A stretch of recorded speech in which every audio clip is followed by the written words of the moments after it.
A mesmerizing morning, everyone. I welcome you all to the 6th International Conference on Dentistry and Oral Health, organized by BioLeaks and in collaboration with our esteemed scientific partner, Apadento, Asia Pacific Association for Dental and Oral Health, and our academic partner, Tagore Dental College, Chennai. BioLeaks is a non-profitable professional association which prominently promotes research and development. We at BioLeaks have brought a revolution in the field of worldwide conferences.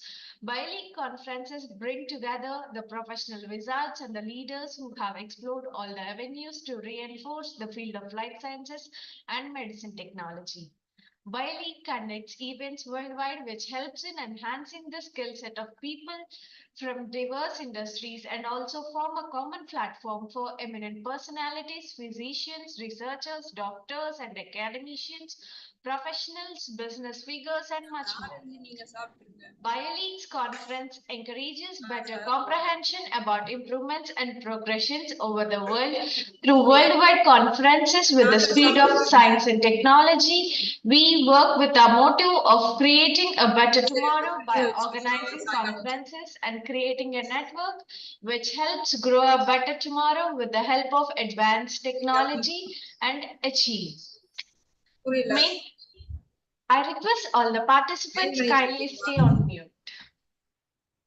I repeat myself. I request all the participants kindly stay on mute. Thank you.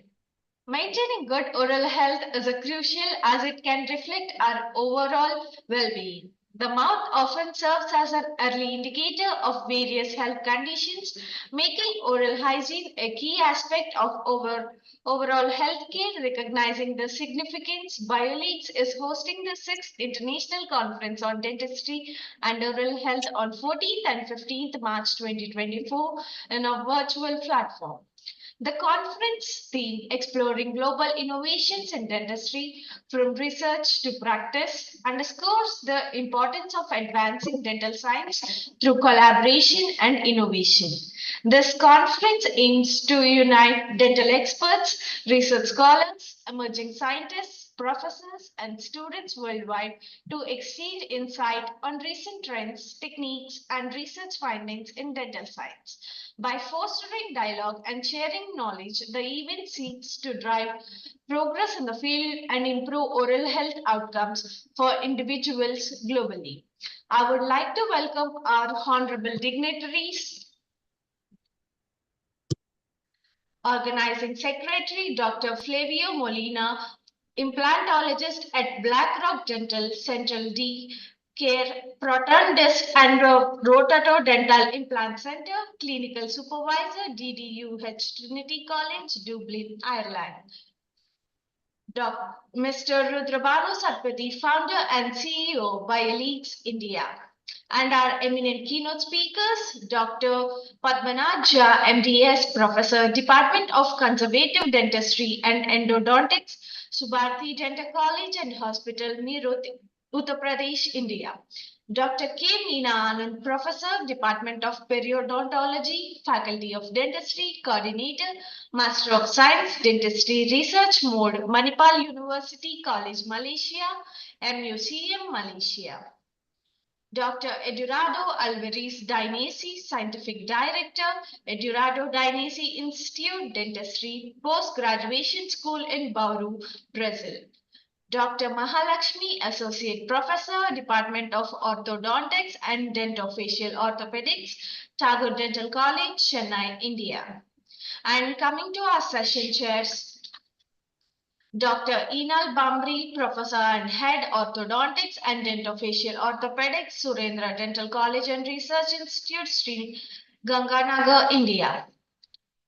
For the main hall, the eminent session chairs are Dr. A. Vasanta Kumari, Professor Pediatric and Preventive Dentistry, Adi Parashakti Dental College and Hospital, India. Dr. Enal Brahmri, Professor and Head Orthodontics and Dentofacial Orthopedics, Surendra Dental College and Research Institute, Sri Ganganagar, India. For Hall 1, Dr. Helen Reed of Orthodontics, Tagore Dental College, India. Dr. K. Rajeshwari, HOD, Department of Public Health Dentistry, Adiparashakti Dental College and Hospital, Malamburu, India. And for Hall 2, the keynote speakers are Dr. Aishwarya K., Associate Professor, Department of Orthodontics and Dentofacial Orthopedics, Adiparashakti Dental College, Malamburu, India. And Dr. Ratinavel Pandian, Reader, Orthodontics, Tagore Dental College, India. For Hall 3, the session chairs are Dr. Sumant Kumar Rangarajan, Professor, Department of Orthodontics and Dentofacial Orthopedics, Adiparashakti Dental College and Hospital, India. And the other session chair, Dr. Soundarya, Senior Lecturer, Public Health Dentistry, Tagore Dental College, India. Thank you.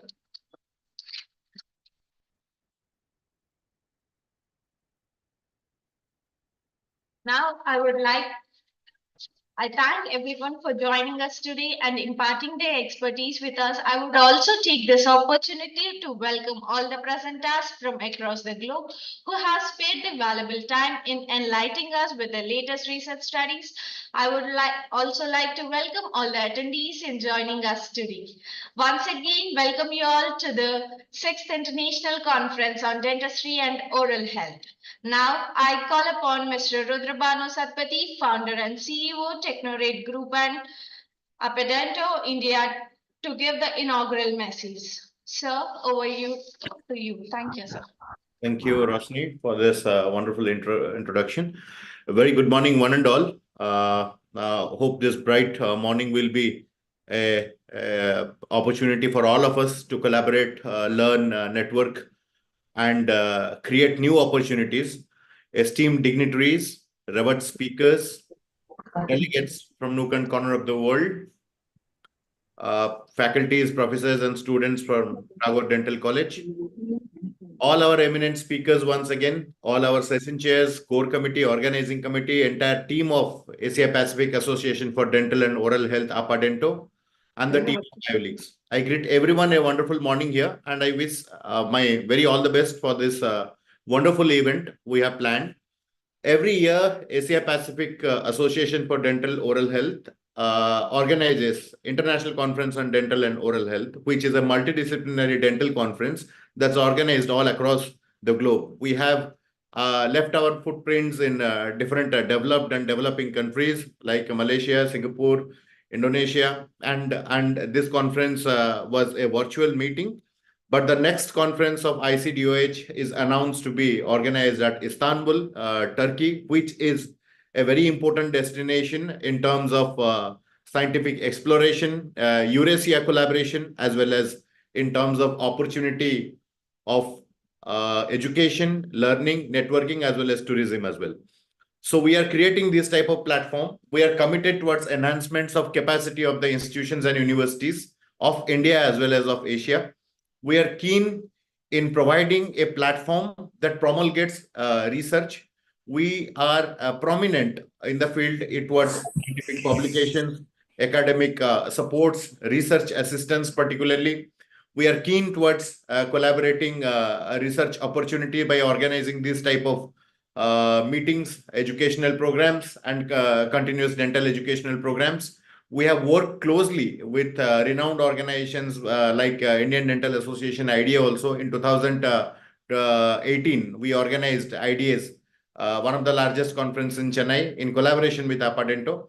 We are looking towards the opportunity all across the globe. We are committed towards providing all possible scopes of research as well as opportunities.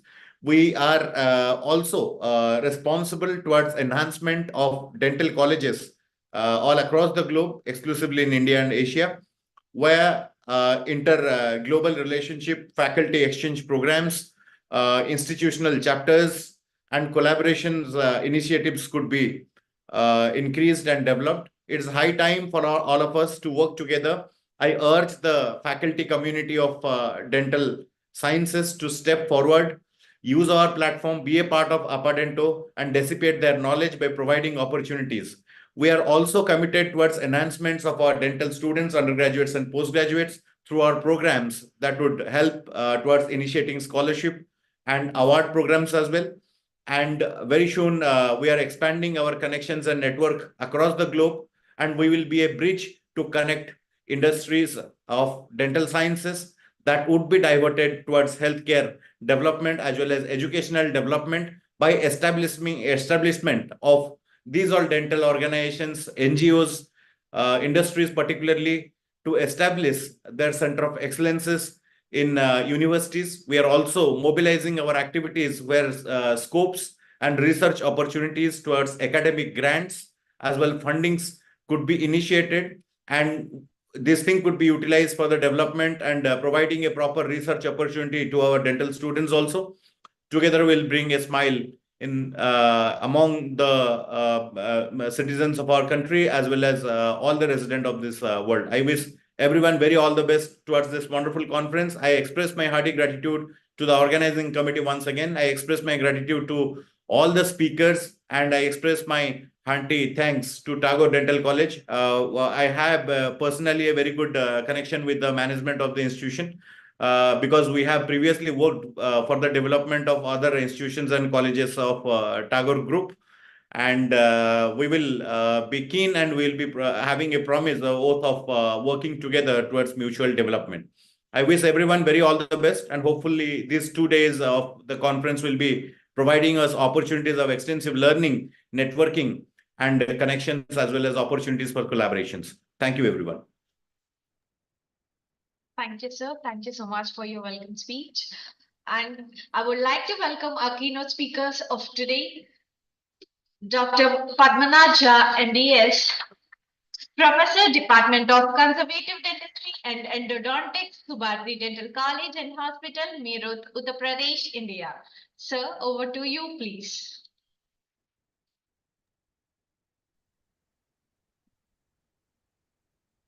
Thank you, Jaya.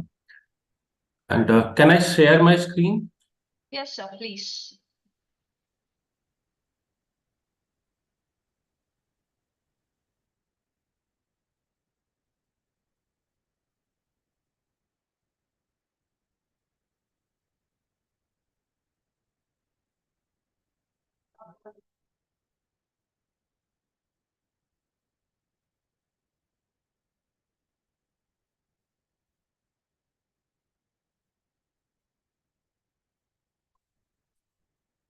Is the screen visible? Yes, sir.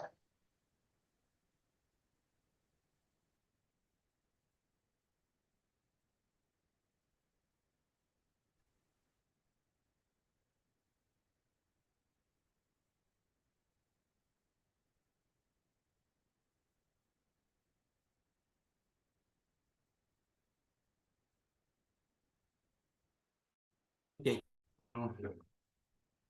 So greetings from Subhati Dental College, and I wish very good morning to all the organizers, the respected speakers of the session, the attendees, and everyone who has joined the meeting. This is my workplace from where I work, and before I start with my presentation, I would like to thank the organizers of this conference for giving me this opportunity to share my views on this August platform. Today, I woke up with a bad throat, so please bear with me with my voice. It might be slightly irritating for a few of you. I hope I'm audible to all. Yes, Am sir, I you're audible, Joshua? Yes, sir, you're audible, sir. Right. Please go ahead. Right. So, when we talk about dentistry and endodontics in particular, there are a lot of dental schools worldwide which impart knowledge about dentistry and endodontics. But today's world has been greatly affected by digital innovations, and dentistry is not something which have remained untouched. So apart from these physical dental schools and colleges worldwide, there are other sources of information that a clinician can access digitally. The fact is that even today we are interacting with each other digitally. So once a clinician goes through these sites, these different social media sites, Is the screen shared? Excuse me.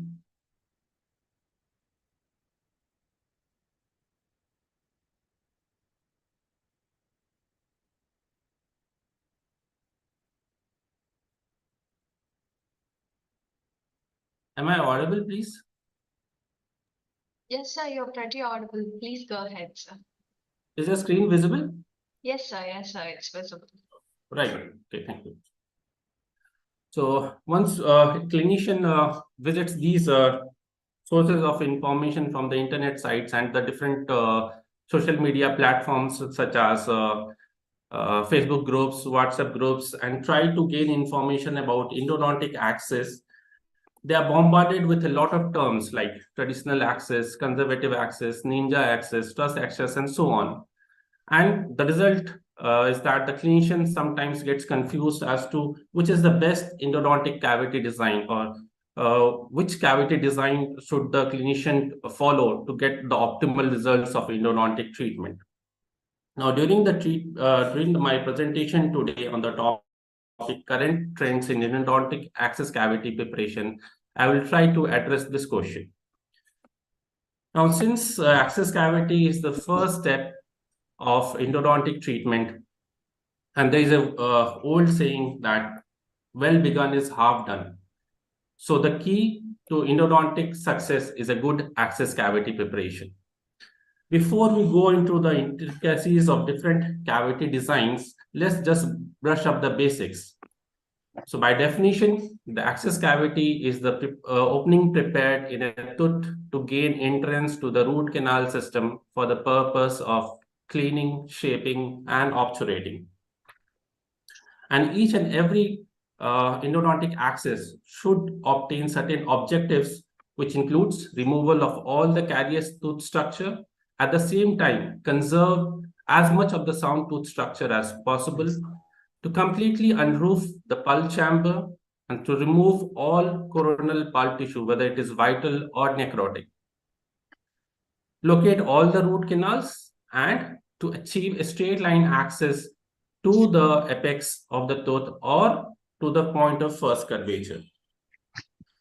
Now, the first designs which have been taught to us through the years by generations and have been passed over different generations. My teachers were taught this design, they taught us the same design, and we now are teaching our students the same design. That is the traditional access cavities. This type of access cavities incorporates convenience form. That is, the tooth structure is slightly removed to gain convenience or to increase the visibility and accessibility of the root canal systems.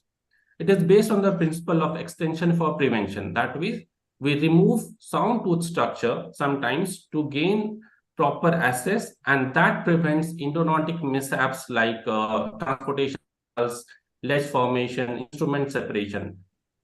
Also, these access cavity designs are based on geometrically pre-designed shapes such as triangles, rhomboids, oval shapes, and as a result, these has certain drawbacks or limitations, which includes it removes a large amount of tooth structure, the dental structure, and leads to reduction in fracture resistance.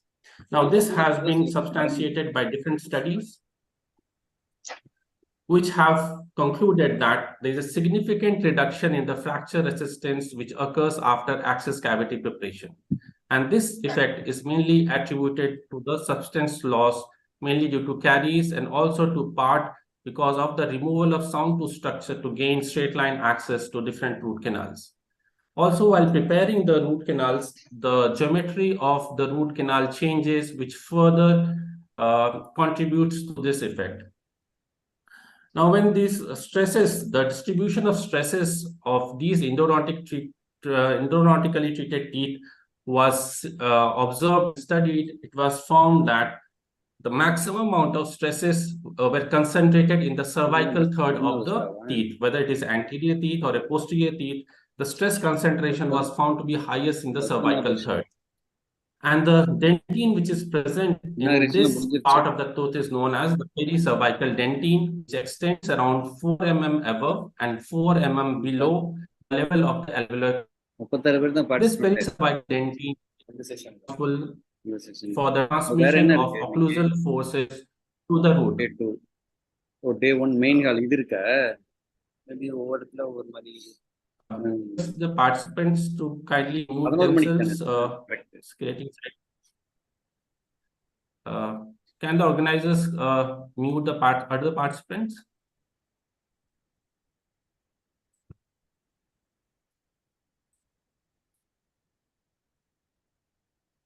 Roshni, are you there? Yes, sir. Okay, can you please mute the other participants?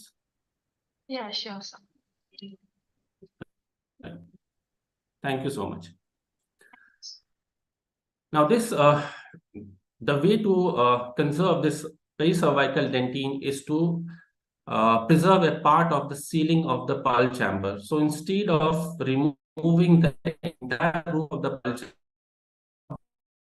pulp chamber can be preserved, which prevents the destruction of this critical amount of dentine. And that critical amount of dentine, the presence of this critical amount of dentine reduces the flexion of the cusp and hence increases the fracture resistance of the tooth. So most of the modern cavity designs are based upon this principle to preserve the pericervical dentine. Now, when I went to the literature, I could not find any specific nomenclature which have been established regarding these conservative or modern access cavity designs. And there were a lot of terms which have been used in literature to describe these cavity designs. Now, due to paucity of time, I cannot cover all the cavity designs which have been mentioned in the literature, but I will be covering some of the commonly used cavity designs. The first of them is the conservative access cavities. In posteriors, this type of cavity starts from the central fossa and it extends only as far as necessary to detect the canal orifices. So if you see in the image here, the outline marked would have been the amount of tooth structure that would have been removed by performing a traditional access cavity. So if we choose a conservative access cavity design, we are going to preserve this much of sound tooth structure, and that is the change. In anterior teeth, the pericervical dentine is preserved by moving the entry point from the cingulum towards the incisal edge, and hence the pulp horns and pericervical dentine is preserved. The next cavity design which have been used commonly in different studies is the ultra-conservative access cavities, which is also known as the ninja access. In posteriors, it starts as described in the previous design with no further extension. If you can see in the picture here, there's only a ditch which have been created to access the pulp chamber without removing further roof of the pulp chamber. So this design preserves much of the roof of the pulp chamber and also the pericervical dentine. When you come to the anteriors, in such designs, the access is made from the middle of the incisal edge, which runs parallel to the long axis of the tooth, and hence it preserves a lot of sound tooth structure. The other type of access cavity is the truss access cavity, which is also known as orifice directed access cavity. That means for different roots in a single tooth, different access cavities are made. For example, in mandibular molars, two cavities are made, one to access the root canal system of the distal root and the other to access the root canal system of the mesial root. And the advantage of these design is that it preserves the dentinal bridge, which acts to improve the fracture resistance of the tooth. The other forms of cavity design are the caries-driven or restoration-driven access cavity. So if the tooth is caries from one particular surface, the access is made from that surface and leaving behind the sound tooth structure. Also, in teeth which are restored, the restoration can be partly or even completely removed to gain access to the root canal system and hence preserve the maximum amount of sound tooth structure for that particular design. Now, with the advent of technology like CBCT, 3D printing, GPS systems, the latest or the recent access cavity designs which have been made are the guided access preparations. Now, these guided access preparations are of two types, the static and the dynamic. Both of them uses the latest technologies like CBCT scans, 3D printing, the dynamic access, guided access, they use global positioning systems. There's a slight difference between these two guided endodontics. In static, we use the information from preoperative CBCT scans to form a pathway to gain access to the root canals, and then according to that, a 3D template is made through 3D printing, and this template is placed intraorally on the patient, and then the access is made through the template. On the other hand, the dynamic system uses the preoperative CT scans to gain information and to gain the pathway, or to design the pathway to gain access to the root canals. And then the access is made in the real time with the use of navigation systems. Now, these two types of guided endodontics has own advantages and disadvantages. The advantages of static system is that it is independent of the operator's experience, because the operator is given a template and he or she has to just drill through it. It requires less treatment time chairside and is more accurate and safe than a free-handed dentistry. However, the disadvantage is that it requires more time to design and produce the 3D guides. So the number of appointments increases, the time involved increases. It also involves linear access. That means it's difficult to make access cavities or to gain access to the curved portions of the root or the root canals. Also, the limitation of this system is that in partly edentulous patients, this template made might not be very stable, which might lead to errors, and sometimes it becomes difficult to use in posterior teeth because of the limited interocclusal distance. When we talk about the dynamic system, the advantages include it is ergonomic because the operator visualizes the screen and he does not have to see intraorally. He works by just visualizing the screen. It allows for real-time positioning and adjustment during the treatment. So if the operator feels that intraoperatively he feels that he's going wrong, he can correct the path and adjust the access cavity accordingly. It is more accurate and it does not accumulate design errors involved in 3D scan, transfer of those scans for 3D printing, and the fabrication of the templates. And it's also better for multi-rooted teeth. However, the disadvantages of this system is that it is mainly dependent upon the operator's experience and it requires a deeper learning for its mastery. And a good hand-eye coordination is required to gain success with these kinds of accesses. Now, once we have gone through the different designs of the access cavity preparation, now let's see what the influence of these conservative or the newer access cavity designs on the outcome of the root canal treatment. The first point to ponder is the effect on orifice location. Due to the inherent difficulty in illuminating and visualizing the entire floor of the pulp chamber, there is difficulty in orifice locations, which have been substantiated by different studies, who have concluded that these modern access cavity designs or conservative access cavity designs resulted in less root canal detection when no ultrasonic troughing or the use of operating microscopes were used.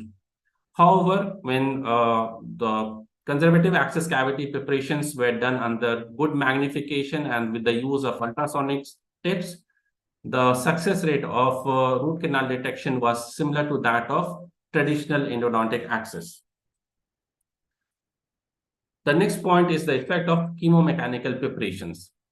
The different studies have evaluated the influence of cavity designs on untouched areas of the root canal after preparation. Out that the percentage of untouched walls after mechanical preparation of the root canals was compromised by conservative access preparations. As you can see in this image, these are the two types of access cavity designs which have been compared. This is the traditional axis and this is the conservative axis. And if you see the untouched areas of the root canals, both canal preparation, it almost remains similar. So there is no effect on the percentage of untouched canal walls if we prefer a conservative access cavity over traditional access cavities. However, other studies which have evaluated the canal centering ability of endodontic instruments, they have found out that there was higher chances of canal transportation and ledge formation in access cavities, conservative access cavities than traditional endodontic access cavities. Also, the studies which have evaluated the disinfection potential of different access cavities, they have concluded that the disinfection was significantly compromised after root canal preparation with conservative access cavities. Now, this is something which the clinician should keep in mind because the teeth which report with pulp necrosis and periapical pathosis, the outcome of the treatment is mainly dependent upon the quality of disinfection. And in such cases, the conservative access cavities should be judiciously used to gain success in endodontic treatment. However, there are different techniques which can be used to increase the efficacy of the disinfection in different access cavity designs, which includes the different agitation and activation systems for the root canal treatment. This point has been validated by the study by Imlas et al., in which they have used XP Indo finisher to agitate the root canal irrigants, and they have found out that there was no difference in bacterial reduction of mandibular molars between the traditional access cavity and conservative access cavity. So if you are using a conservative access cavity in teeth with necrotic pulps, extra time on the disinfection should be utilized by different agitation and activation systems. When it comes to the effect on obturation, in literature, I could find two studies, and both has had contrasting results. The study done by Niemi et al. In 2016, they found that the reduced dimensions of conservative access cavities hindered the condensation method, and they concluded that the warm lateral compaction would be a better option for filling canals in teeth treated with conservative access cavity preparations. On the other hand, Silva et al. Found that obturation was not impaired by access cavity design. And this was possibly because the teeth which was used for this study had round cross sections, which are relatively easier to obturate than oval canals. One of the studies have been conducted by us in our department to compare the effect of different access cavity preparations on the quality of obturation. And this is under the process of publication, but the results of this study indicate that the quality of obturation was compromised if we used conservative access cavity designs. However, if thermoplasticized obturation techniques were used, the results improved and the quality of obturation improved. Then coming on to the point for which this new cavity designs were designed and were made popular, that is the influence of the cavity preparation on the fracture resistance of the teeth.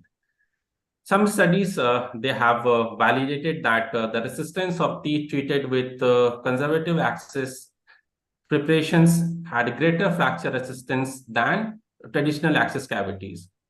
However, there are other studies which concluded that there was no difference in the fracture resistance of teeth when it were treated either with conservative or with traditional access cavities. Some studies have gone to the extent to conclude that no scientific evidence supports the use of contracted endodontic access cavities over traditional endodontic cavities for the increase of fracture resistance in human teeth. So if we summarize the information that we have got from the literature, it can be said that the scientific evidence for real benefit of conservative access cavities for improving the fracture resistance is still questionable. There are still controversy regarding this point of access cavity preparations. This inherent difficulty to locate and negotiate the canals with the conservative access cavities. When it comes to the canal cleansing, there was no difference seen between the traditional and conservative access cavity on the percentage of untouched canal walls. However, greater transportation was reported. The greater transportation of canals were reported in traditional access cavities. In conservative access cavities than traditional access cavities. Also, conservative access cavities were associated with negative effects on irrigation efficacy, that is, the disinfection potential. However, it can be improved by the use of different irrigant activation and agitation systems. Finally, the effect of obturation revealed that the teeth treated with conservative access cavities, especially in oval canals, resulted in inferior quality of obturation. So the question arises now is, should we not choose the conservative access cavity designs at all? Should we discard these new systems? The answer lies that the operator has to strike a balance between the risks and the benefit. We have, as a clinician, have to evaluate what are the risks and what are the benefits, and then judge that particular case and the design for a particular tooth and a particular case. Now, this weighing of benefits and risks have to be on the parameters of needs of the operator. Is the operator trained enough, skilled enough to perform the conservative access cavities? If not, he should switch over to traditional access cavities. The needs of the tooth, that is, the teeth with complex anatomies or difficult to treat tooth, limited accessibilities. In these teeth, it is preferable to use traditional access cavities rather than conservative access cavities, and the need of armamentarium that the operator should have. If the operator does not have the basic requirements to perform and conservative access cavity, he or she should not do it because it is going to give inferior results of the root canal treatment. So now, which type of cases should we select for conservative access cavity? Should we select cases like these? The answer is no, because in such cases, we are actually not conserving anything. In fact, I have seen some of the cases posted on social media in which these cases were restored back with the restorative material, and then a very minimal amount of access cavity was performed. Now, that is sheer wastage of time, energy, and material. And it is going to complicate things. It is not going to improve anything. It is not going to improve the fracture resistance. In fact, it is going to result in inferior quality of disinfection and obturation. We should select conservative access cavities in cases like these where we can conserve a lot of sound tooth structure. Finally, the minimum requirement that a clinician should have to perform a conservative access cavity, that includes magnification and illumination in the form of microscopes. If not microscopes, at least a loop of 3.5x should be used if you are performing a conservative access cavity. The use of CVCT whenever it is indicated or feasible in cases of complex canal anatomies or in cases of rare incidences of extra canals or missed canals, the CVCT can be used. The use of ultrasonic tips is of great help to perform conservative access cavities because it gives us greater control to remove the hard tooth structure and preserve a lot of sound tooth structure. Then comes flexible files which have shape memory. These would be preferred to prepare the canals rather than stiffer files, because in conservative access cavity, if you use stiffer files, it is definitely going to create aberrations in the root canal systems like ledging, loss of working length, instrument fracture, and all. As has been validated by different studies, the efficacy of irrigation is decreased in conservative access cavities. So that effect has to be negated by the use of agitation and activation, and that should be used. That should be done for more time as compared to the traditional access cavities, so as to get the results of good disinfection. For obturation, it is preferred to use thermoplasticized obturation techniques because it gives a better quality of seal rather than lateral compaction or collateral compaction. And lastly, but not the least, the skills, training, and experience of the operator. The operator needs to be skilled and trained to perform these conservative access cavity preparation. Otherwise, he or she is going to land up in failure. With that, I conclude my presentation. I hope I did stick to the time allotted. And thank you once again, the organizers, for giving me this opportunity. And if any one of you feels or want to know more about these conservative access cavities, they can definitely contact me. I have given these contact details. You can contact me anytime and I'll try to reply as soon as possible. I'd also like to thank my family for constantly supporting me throughout my endeavors. I'd be happy to answer any questions which are there from the audience.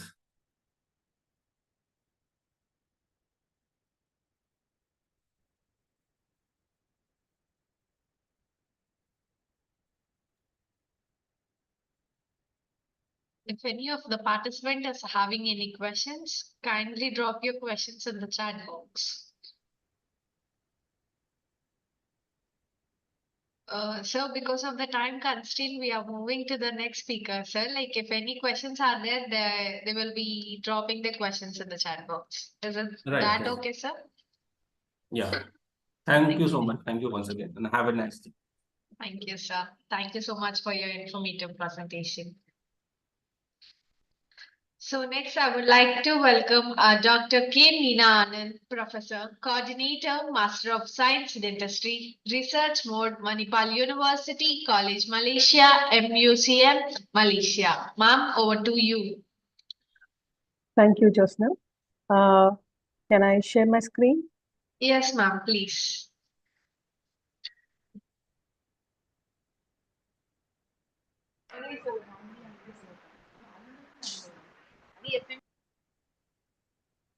Can you see the screen? Yes, ma'am, it's visible. Okay.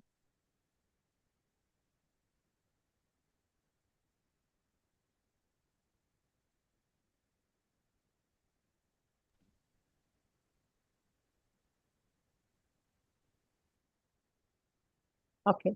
So good morning, everyone who are gathered for the conference, and all the dignitaries and all the speakers and all the wonderful present. I want to say the people who have gathered here for the conference. I would like to thank on the onset all the organizing committee for giving me an opportunity to be a part of this conference and for giving me an opportunity to present also. So my name is Dr. Meena. They call me Meena. So today I want to present on a topic that is tooth as a graft material in regeneration. So I think this topic is being taken up into it has been used a lot nowadays because now if you see about the bone grafts and everything, I think it is very expensive nowadays to buy maybe any of the allografts because they're very expensive. As you know that it is when you take a vial of a bone graft, I think you're supposed to pay some thousands. So now they've come up with the tooth itself, which has been because we know that tooth extraction, whenever the tooth is extracted, is just thrown, may it be for the orthodontic purpose or any other purposes, the tooth has been just thrown away. Now, the tooth by itself has been used as a material for a regeneration. So we'll just go through about these things coming from we start from as a periodontist, I take you through the periodontitis and then I go to the graft per se. As you all know, periodontitis is an inflammatory process of a bacterial origin affecting the periodontal tissues and provoking the destruction of the supporting tissues of the teeth. You know that whenever there is a periodontitis, you know that there is a mobility of the tooth because there is a loss of the supporting structures like cementum, bone, and also the periodontal ligament support is gone. At the same time, you can see in certain cases where the gingiva is very thin, you can see that it will be showing itself as a gingival recession that may reach up to the mucogingival junctions too.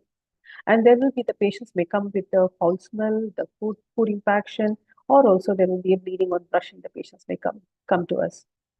So when the patient comes to us, what are we going to do? What is the main goal of this periodontal treatment? First thing is we want to preserve the teeth in a relatively functional and also the comfortable good health. We want the periodontium to be very much functionable, and also it should be very much comfortable for the patients to eat or perform any of his functions, maybe both for aesthetic purposes and also for the mastication purposes.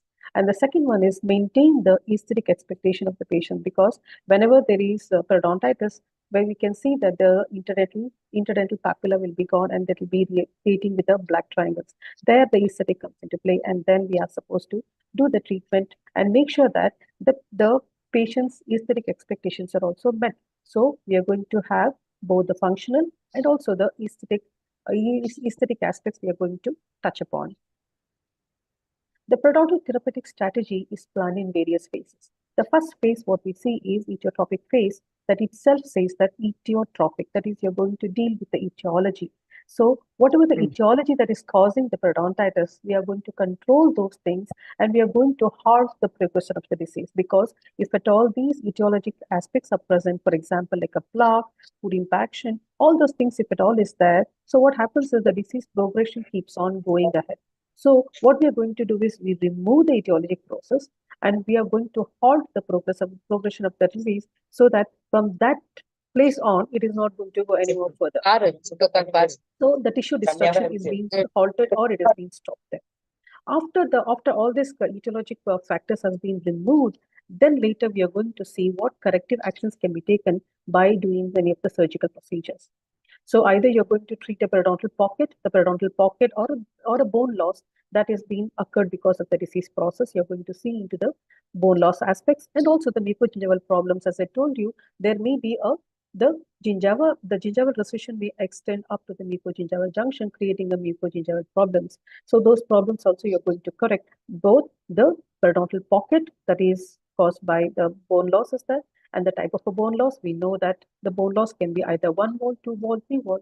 That means to say, when I say 1 wall, 2 wall, 3 wall, it means to say these 1 wall is present or 2 walls are present. So that is what we are going to say, and based on that, we are going to treat either by a resective or a regenerative aspects.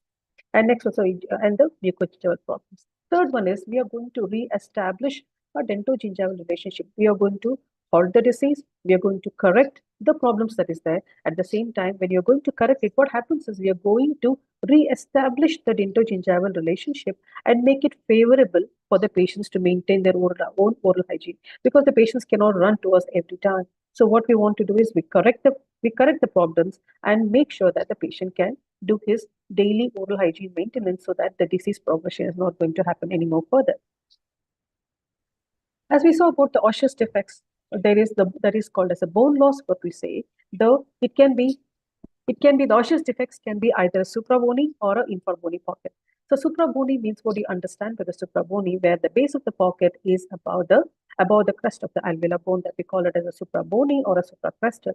Infrabony means where the bone loss is below the base of the pocket is below the crest of the alveolar bone. That means to say it is below. So here the infrabony pocket can there are different aspects. That is, infrabony can be either 1 wall defect, 2 wall defect, 3 wall defect, or a 4 wall defect. The 1 wall defect, we call it as a hemiseptum. The 2 wall defect, we call it as a crater, where buccal and lingual bones are present. So we call it as a crater, which can be treated with the regenerative materials. And then there is a 3 wall defect, we call it as a intrabony pocket. The intrabony one, it is a old terminology that was used for 3 wall defect. And then the 4 wall defect is also known as a moat. So where all the tooth is standing in the center, around the root, we can see that there is a bone loss. These kind of bone loss we are going to treat by using the bone grafts. Okay, so The surgical aspects, how we are going to treat these aspects of bone loss is either you can eliminate the pocket by doing a resective procedure. So resective procedure, for example, like a one wall defect is there. So in those conditions, we can just, if it is a hemiseptum, you can go for either elimination of the pocket by removing the bone from there. That is a resective procedure. Okay, and then next one is by doing a regenerative procedure. That is either a new attachment procedure or a regeneration.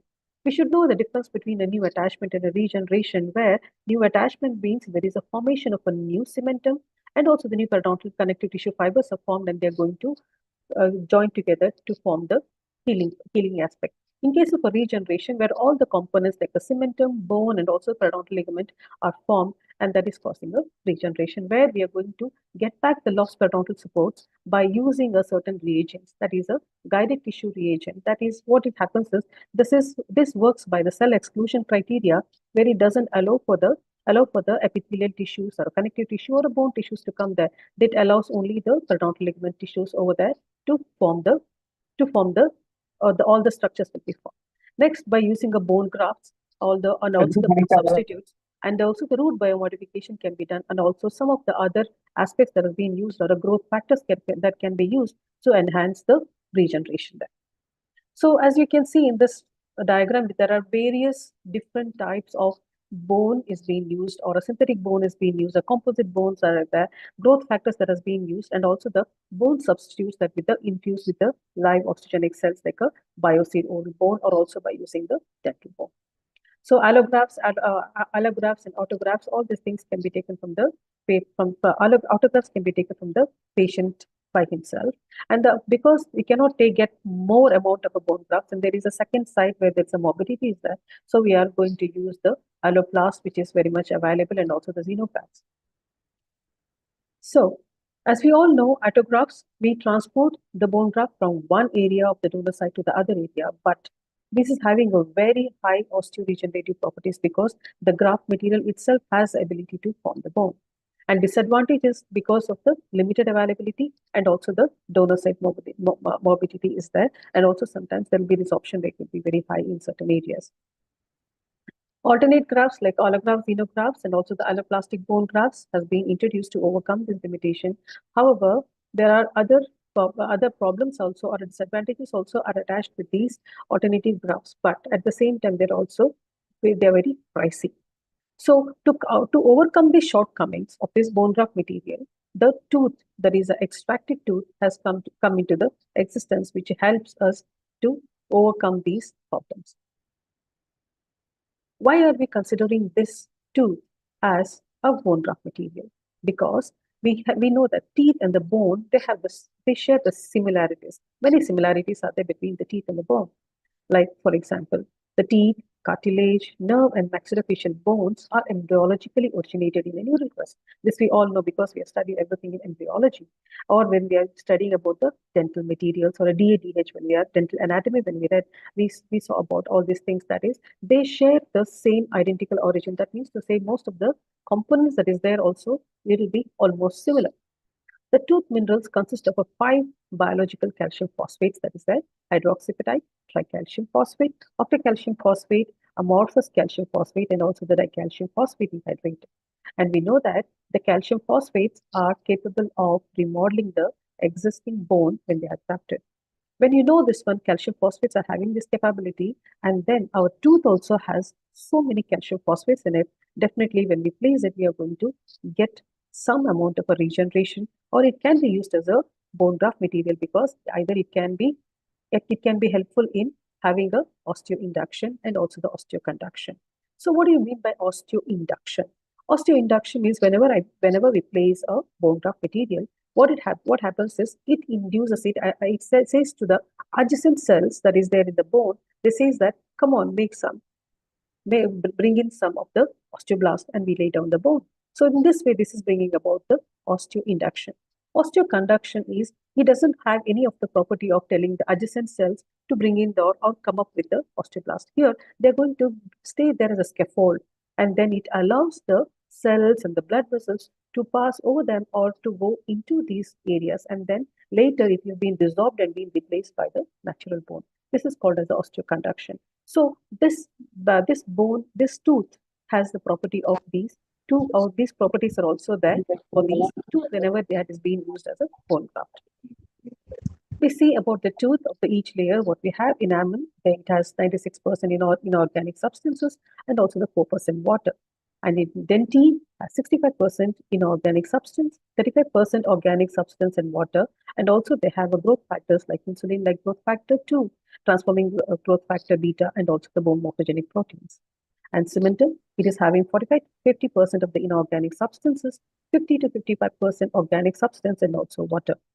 And dentine and cementum together, they have organic components like a type 1 collagen and type 3 collagen, and also the growth factors like the bone morphogenic proteins, the non-collagenous proteins, biopolymers, lipids, and citrates. And non-collagenous proteins, I think we can just read about all those things, bone proteins and glycoprotein, proteoglycans, osteopontin, osteocalcin, all these things are present as a non-collagenous protein in both dentine and cementum. And pulp, dental pulp it is got as stem cells. It is similar to the bone marrow, which is derived from the mesenchymal stem cell. When we see as a tooth as a whole, we keep looking at the structural point of view. The dentines, because we are going to go by the dentine, because most of the time the graft has been used, that is dentine and the cementum together, they have been used as a graft. So when we look at the structural point of view, the dentine's density and the roughness and porosity and homogeneity are comparable with that of a cortical bone, mandibular cortical bone. And dentinar tubules, they have numerous branches and ramifications and provide the dense canaliculi, so that because it is having the porosities are there, because it's a tubule kind of a thing is there, so it helps for the anastomosis system, that is the blood vessels can go into them and then they can anastomose and then bring in the osteocytes and the lacuna in the bone, and then formation of a bone can be there in those areas.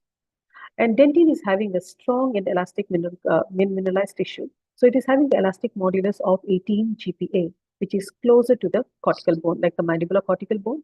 It is having a GPa of around 14, and then elastic modulus of dentine is around 18 GPa, which is very close to the cortical bone there. And dental pulp stem cells share the same phenotype as that of a bone marrow, and they are responsible for both tissue repair and also the tissue renewal. The tooth bone is both osteocompatible and osteoconductive, thereby providing the physical matrix for deposition of a new bone. The teeth as a graft. So when we're using a teeth as a graft, what you're going to use, which are the types of teeth that you're going to use? That is, you can use either a deciduous tooth or a permanent tooth, an impacted tooth or an unimpacted third molars can be used for these cases. And if at all there is any teeth that has been extracted during for orthodontic purposes, those teeth also can be used because it is totally healthy. For a safety of the host, the teeth should be free of restorations, any caries, and also the endodontic treatment. So all these things has to be, which has to be negated, or all these things has to be removed, and then the remaining tooth only can be used as a graft for the graft purposes. The tooth graft materials, they can be divided into either they can be made into a blocks, or it can make into a granular based one that can be done. The autogenous tooth bone graft material has both osteoinductive, as I told you. Osteoinductive means it induces the adjacent cell to bring in the osteoblast and lay down the bone, and also the osteoconductive because it stays as a scaffold where the bone is formed. It allows the bone cells to go around it, and then later it is being resorbed and then replaced with the bone itself. The concerns for this processing is that what they do is they want to extract all the non-collagenous proteins and elimination of the organic matrix, because this is called as a demineralization that is being done there. The general protocol for the tooth preparation for the graft is first, whenever you extract the tooth, you're going to remove all the soft tissue, the carious lesion, filling materials, and also the debris. All these things has been done. Then later you're going to section them either into blocks, or you're going to make into a fine powder, that is a powder particles can be done. Then later the demineralization has to be done for this one. So the various demineralization agent that is being used are like EDTA, chloric acid, nitric acid, hydrogen oxide, ethyl ether, and ethanol alcohol. These are different agents that can be used, and you can either go for the demineralization, either you can go for a complete demineralization or for the partial demineralization. And then this depends upon the time, this amount of time or the time lapse that you're going to keep it in this demineralization agent. Then only you can find whether you can. They say that for the complete demineralization, at least it has to be kept for 20 minutes. And this is how it has been done. So you can see in the first picture where the tooth has been extracted, and all the all the debris and the blood clot and all the tissues that has been around, that one has been removed. And then later you're going to section off, because we know that dentine and then cementum is having very much close relationship with that of a bone. So you're going to knock off, or you're going to remove the crown portion, and then you're going to use only the root portion. The root portion, you're going to take it here and you're going to clean it thoroughly, and then remove the pulp from here, and then later you're going to put it in a mix in a grinder, where you're going to get a fine powdered graft material. You're going to get it, and then you're going to disinfect, or you can use the demineralizing agents, and also that after that you're going to disinfect it, and then later this is the last one is a disinfected grinded teeth that you've got it. So this one is the last one, the last picture which shows that the graft is ready to use in any of the defects that is being, whichever procedure you want to use, you can use that one. So how do they prepare the using the extracted third molar? How they do is they extract the third molars, either it is impacted or erupted one. They crush in liquid nitrogen, wash in sodium chloride, demineralize in acetic acid or hydrochloric acid, rinse with cold distilled water, lipophilize, that is all the fatty contents, everything has to be removed, and then that graft can be used for any of the purposes that can be done. The dentine materials can be categorized into three, that is based on how much amount of demineralization that has been done. One is completely demineralized, which is called as a demineralized dentine matrix, and next is partially demineralized dentine matrix, and next one is undemineralized dentine. Due to the lack of uniformity and the standardization in the literature, it is difficult for us to determine which form of a graft is very much advantageous. However, said and done, but most of the studies in the literature, we find that the partially demineralized and then demineralized dentine are being used more than the undemineralized dentine. The various systems for demineralization and also to make the graft into very much powdered format, there are various instruments are used. That is Sonic, that is being available in Korea, and smart dentine grinder, that is in Israel, and two transformer device that is being manufactured in Italy. So the autogenous graft can be either made into a block graft, as I told you earlier, or in a powder format. The block type of graft, whenever it is being used, it possesses an osteoinduction potential because it is having a blood wettability, because it is a large area is there. So it is something like absorption into like a sponge kind of a thing, because it has a blood wettability, and also it is having an osteoconduction potential, and also the space maintenance, and also the plating substitution. The powder type, it is a bone forming cell in a grafting area which move across the scaffold, and it is slowly replaced with a new bone over the time, because it can vary depending upon the particle size and also the porosity. As we know about the graft, it depends mainly upon the particle size and also the pore size, and blood wettability and the clipping substitution capability. The new one that has been found by one of the researchers there is a gummy tooth graft. What is this gummy tooth graft? It is the bone matrix where autogenous tooth graft and also the liquid phase concentrated growth factors are being mixed together. What is this liquid phase concentrated growth factors? Is you're going to draw the patient's blood 10 ml and you're going to put it in a centrifuge, and then you're going to get two layers. One is you're going to get an RBC layer, and also the top layer you can get that is a growth factors, which is rich in growth factors. You're going to draw it up with a syringe, and then you're going to mix it with a autogenous tooth graft and leave it aside for a few minutes. And then later you can see that it is something like a gummy kind of a thing that is there. So you can use that one like a sponge kind of a thing, or it is something like a gummy consistency will be there. So you can cut into the desired shape, or you can just place into the defect of whichever type of or which either be 2-wall, 3-wall, or any of the defects you can place it. If at all you have done a socket preservation, you can just place it in a socket. For the socket preservation purpose also, you can be placing this gummy tooth grafts. Autogenous bone graft has various clinical applications. It can be used for the ridge augmentation purposes. It can be used along with the guided tissue regeneration as a bone graft, and the furcation defects like grade 2 furcation defects. Tooth socket preservation is also known as socket preservation, and the sinus-lift procedures whenever you're doing the implant placements, and also the normal implant placements that can be used for the initial stability. After the tumor resection cases, and also after cyst enucleation, there is a whole gap being present. So in those areas also you can use these graft materials. In vitro studies has been done to know about the histological evaluation. that is done by Gomes et al. In 2000.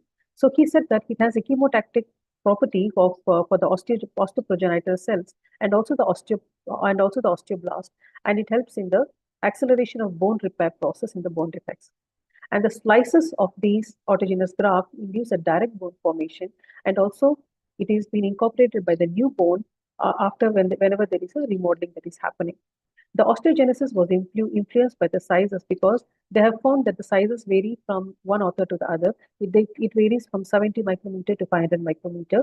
So in this range, anything it has influence for the because they're varied in size. So what happens is to maintain the homogeneity of these sizes.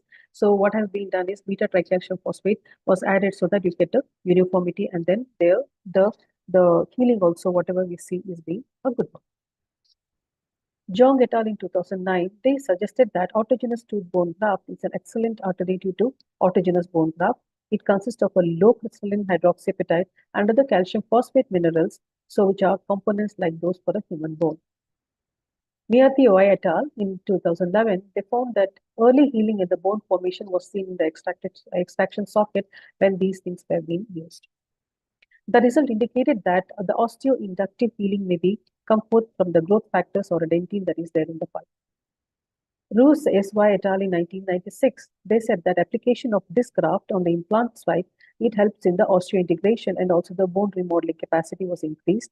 And then the graft enhanced the primary stability of the implant. Because as we know, for the implants, the primary stability is more important than, because that determines whether there will be a proper osseointegration and there is a survival rate of the implant also. It is being determined by the primary stability. So here it is bringing about the implant primary stability. The clinical studies by Kim Y et al. And others, they have shown that they have used it under sinus in the sinus lift procedures, and also the guided bone regeneration, and also the bridge augmentation procedures, and they found good results. John KL et al. In 2017, they did a case series of 22 patients by placing a block grafts. Okay, so the results were comparable with the short-term observation because they observed for 44 months. Whatever they saw initially, whatever the results that they saw, it has been maintained over 44 months. That means to say that these block grafts, they reconstruct continuously under a functional load while maintaining the volume. The volume is totally maintained at the same time. They are being reconstructing that. The research and histological noticed that these bone grafts underwent a gradual desorption and it was replaced by the new bone. So, Julio Caesar, and they have done a case series by using the gummy tooth graft, and they have used for ridge augmentation and also the implant placement and also for the socket preservation, and they found that it has brought a good result. To conclude, the autogenous teeth presents with the osteoinductive and osteoconductive properties, which suggests that they can be equally effective as a bone substitute. Further research with a standardized protocol in terms of patient selection and dental processing and surgery procedures and comparison with the other grafts are essential to reach a definitive conclusion about this graft efficacy. So the more and more studies has to be done to say that which graft is really a good one. And because nowadays, I think even though now at this present era, we can see that the tooth grafts are very expensive. But I think over the time when this becomes the habit of using this tooth graft, because it is very much autogenous, so I think many people may be opting for this one. And one more thing is that this kind of grafts can be prepared on the chair side too. Next to the chair side also it can be prepared. And some people have done the crude method of taking the after extraction of the tooth, clean it and then put it in a bone mill, or then you can crush it and then it can be crudely that be used in, but still the results has been favorable. But when we do it with a proper procedure, I know for sure that this may be the future graft for us in the coming future. Thank you for your patient listening. And if you have any doubts, I can answer your questions or answer your queries. Thank you very much.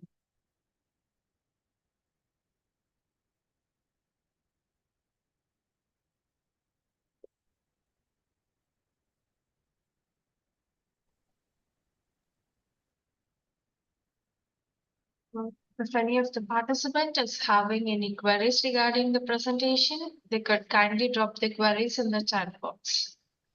Thank you, ma'am. Thank you so much for your informative talk. Thank you very much. Hope I did not exceed the time. No, ma'am, Thank you. it's fine. Yeah, Thank you. thank you very much. So next, I would like to move on to our next keynote speaker, Dr. Eduardo Alvarez Dainese, Scientific Director, Eduardo Dainese Institute, Dentistry, Postgraduate School in Bauru, Brazil. Sir, over to you, please. Hello, how are you? Doing good, sir. Thank you. Hope the same with you. Okay. May I start it? Yes, sir, please. Okay, let's go.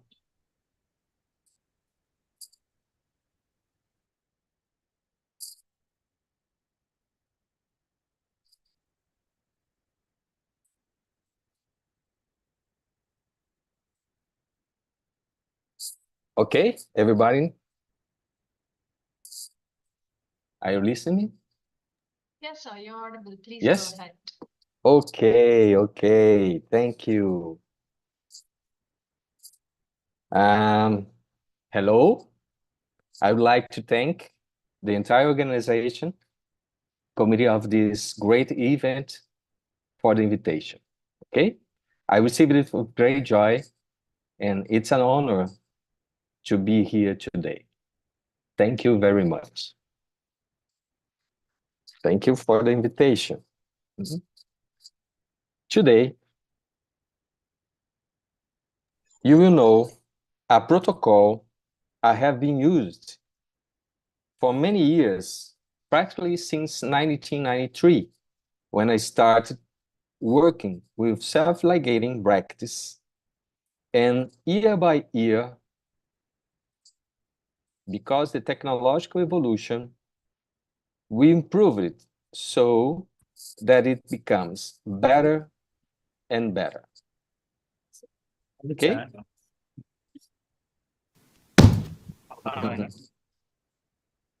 Okay. This photo is the only one I like the most.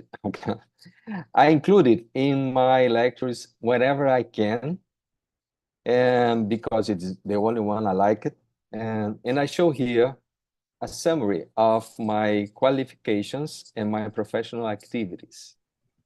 Okay, here in Bauru, São Paulo, Brazil.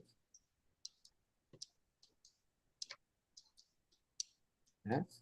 Now, I show you different images of my city, Bauru, São Paulo, Brazil, the location of one of the best dentistry schools in the world, where I did all my training in dentistry and orthodontics. And here is my wife.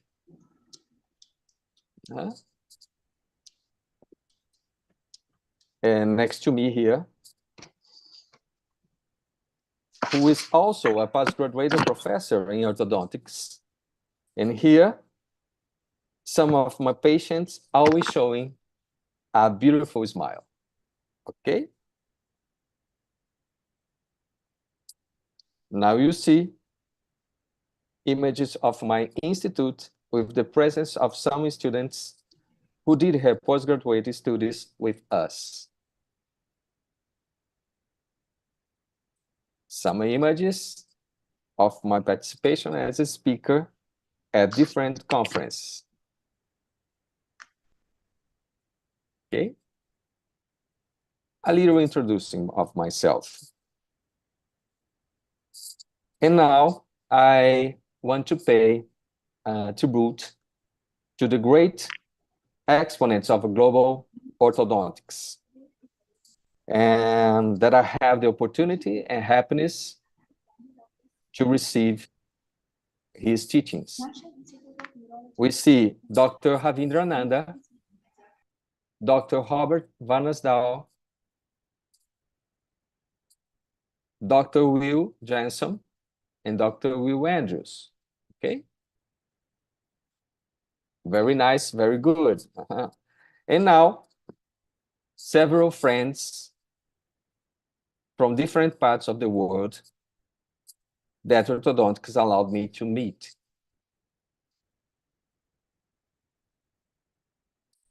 Very good. Let's go to the topic of our presentation, okay? OBP, Optimizing Biomechanical Protocol. The simple way to get better results in orthodontics.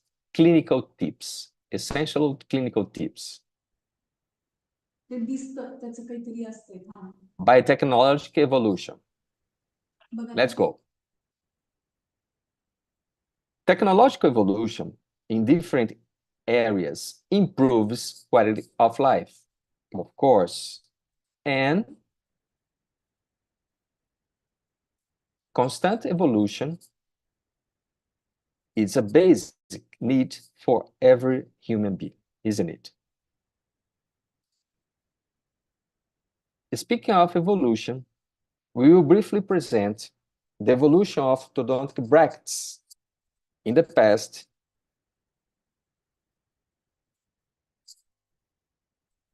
there were conventional edgewise brackets,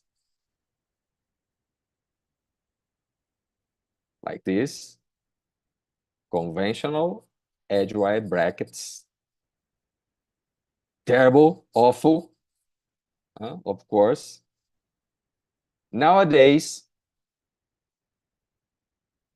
we have a pre-adjusted, self-ligating, static edgewise brackets, like this. In who does the future hold for us? It's a big question. At the same aspect, we have the evolution of orthodontic wires. In the past, stainless steel. Nowadays, we have static, thermodynamic, night eye with ionic surface treatment. As we can see here, this kind of wire working by thermodynamic treatment. In the future, what will it be like?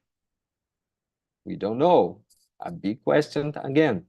But I have a question for you. I need to ask you. Evolution of the mechanics. In this way, I ask you, what will you prefer to accomplish today? These mechanics or these mechanics? For me, for sure, of course, I prefer this one. Wow, that's right. A clear, easy way to improve tooth movement. And it's all possible by OBP. Okay? So let's go straight to the point.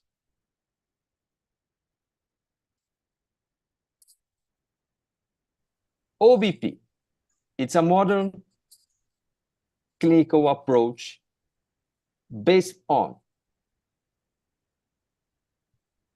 biotechnology of orthodontic materials, scientific evidence and clinical evidence.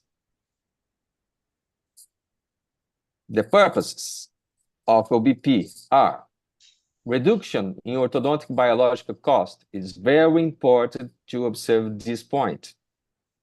Chair time reduction. And finally, to permit more time to refine and detail the occlusion.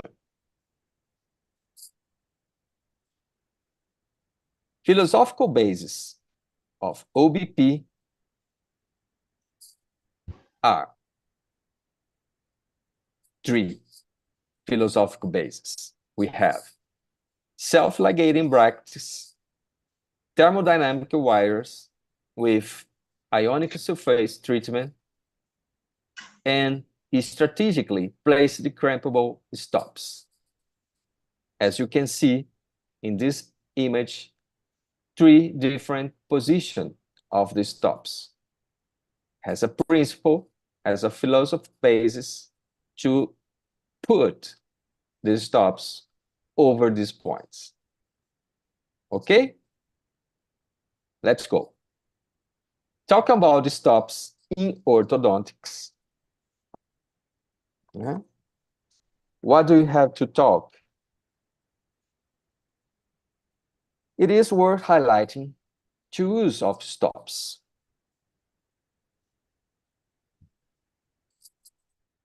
As this is the big secret in OBP. It's the big secret, okay? Self-ligating brackets, thermodynamic wires, and stops. That's the base, the philosophical basis of OBP. And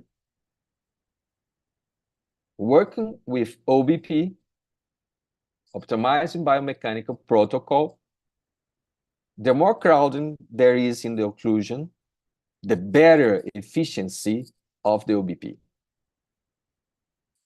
Crowded, better. Okay?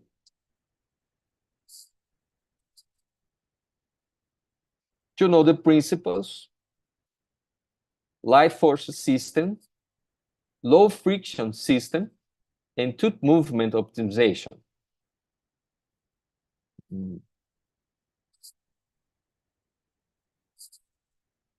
To better understand how OBP works, I present here the biggest villain of all times in orthodontics. Let's see.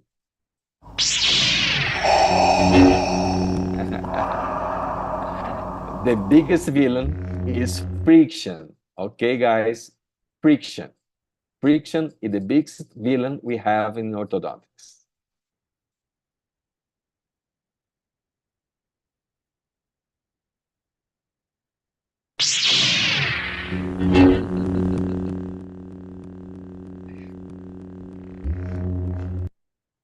Of course, it is a joke, but a serious one. Okay? But let's go. Let's continue. Friction, my dear. Our exclusive slot blocker and active clip gently flex the wire. Sorry. Friction is a big problem because orthodontic mechanics promote tooth movement through sliding between the bracket and the orthodontic wire. If the system exhibited low friction, we can work with lower and more biocompatible forces and will need less or no auxiliary anchor devices. However, when we work with a high friction system, the force required to perform tooth movement will be greater. And so we will need larger anchorage devices. This is where the biological costs of the movement are, like the loss of mechanical control or anchorage as a reversible or root resorption as an irreversible cost is even worse.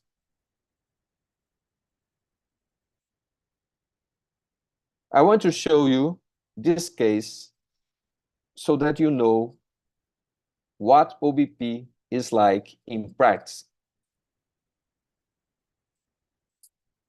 A case with a lot of upper and lower dental crowding with a genesis of the upper right lateral incisor and a conoid upper left lateral incisor.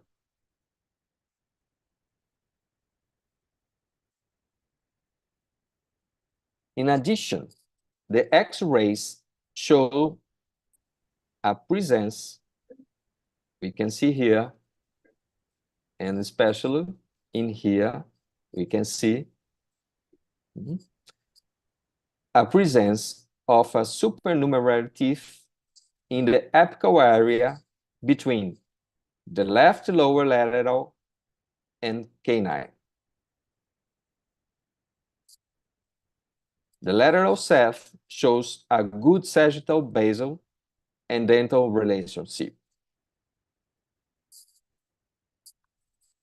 We choose to perform this case with extractions of the conoid, lateral, and the lower canines.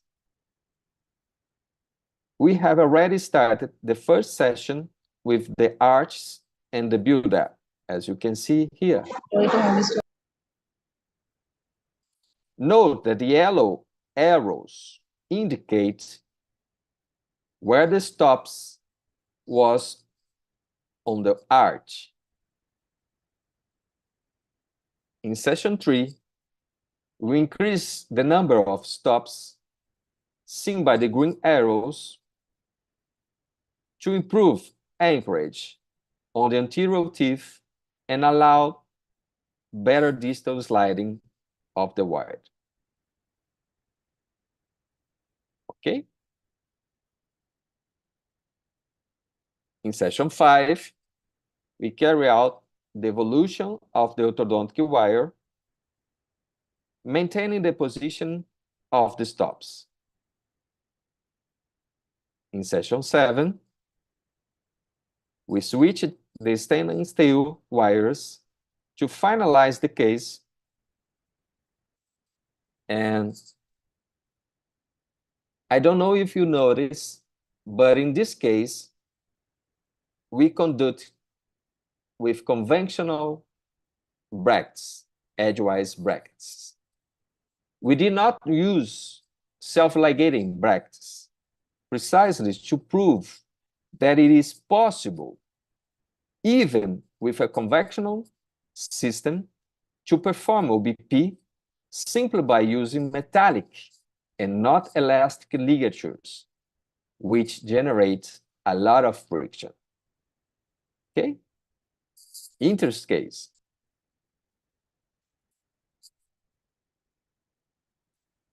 Here we have 3 years post-treatment. 3 years post-treatment. Observe the stability of the occlusion, the centralized midlines, and really, it does even look like we extract on lateral and 2 canines. That's right. That's right. The final ceph with the final position of the incisors that we can see here. And to finish this case, the transformation before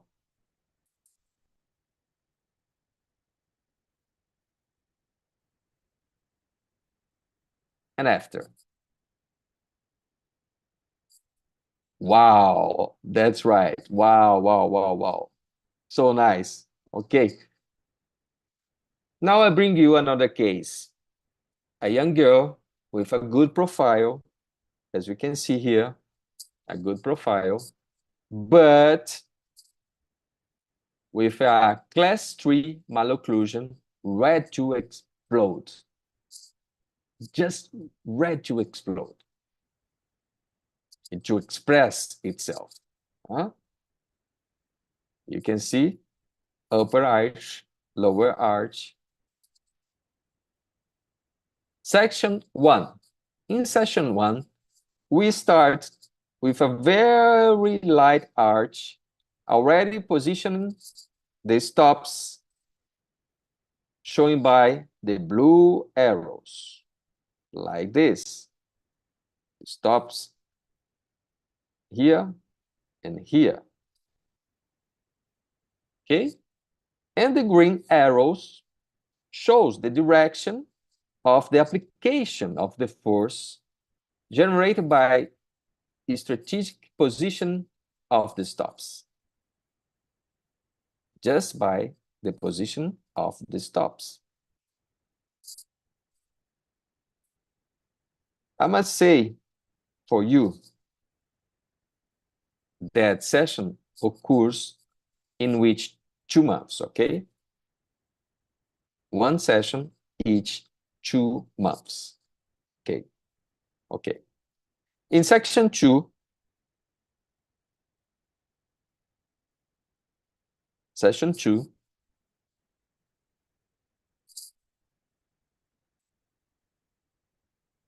we rarely place a rectangular arch, and we already have an improvement at the position of the upper canines, mostly the left one. You can see the position of the stops. The green arrow shows the direction of the force generated by the position of the stops, upper arch,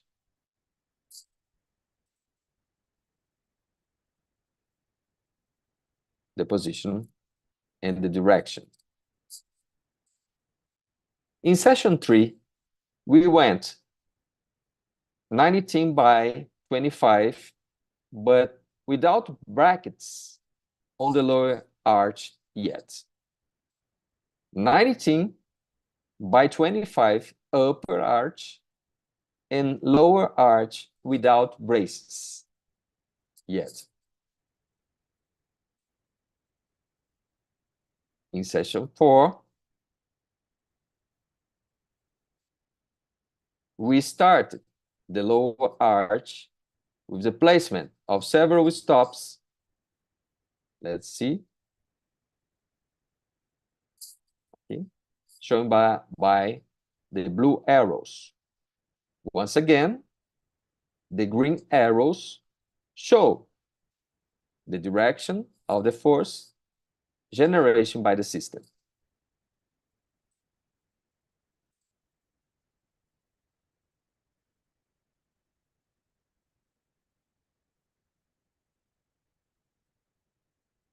Occlusion view, the same position of the stops and the direction of the force, distally. In section 5, the last rectangular nickel titanium edge wires and position of the stops, maintaining the mechanics distally.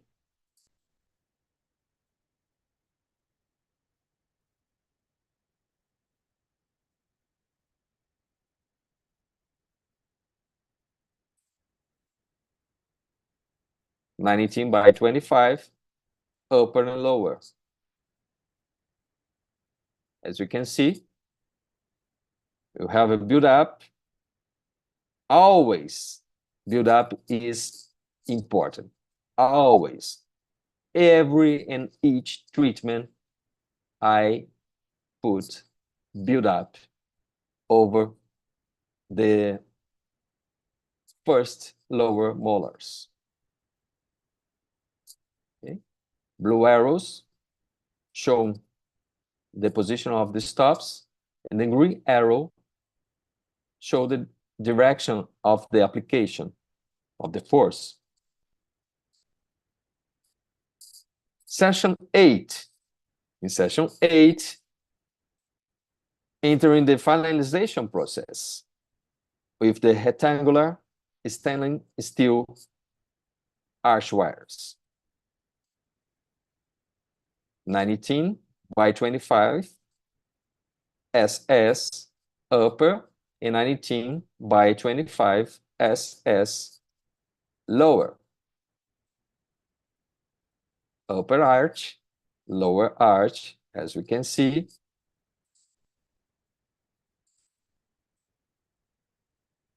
Session 9, ending of the treatment. Showing a good facial profile,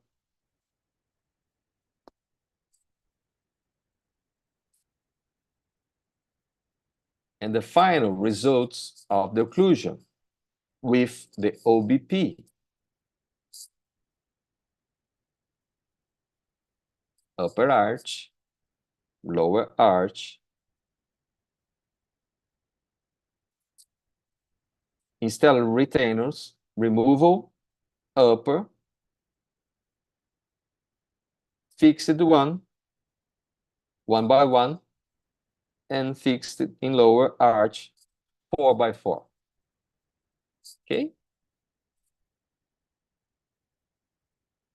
The protrusive teeth relationship.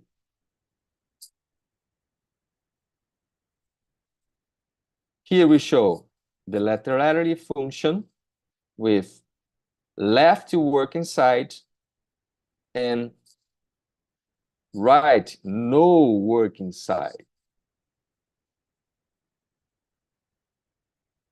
In this one, the right laterality with the right working side, canine, canine, and left no working side.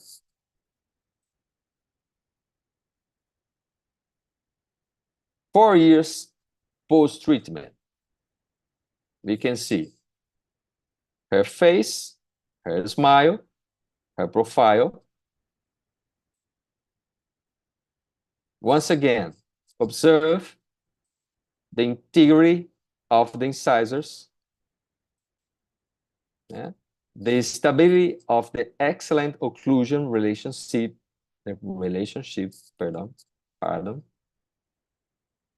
achieved by OBP, as we can see here.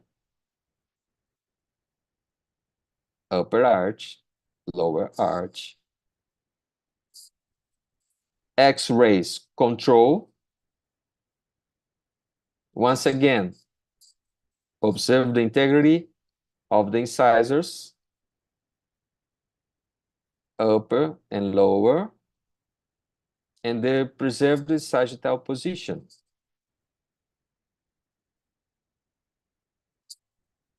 Here we show to you before treatment with OBP and after treatment results by OBP orthodontic treatment.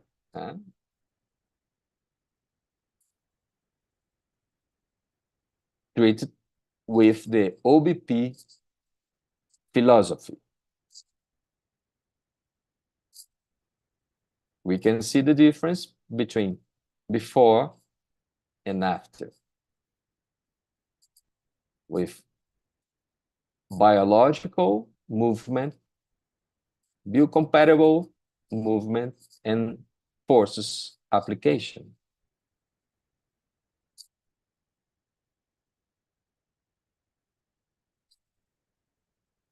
I hope you have enjoyed this.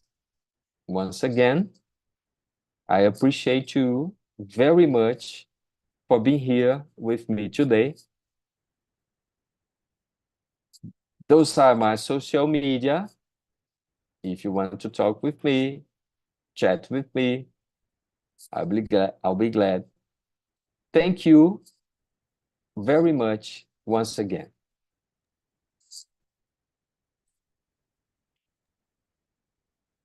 Thank you, sir. Thank you so much for your informative session.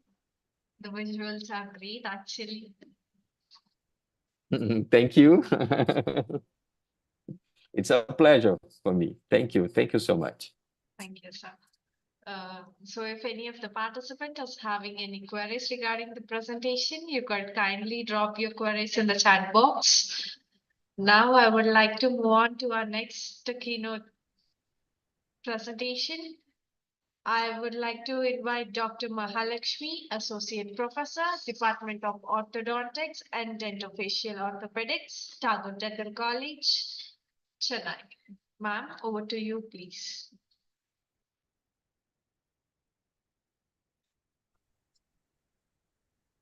Not able to share my screen. Just give me a moment, sir. Dr. Gerardo Alvarez, kindly unshare your screen, please. Sir, are you there?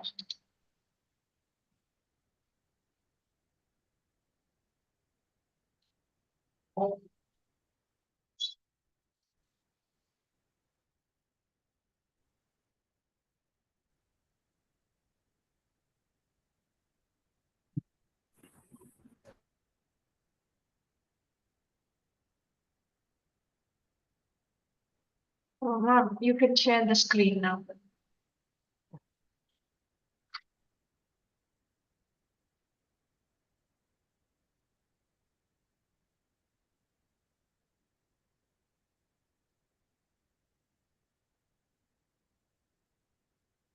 Is it visible? Yes, ma'am, it's visible.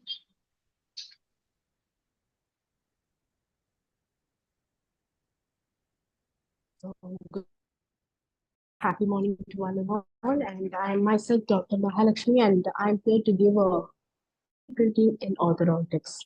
So 3D printing is generally used to describe a manufacturing process where an object is built layer by layer. It is also called as additive manufacturing or a rapid prototyping protocol. So necessity is the mother of all inventions. So irrefutably, the digital technology has changed the many aspects of a dental practice for the last 60 years. Dentistry, especially orthodontics, have undergone a massive transformation because of the digital technology. And avoidably, this digitization and digitization configuration mode has transformed our traditional practice into a more digital one. So in this lecture, I just want to give a brief review of what is 3D printing, what are the 3D printers available, what is the word post-curing processes, and what the literature says about them. First, before doing a 3D printing, we have models using an intraoral scanner, and if it's a model, you can use a display scanner. So what is 3D scanning? This is the process of analyzing the real world object, the shape, size, or geometries. Okay, so the laser has a probe which projects the laser beam onto the object's surface, which is recaptured by two camera sensors. So the result of the 3D scan is millions of points called as point clouds. These point clouds are joined together as a STL file, which is then exported to the CAD software for treatment planning, designing of an appliance, etc. So once this designing of the appliance is done, it is then undigitized. Okay, usually a STL file is used for exporting these images. There are also other types of files like object file format, additive manufacturing file format, and 3D manufacturing formats. All these are available for transforming digital object into for 3D printing. So I said something about undigitization. So what is undigitization? It is the process of transforming a digital object into a real object using a 3D manufacturing technology. So going into the history, it was in 1980 in Japan. Hideo Kodama was the first person to patent application for RP technology. After that, in 1986, Charles Hull, also called as Chuck Hull in US,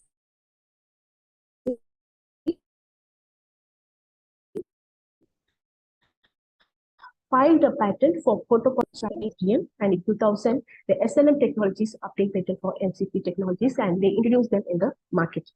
It was not until in 2012 that it was used for humans. That is, like, first prosthetic jaw was printed and implanted in 2012. In 2016, Daniel Kelly first printed a bow using 3D technology. And in 2018, a 3D printed house was displayed, and the future holds for 3D bioprinting. So next, how do this 3D printer works? So as I already said, first thing we have to do is to design a CAD model. That is, after scanning, we'll be designing a CAD model, which is then transferred to a STL file. So I should say that 3D printers are nothing but a simple robotic devices without this CAD software, because CAD is the major part which designs the object where the assembly it assembles or any new parts can be created. So everything can be done in the CAD software. So once the object is being designed, two movements are planned, it is then sent to a slicing software as a STL file. What is the slicing software and what is the use? A slicing software is used to slice your object into printable layers and prepare your object for the printer. Okay, it checks for the errors, it slices the objects into layers, it adds supports wherever needed, and make the fill patterns for the interior and convert this design into a blueprint, or it is also called as a G code. So this blueprint contains all the necessary information for printing the object. That is the temperature required, the thickness of the each layer, the fan stop and start speeds, everything will be in the G code. So mechanical structures, I said like supports and rafts are added here because it helps in uniform printing and it also helps in stabilization during printing process. So the supporting structures are usually removed after the object is printed. So going into the 3D printers, we need to know what are the parts of the 3D printer, what are the types of the 3D printer available in the market, and what are the steps in 3D printing. So the parts of the 3D printer is basically it has a built platform, the build plate, which moves in Z, Y, and X axis, and it moves up and down during printing process. Then there is a resin bag, there is a LCD screen, and below that, above that, it will be a FDP sheet will be placed, and below that chamber, there will be a light source. ISO has classified the 3D printer into 7 main types, that is material extrusion, pad polymerization, powder bed fusion, material jetting, binder jetting, directed energy deposition, and sheet laminations. Out of these, we in orthodontists use mostly material extrusion and powder bed fusion and pad polymerization. So some of the materials we use in 3D printing to do pad polymerization are SLA, DLP, and LCD. In SLA, the objects are created by selectively curing the photopolymer liquid resin through a photopolymerization reaction in which a cross-linking of a monomer and oligomer happens to form a polymer of the desired shape. So the UV laser is usually draws a pre-programmed design on the shape of the surface of the photopolymer using a set of mirrors called as galvos.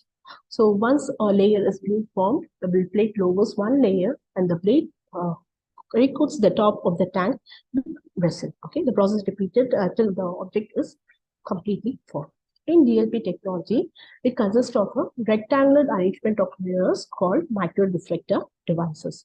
So each mirror represents 1 pixel and the resolution of the projected image depends on the number of mirrors. So the light emitted in DLP is around the wavelength of 385 to 410 nanometers, and this is different from SLA because DLP has the ability to flash an image of a layer all at once, while in SLA there is a point. Okay, so this have a voxelated or pixelated surfaces because of this ability, like curing the entire surface all at once. Okay, but this can be corrected using anti-aliasing feature, which is most commonly seen in the slicing software like Box and Lychee, which smooths out the jagged micro edges by partially curing the resin immediately outside the object boundary. Then comes the LCD printer, that is a liquid crystal display printer. So in that, the light shines parallel to the LCD panels onto the build plate. So in this, the light is not expanded using any lens or any other device. The next type of printing we use is extrusion-based printing. In that, fused deposition modeling, micro 3D printing, and bio 3D printing are available. Bio 3D printing is usually done with cellulose, hydroxyapatite, amino acids, etc. Infused deposition modeling, the filamentous thermoplastic material is heated and melted by the nozzle. Under the control of the computer applications, the nozzle moves in X and Y coordinates, and the material in the molten state is extruded and finally solidified through the accumulation of the materials layer by layer to form a product. Okay, so usually polylactic acid, polyamide, polycarbonate, and ABS copolymers are usually used in extrusion-based printers. The third type of printer used in orthodontics are powder-based. Okay, it is used for printing metal products like RME, like bands, etc. So here there are three types: SLS, selective laser sintering; DMLS, direct metal laser sintering; and jet fusion. So selective laser sintering was first developed by Carl Deckard and Joe Behmen in 1980 in Boston. So what happens here is a powder is dispersed in a thin layer on top of a platform inside the build chamber. The printer preheats the powder to a temperature somewhat above the melting temperature of the raw material, which makes the laser easier to rise the temperature at specific regions of the powder bed as it raises the model to solidify a pattern. This fuses the particles together mechanically to create an object. So the unfused powder particles are there. So the unfused powder particles acts as a support, which eliminates an additional need for supporting structures. So in this powder SLS, usually it's built in a layer of 50 to 200 microns. So for this SLS, we use cobalt, chromium, titanium, and stainless steel for fluting. Another type of technology which is seen in 3D printing is PPP, that is polyjet printers, which has a technology similar to the inkjet regular printers. Okay, it builds parts by jetting thousands of photopolymers droplets onto the build platform and solidifying them using a UV light. For this type of technology, usually a photopolymer resin is used. So there are many studies or many literatures which shows or which discusses about the various parameters used for 3D printing, and one such study is describes the accuracy of the 3D printed models in with a regular base, horseshoe-shaped base with a bar, and a normal horseshoe shape. And they have stated that a regular and horseshoe-shaped base with a bar are more accurate in transverse dimension than the general horseshoe-shaped base. Okay, and we have also found that SLA printer is least accurate than inkjet printers. So another study where they have checked for the print layer height have stated that the 25 mm print layer height has a greatest deviation, while 100 mm print layer height has the least deviations, making it like 100 mm is more than enough for an orthodontic purposes. And a study where SLA, DLP, and LCD was compared showed that the surface roughness in DLP was more compared to SLA and LCD, but SLA had more accuracy than other two printers. Coming to the post-curing process, which is the most important process in 3D printing, I should say. Why? Because post-curing processes is needed to remove the uncured resins. Okay, so this uncured resins is always toxic and it causes a lot of health effects. So you should always wear gloves before touching a pre-printed model. So after this, first we have to rinse off the uncured resin using ultrasonic bath or Duncan rinse method. Usually a 99% isopropyl alcohol is used, and the models are inserted for around 10 minutes. Then after that, it's sun-dried. Then the supports are being removed using a hand or a flash cutters. And after that, we have to cure it with a UV chamber with a 14 nanometers for around like 15 to half an hour. Okay, or nowadays some people have used nail polish dryer like a very UV chamber or a solar light for curing. Moving on to the applications of 3D printer in orthodontics, the first thing that comes to my mind is a 3D printed aligners, which is a new today among the young adults. Okay, so 3D printed aligners are usually printed with memory shaped resins, usually nowadays they are saying graphy or the clear ray, etc. Okay, so what is the advantage of this 3D printed aligners over thermoform is that this 3D printed aligner has increased accuracy. It has increased load resistance, lower deformities, and even the sub-millimeter movements and the force vectors can be controlled using a 3D printed aligners. Nassif et al. In 2014 first introduced a 3D printed retainers, and Cole in his article had compared the fit of the 3D printed retainers with that of the thermoform retainers, and he has stated that thermoform retainers are better, have a better fit than the 3D printed retainers. The reason behind this is that in 3D printed retainers or the aligners, we usually give an offset of 0.25 mm so that there will be ease of removal and insertions. It prevents the undercut. Okay, and this might also the fit changes might also be due to the rigidity of the resin used. So 3D printing technology has its foray in growth modification appliances itself. So when a patient at a young age comes to a dental clinic, we see addressal interference. We just think about the gingival trauma, but it might also lead to changes in the mandibular condylar positions, which leads to muscle adaptation and leading to craniofacial morphological changes and heavy changes. So if a patient with a class 3 with anterior perfect comes to a clinic, the first thing they have to think about is opening the bite or relieving the bite so that the mandible moves forward. So for this case, we have to take a scan. Then the scan STL file is transported to a CAD software, and this CAD software we have to build up a bite plate or a posterior bite plane. Okay, so posterior bite plane and other type of tooth movements where proclination of the upper anteriors and retroclination of the lower anteriors can be designed. This after designing is then 3D printed, and later it is thermoformed and delivered to the patient. 3D printed blocks are usually given to patients with class 2 retrographic mandible. So there will be micro distributions in the, okay, so patient will be asked to advance the mandible, and the impression will be taken using a impression tray resin. So after that, the scan will be taken in this position, and this STL file is then imported to a CAD software. So some CAD softwares has a create bar icon, which is used to design a uniform bite substructure extending accuracy between the upper and lower arches. So some software also has a split line design, which used to create bars at about 60-degree angulation. So after designing these twin blocks, that is having two upper blocks and two lower blocks, it is then exported for 3D printing as an external extensions. So like you can mill the blocks, or you can do a injection molding in thermoplastic aligners, which is being formed after 3D printing, and then it can be inserted into the patient's mouth. 3D printing of bone anchored maxillary protraction device is also published.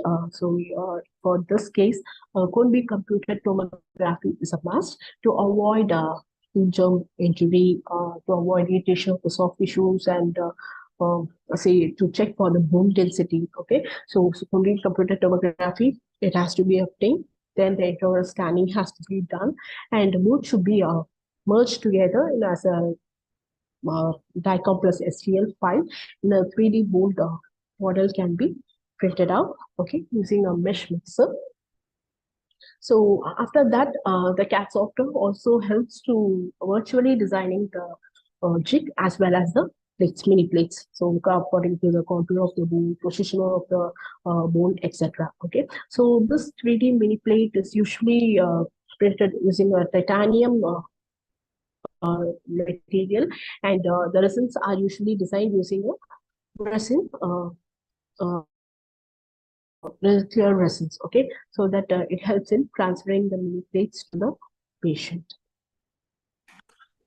Another type of application in growth modification or in orthodontics is pendulum appliance. So designing the pendulum appliance for molar dislocation can also be done using 3D printing technology, similar to other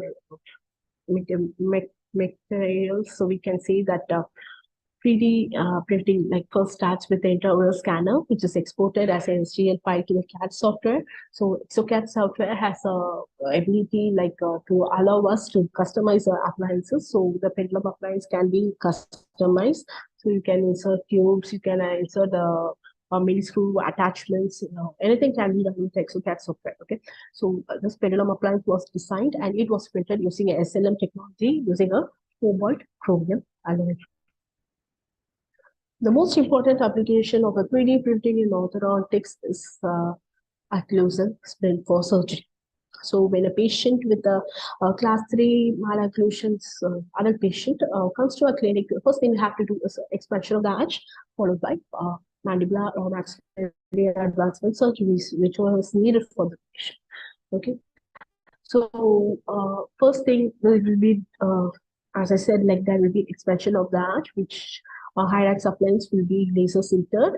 And after the expansion of the arch during by SATO surgery, then the patient will be asked to repeat a CBCT and all the necessary records will be taken.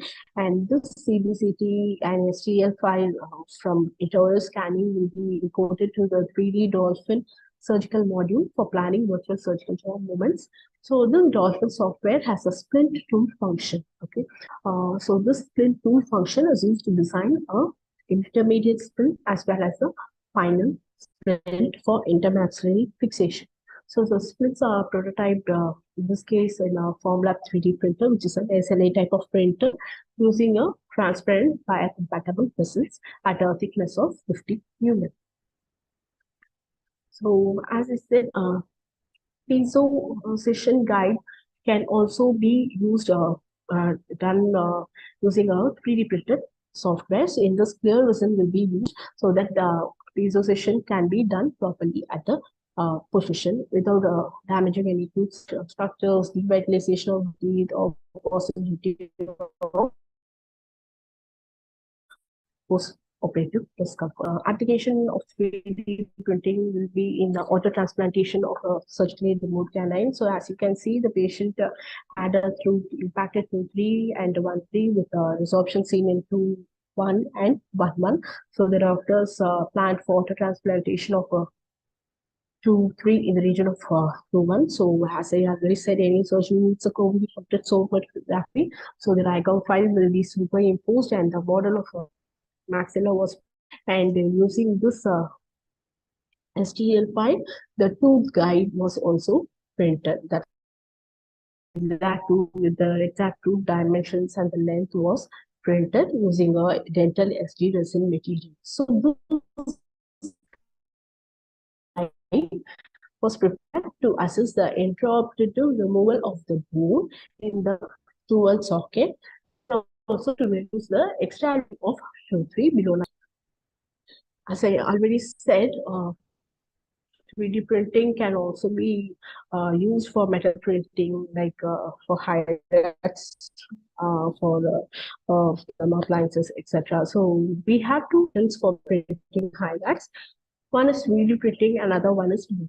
So what is the advantage of milling over 3D printing is that 3D printing, since Hyrax has a lot of minute parts which needs to be assembled on the later stage, milling will be a better option than 3D printing. So usually titanium, aluminum, vanadium-based alloy is used for 3D printing Hyrax appliances.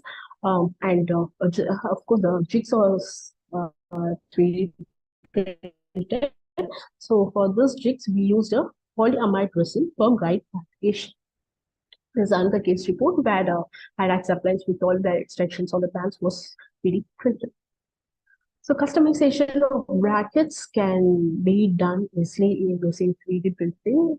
The first software which had this feature was brackets, where the brackets can be customized, like the padlock can be incorporated, the base can be designed, everything can be about the brackets was really done in this bracket software. So after like designing the brackets, you have two options, whether you can print with a ceramic or a zirconia resins.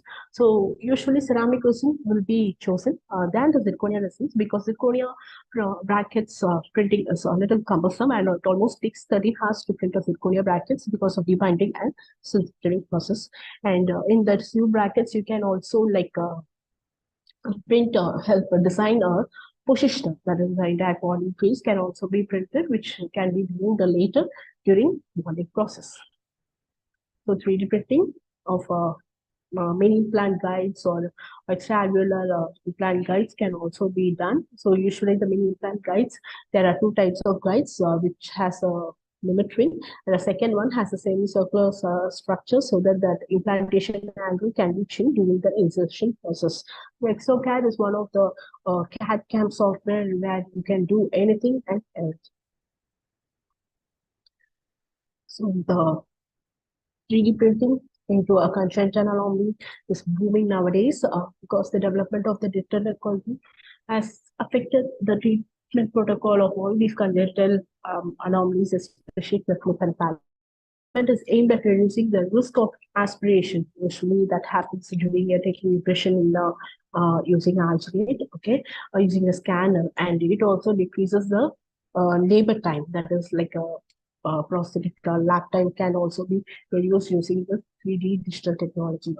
So this laser alveolar molding plates can be designed using the CAD software so that the gap between the alveolar molds closes at around 1 mm per week, and this can be 3D printed using resins. And the advantage is that personalization according to the individual cases can be done, precision can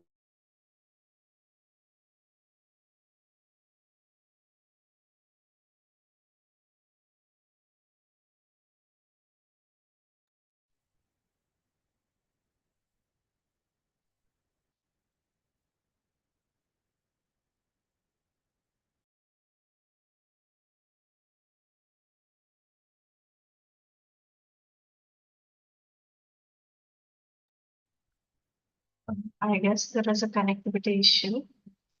We'll wait for a few minutes.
sorry, extremely sorry about that. There was a sudden power shutdown. So as I was saying, this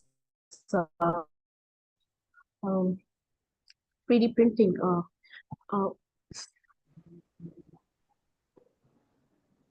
Yeah.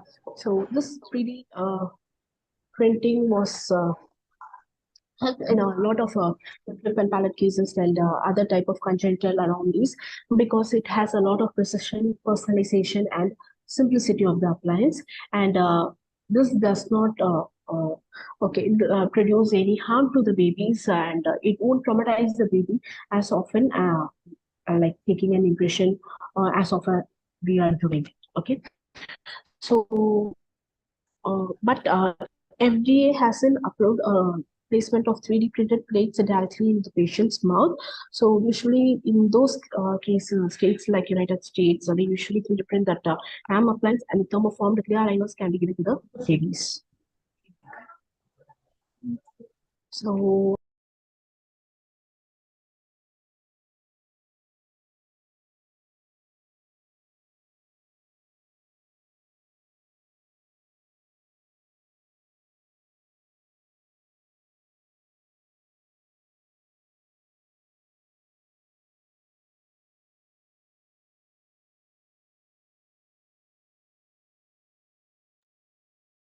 Oh, we are so sorry for the inconvenience. Kindly let us wait for few minutes. There is a disconnect.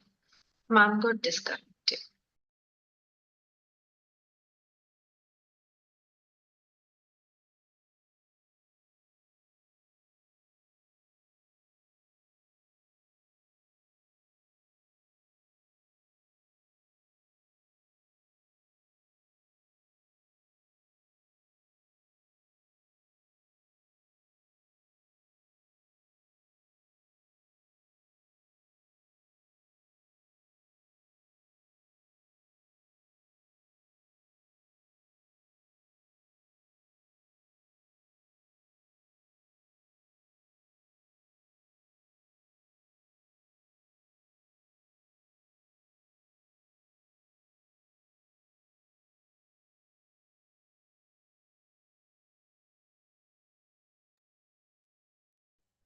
We are so sorry for the inconvenience. Ma'am has got disconnected. Kindly let us wait for few minutes.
Mahalakshmi ma'am, you can turn off your camera so that there will be no interruption in between.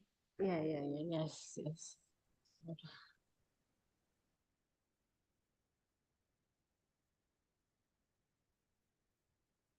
Sorry, everyone. Had some issues with the network connectivity. Yeah, as I said, like I was on the conclusion. So this 3D printing is here to stay forever, and we as an orthodontist or with a dentist should be equipped with all the latest technology to survive in this competitive field. Okay, so thank you, one and all, and thank you, Alex, for giving me this opportunity and bearing with me with all these problems. And I thank my department and Dental College and all my PTs for helping me with this presentation, and also my husband, Dr. Sumit, for guiding me with these presentations. And I'll be happy to receive any questions.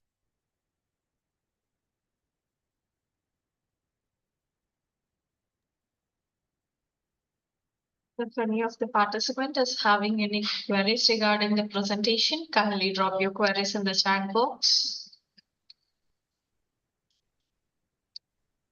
Next, we would like to move upon to our next presentation. Our session speaker, Dr. Enel Brahmli, Professor and Head Orthodontics and Dentofacial Orthopedics, Surendra Dental College and Research Institute, Sri Ganganagar, India. Ma'am, over to you, please. Thank you, ma'am. Am I audible? Yes, ma'am, you're audible.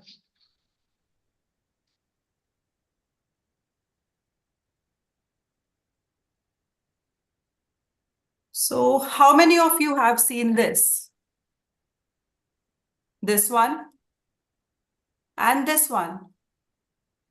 Well, these are all the pictures of patent certificates issued to our own colleagues, which have been posted on social media. We feel very happy to see that, but at the same time, we have few questions arising in our minds. Why do I need this? What all can be patented? And how do I get it in my name?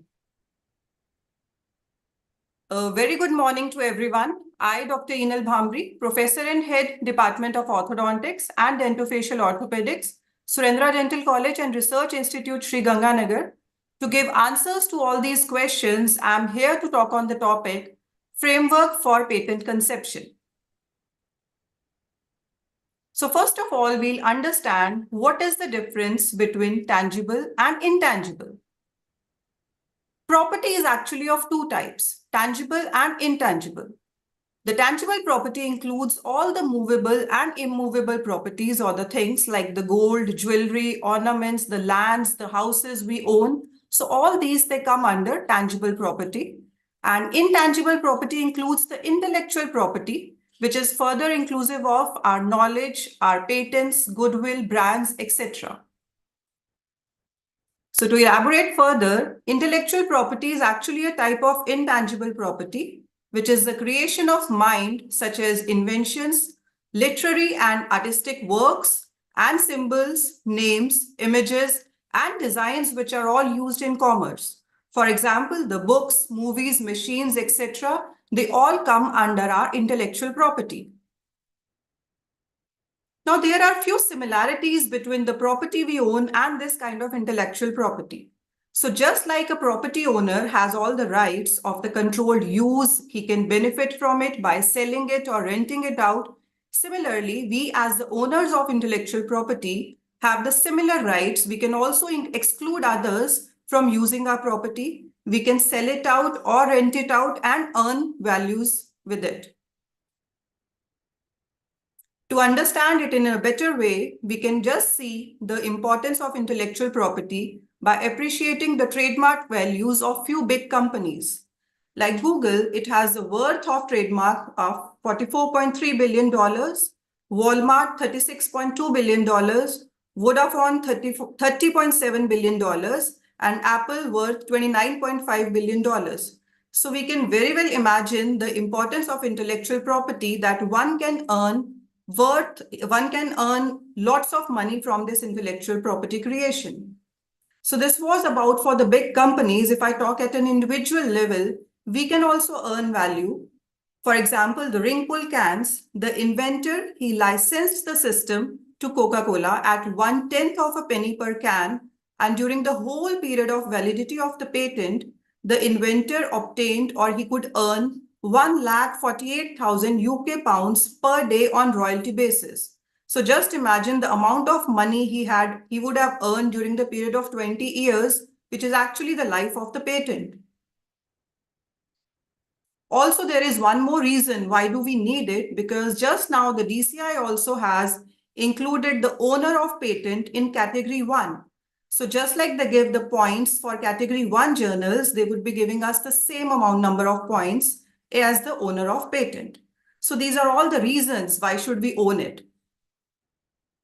Now, intellectual property is further of many types like industrial property, copyright and related rights, protection of plant varieties, traditional knowledge, and industrial property is further divided into patents, trademarks, industrial design, layout design of IC, geographical indication, and the trade secret. As of now, for dentists, I would be focusing on the patents itself. A patent is an exclusive right granted for an invention, which is actually a product or process that provides a new way of doing something, or it offers a new technical solution to a problem. So it provides protection for the invention to the owner of the patent, and this protection is granted for the period of 20 years. That is actually the life of the patent. So after this time period, your patent, it comes in public domain and anybody can use it after that. So during this period, you can earn money by selling or renting it out. Now these patents, they are further of product, process and utility types. However, the utility patent is still not available in India. So whenever we have an idea, we can file the patent under two categories, product or a process. Now the question is, if I have an idea, can I get it patented or it cannot be patented? So there have to be few norms that if the idea can be patented or not. So any article, apparatus or machinery or its component, any substance, whether living or non-living product, pharmaceutical product, any composition of matter, pharmaceutical products, any process or art of manufacturing other than the essential biological processes, they all are patentable in India. However, the microbes or the microorganisms, DNA or RNA, that is a living material, any kind of new metal which has been found on earth, or a method of treating a patient surgically, or any kind of modification you are putting into the surgery, that cannot be patented in India, that you cannot file for patent. Now let's say I have an idea and I want to see if my idea is patentable or no. Few may say that yes, I can go for patent, but then this is such a lengthy process. You need to be sure that if your idea is worth patenting or not. So there are few criteria for this patentability, and they are novelty, utility or industrial application, and non-obviousness. So I'll take up them one by one. As per Oxford Dictionary, novelty is actually the quality of being new, original, or unusual. By this, I mean that it should not have been published anywhere before that. None of the media disclosure should have been there. No journal should have published it, or none of the magazine publication should have included the matter related to your idea. It should also not be considered as common knowledge by the concerned field expert. By the field expert, I mean the specialist who is specialized in that particular domain. He should not consider it as a common thing. And also it should not be on sale or display before filing of your patent application. Now, how to check if your idea is novel or not? Because you never know, at the same time or even before you, many people have searched those ideas and worked upon that. So for that, we have various databases. For India, the database is IP India. In USA, it is USPTO, Canada, SIPO, Japan, JPO, Europe, eSpaceNet, and WIPO, that is Worldwide or Patent Scope. Or even if you don't want to look into the different countries separately, you can simply type patents in Google and then search for your idea. So we'll just take an example here for Indian site, that is ipindia.gov.in. So after putting in this in the Google, we'll get this kind of window. And on this window, there are many icons. And on the right-hand side, as you can see, e-gateways are there. Among those e-gateways, there is a... Sorry to interrupt you. We couldn't see your screen moving or something.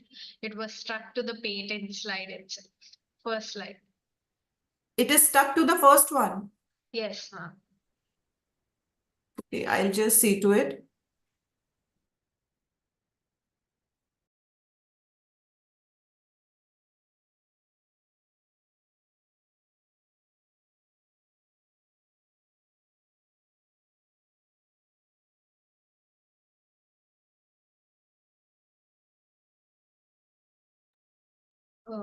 Try to reshare it, ma'am. Okay, Once close the window and reshare.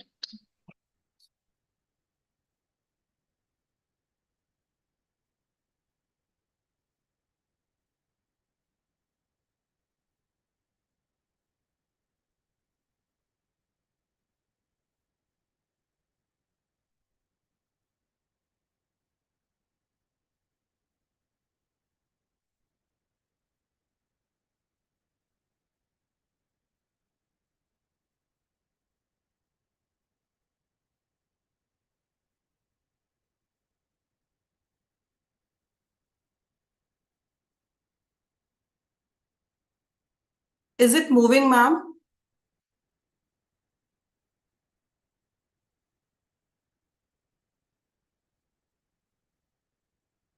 Is it moving now?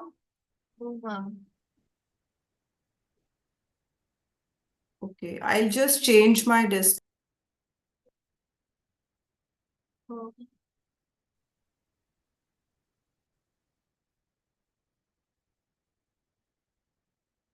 Try with the slideshow, ma'am, so that it might work.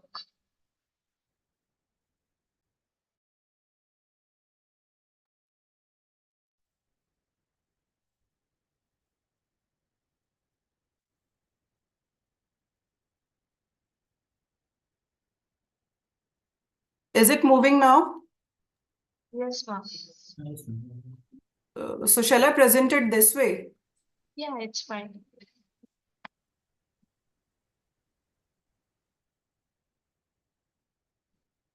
Just start from the patent itself again. So patent is an exclusive right which is granted for an invention, which is a product or a process that provides a new way of doing something or offers a new technical solution to a problem. So it provides protection for the invention to the owner of the patent. And this protection, as I mentioned earlier also, this is very much limited for 20 years. After the period of 20 years, it enters into the public domain. And now anybody can use your patent. Then these patents, they are further of three types: product, process, or utility.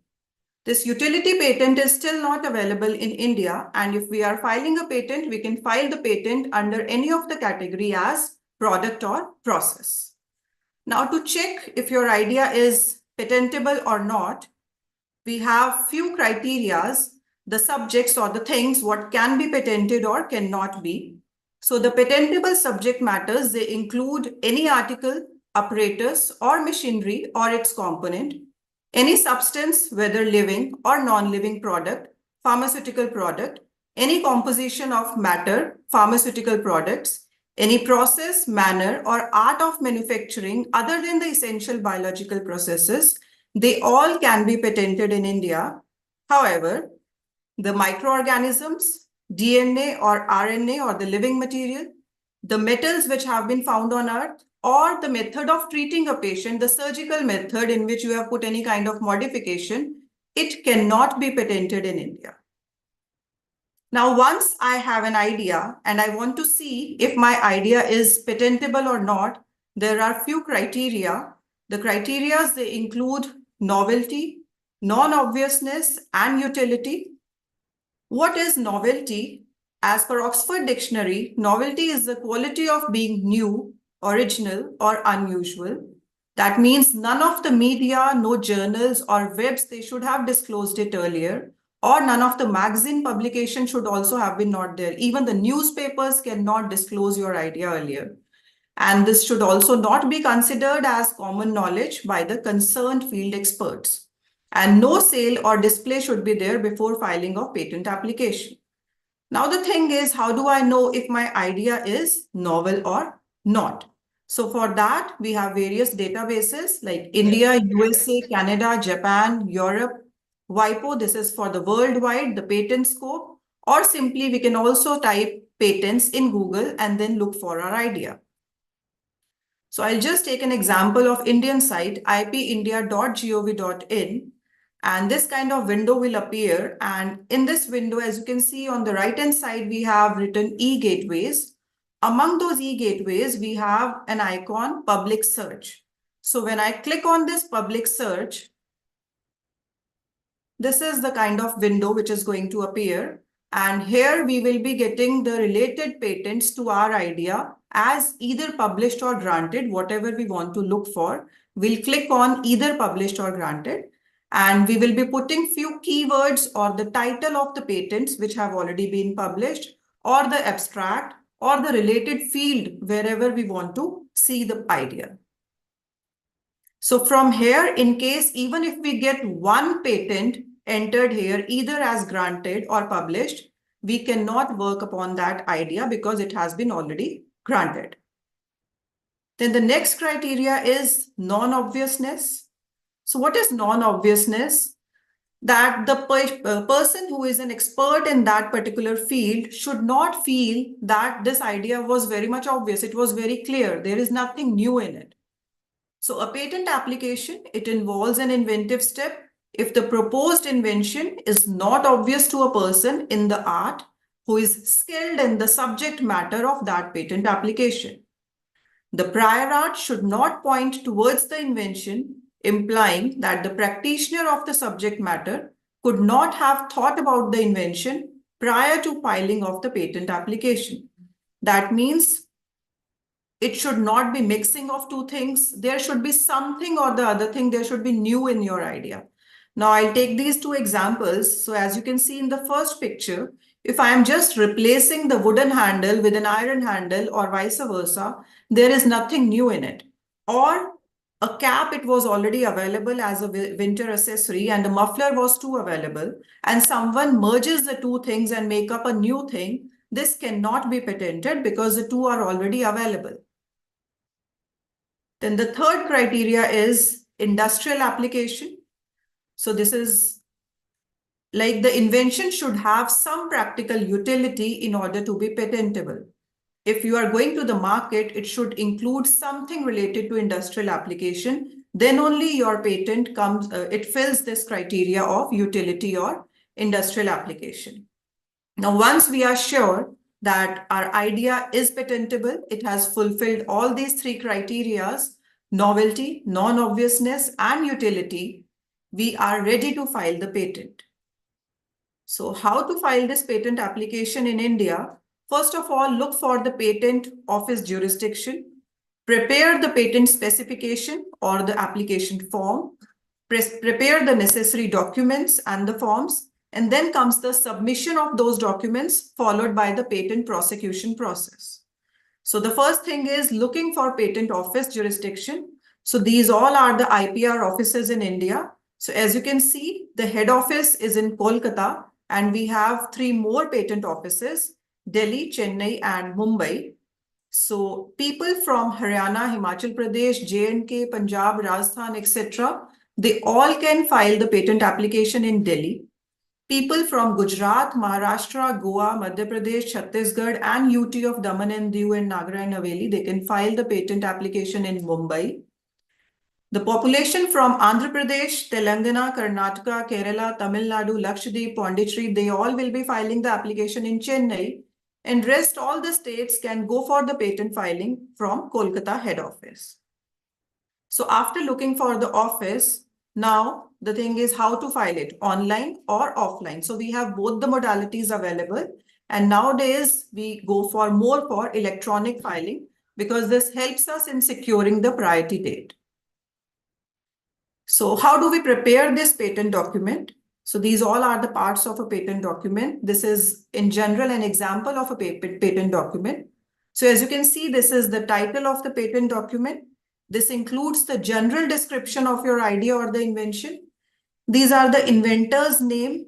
This is the assignee. Assignee is the owner of the patent, may or may not be the same as the inventor. If we are working in an institute, the owner of the patent will mostly be the institute. Then these are the references. Now, what are the references? These all are the cited related patents and non-patent literature. So whatever idea I have, while working upon that idea, I searched upon the related topics, and whatever I could find as a patent or a non-patent, all those things will be added it in under the background section. Then this is the patent number. It is very unique, just like our email IDs. So it will be provided by the government of whatever country you are applying in. And this is the number which is specifically given to that invention. Then this is the priority date or the filing date. What is the priority date? So whenever we file the application, we secure the date as a priority date. That means I am the first one to file this application with the similar invention. Then these are the classifications which are used for the technology. Then how do we prepare this document? So it has various parts like the title, as I've already mentioned, it would be in general describing the invention, the field of invention. So if I'm working in medicine, the field of invention is medicine. If it is mechanical engineering, the field of invention would be mechanical engineering. Background includes all the related references, as I mentioned in the previous slide, all the related patent and non-patent literature, and all the problems which were found in the previous things that they were not able to solve, and my particular invention is going to solve this problem. So all those problems would be mentioned under the background section with the related patent numbers. Then the summary would be the brief summary of your invention and how is it solving the problem which was there in the previous arts. Brief description of drawings. So whatever schematic drawings you are providing with the invention, you need to explain them. Detailed description will include the smartest possible way of solving the problem which was there with the previous art, which you are solving it, and you have to give it in detail. That means if anybody else want to practice that, he or she is able to do so by your description. Abstract, just like we write abstract for our articles. Claims, what you are claiming in the market that your invention is going to solve so and so problem. So this is claim, and you can add n number of claims with your invention. And then last but not the least are the drawings.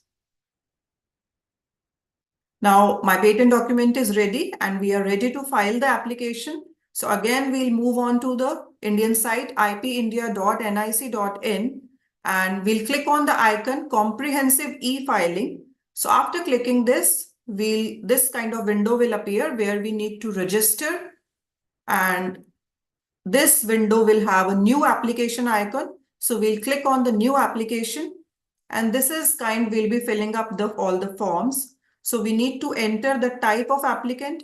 Type of applicant will be either the individual person, small companies, or big entities. Then we'll be putting everything like the type of application, ordinary application, or national phase, international phase, provisional specification, or complete specification under the type of specification.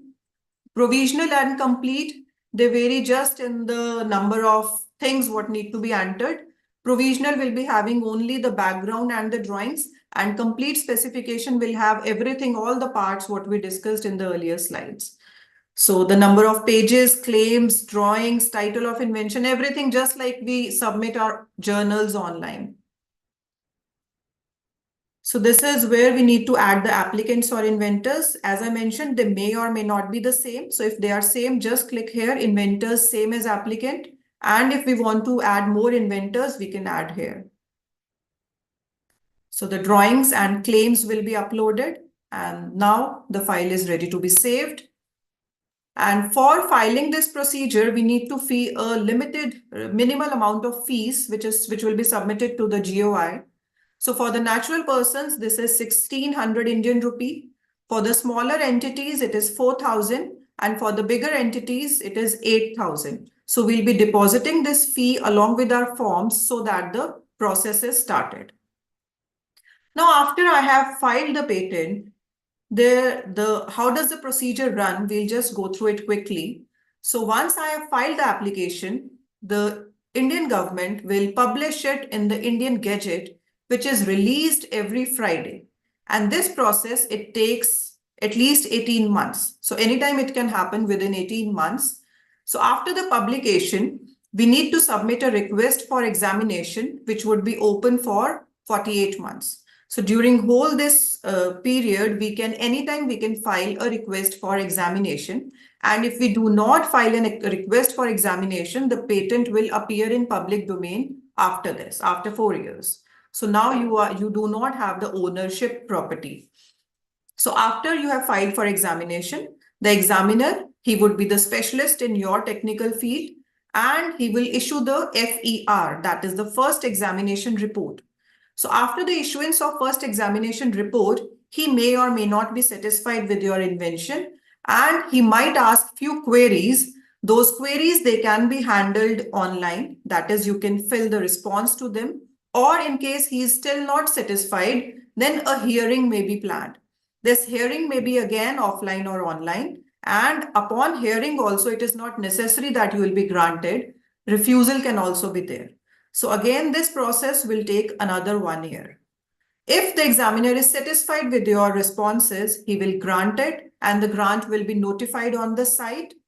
And you have this period of 20 years for which this grant is valid.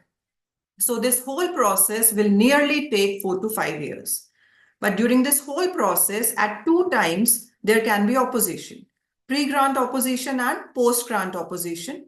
So pre-grant opposition is after the publication, it is open in public domain. The file, it is open to all the public, and anybody from the public like you or me can go for pre-grant opposition if I have few objections, any objection to your invention. So initial procedures will be hearing, and upon hearing, the decision will be again either refusal or grant. And after the grant is notified also, post-grant opposition time is there. This time is limited for 1 year.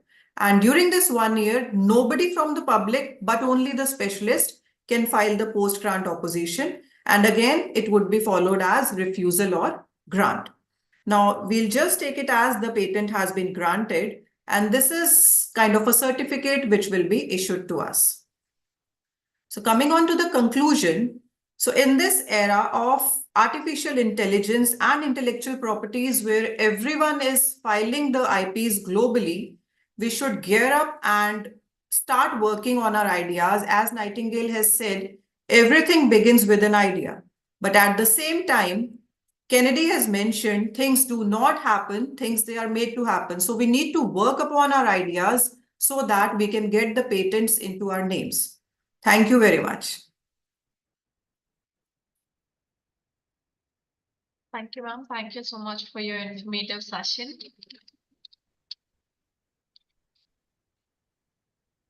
Thank you. Before we move to the technical session, I request all the participants to turn on the camera for gallery image.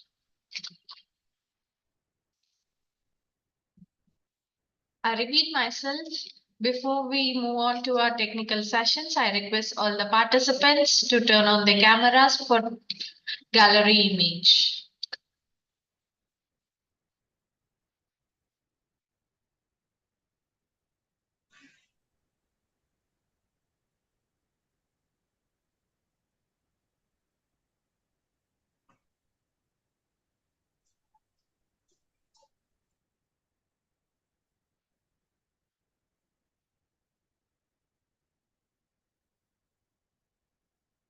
I repeat myself, I request all the participants to turn on the camera for the gallery image.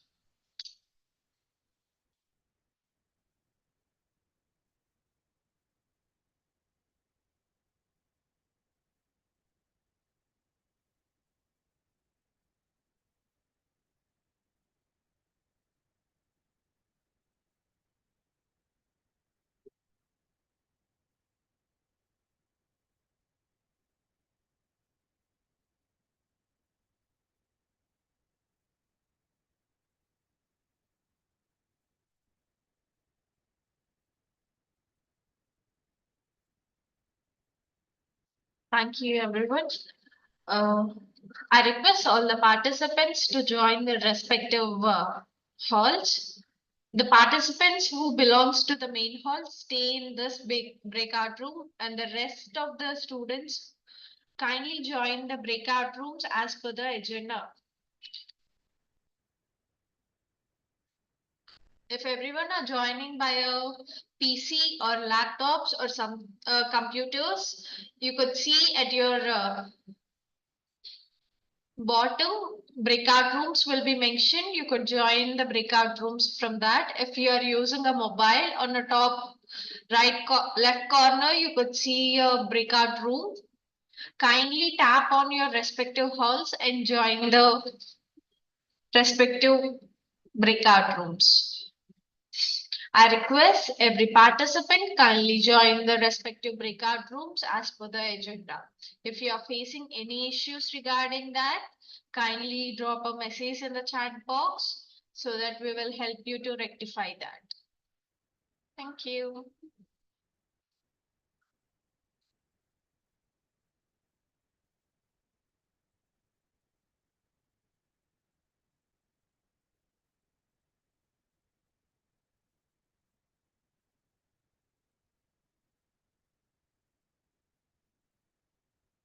I request every participant to join their respective breakout rooms as per the agenda.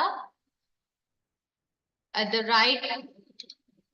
right bottom corner, you could see icon displaying breakout rooms. Kindly join the respective breakout rooms by tapping on Hall 1, Hall 2, Hall 3 as per the agenda.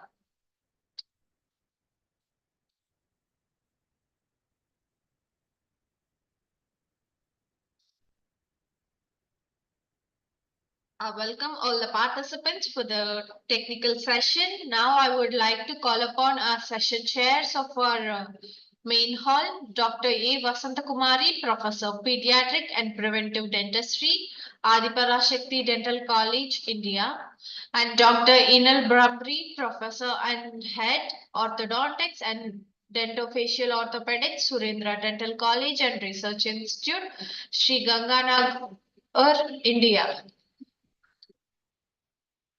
I request all the participants kindly join your respective halls as per the agenda. If you are facing any issue regarding that, kindly text us. Start 5 to 10 minutes. Sure. Vasanta Kumari ma'am, can we start with the sessions now? Yes, ma'am. Yes, ma'am. Please proceed. Okay, thank you, ma'am.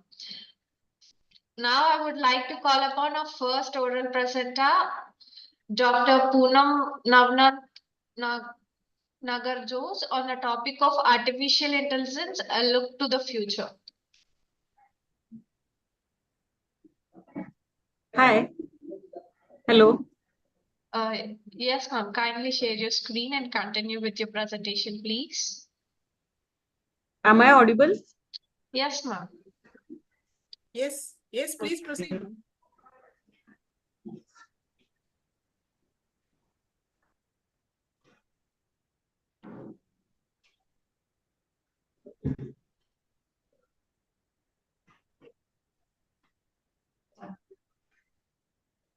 Can you see the screen? Not yet, ma'am.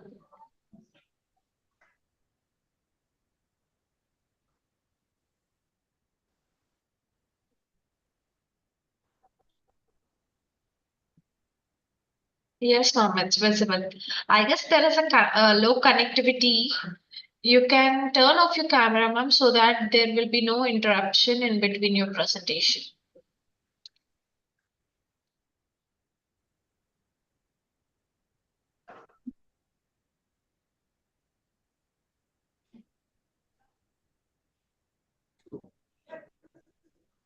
Dr. Poonam, are we having you?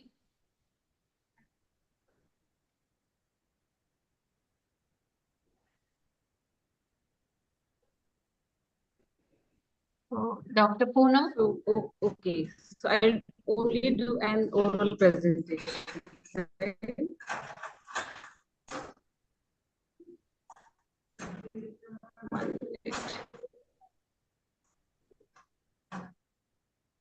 So is it okay now? Yes, ma'am. Yeah.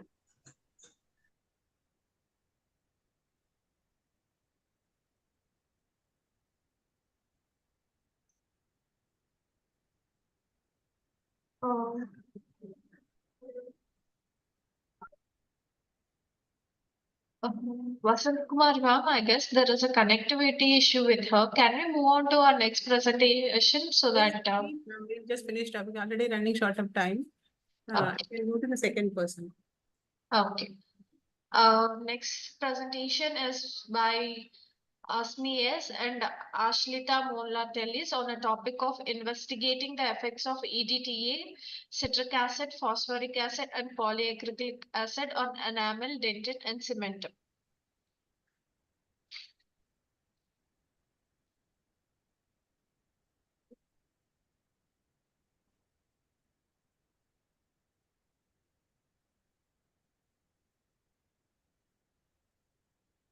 I guess we didn't have the participants yet, ma'am. We will move Go on to to the our next next. one, ma'am. Yes, If ma'am. people are not available, we can go to the next one, ma'am. Yes, ma'am. Our next presenter is Aishwarya A on a topic of congenital carnofacial deformities, genetic and clinical aspects. Aishwarya, Yes, ma'am, I'm available here. yeah, kindly share your screen and continue with your presentation, please. Hello, ma'am.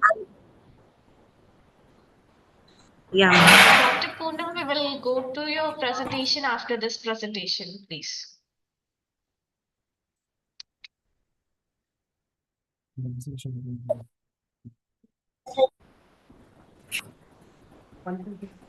I request all the participants to stick on to the time has been allotted for oral presentation. It's 10 minutes, in which 8 minutes for presentation and 2 minutes for questionnaire. For poster presentation, it is 5 minutes, 3 minutes for presentation and 2 minutes for questionnaire. I request all the participants kindly stick on to the time. Thank you.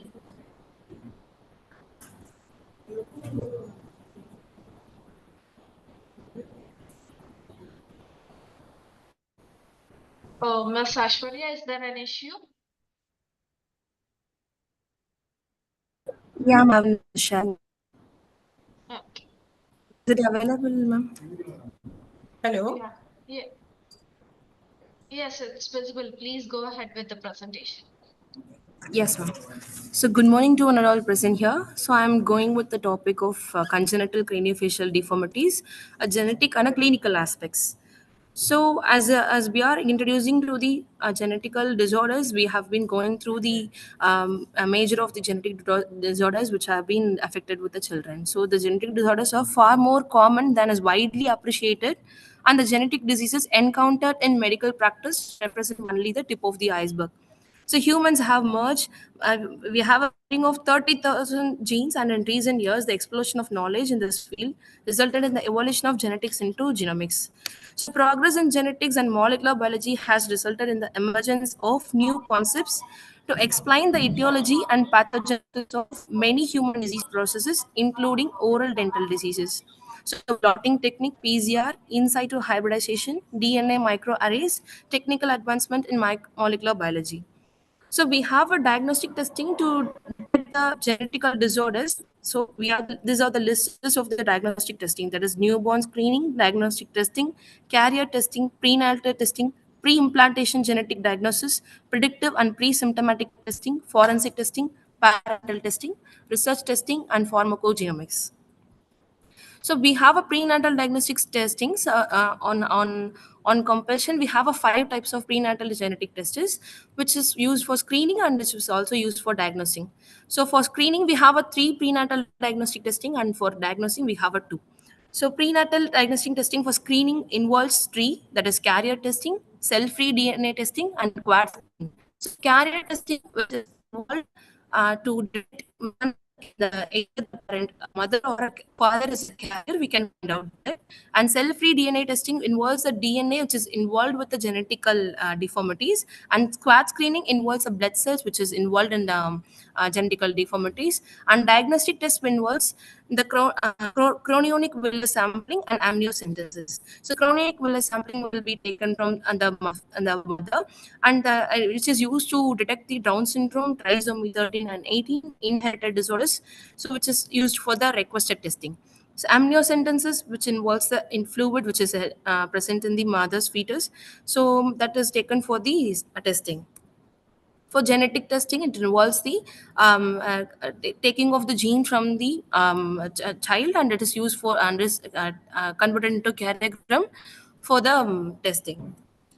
So various specialized cytogenic method of chromosome analysis. We can use these cells. So WBC, RBC, bone marrow cells can be used for the test of the genetic disorders. So we can take the whole blood culture, short-term culture, bone marrow culture, sister chromatid exchange staining, fluorescent in situ hybridization, spectral karyotypic and multicolor FISH. There is comparative genomic hybridization. And banding techniques is also used to detect the chromosomal abnormality. We can find the genes. So the Banding involves Q banding, G banding, R banding, C banding, T banding, CT banding methods, nuclear organizing region banding, and sex chromatin analysis. In Q banding, we can use the fluorescent microscopes for the analysis, and in G banding, we use the GIM solutions, which lead to the permanent preparation and is used to pair and identify each of the chromosomes accurately. And R banding involves the denaturation of the involving in the genes, but the staining ability of the chromosome is lost due to heating.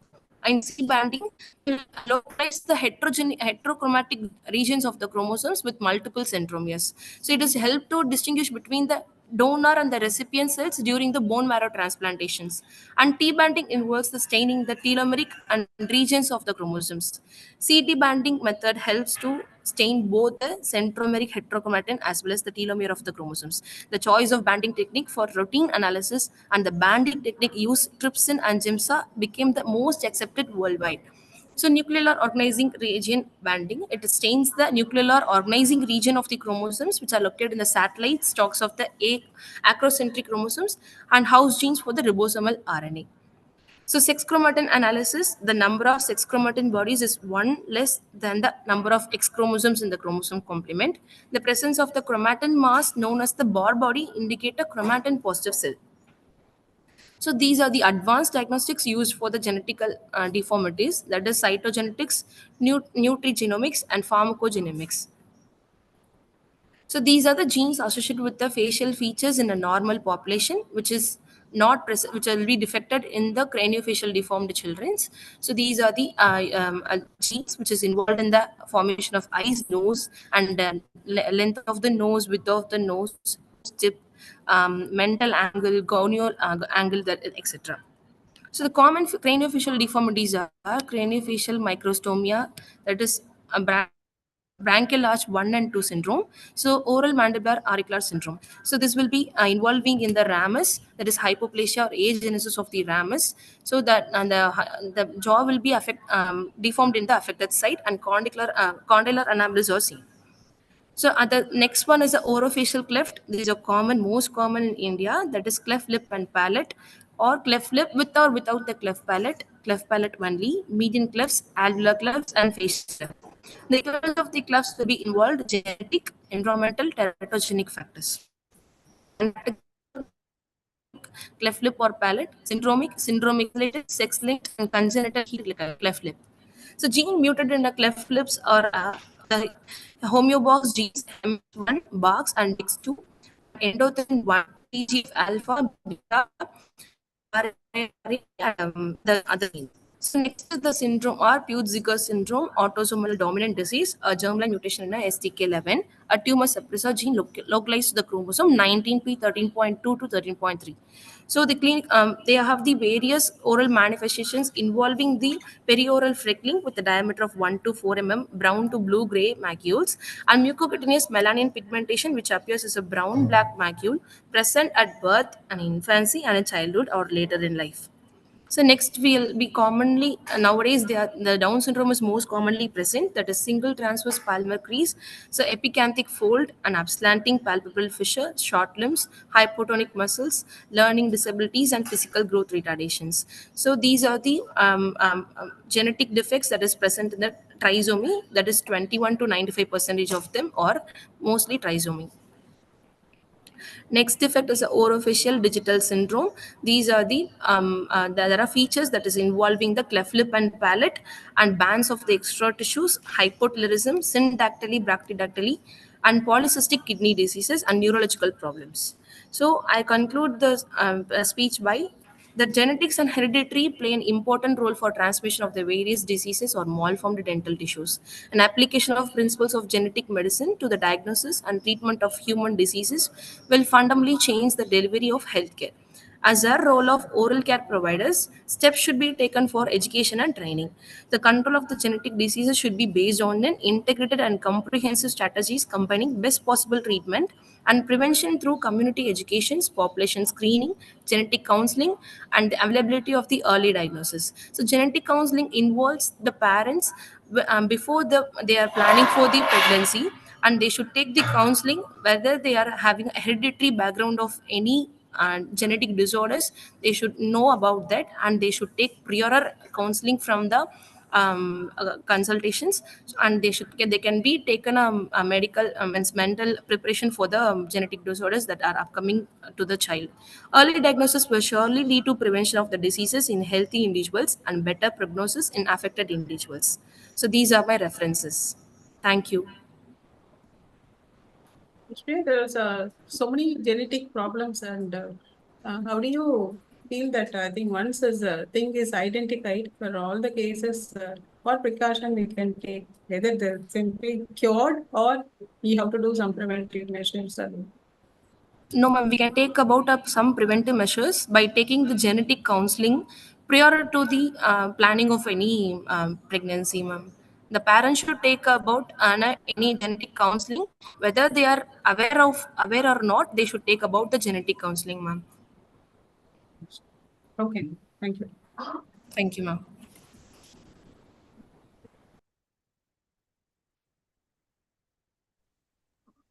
Ma'am, can we move on to Dr. Poonam then? Yeah, the next presenter we can go on. Trupti Gajendra. Global Innovation.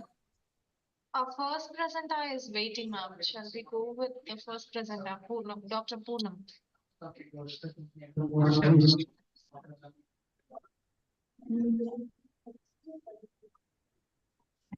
Okay, ma'am. Like.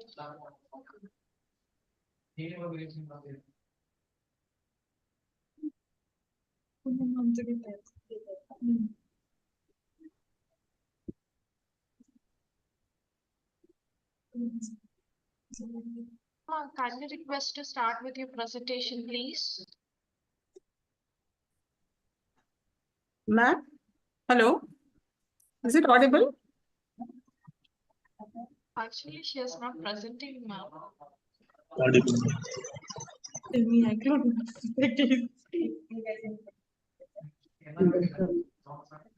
Dr. Poonam? Hello. Yes. Am I audible? Yes, ma'am, you're audible now. Kindly go with your presentation.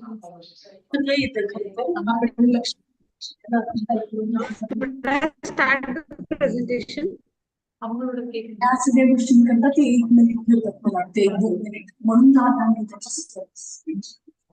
request all the other participants kindly stay on mute. I would say the beginning maybe அவங்களோட இது ஏதாவது internet ஏதாவது இஷ்யூவா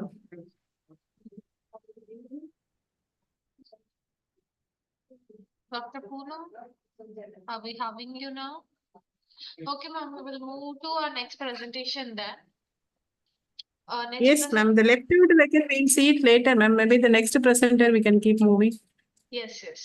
So Yeah, sorry maybe for the at the end the left out people. Okay, ma'am. Yeah. Our next presenter is Dr. Trupti Gajendra Giri. Yes.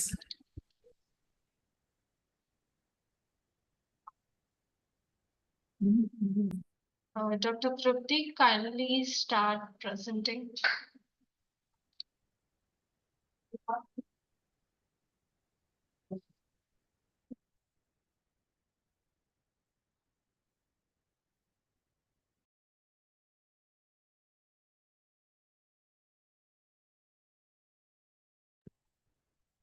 Good afternoon.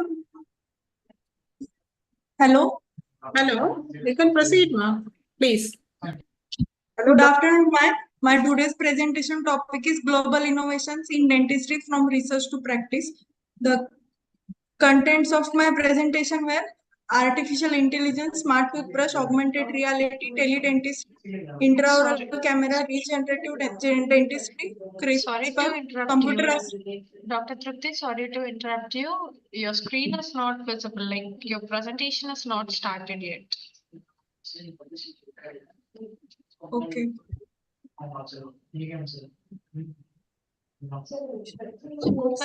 Open the presentation and then start sharing the screen.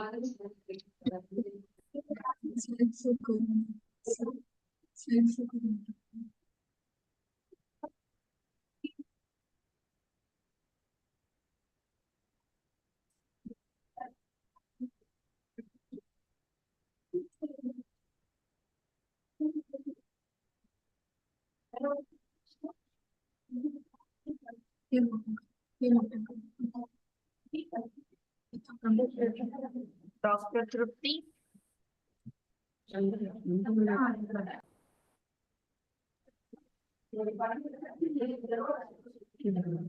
Excuse me.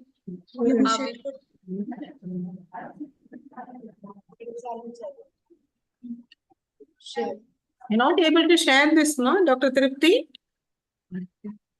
Ma'am, Yeah, can you able now to? I have shared. Yes.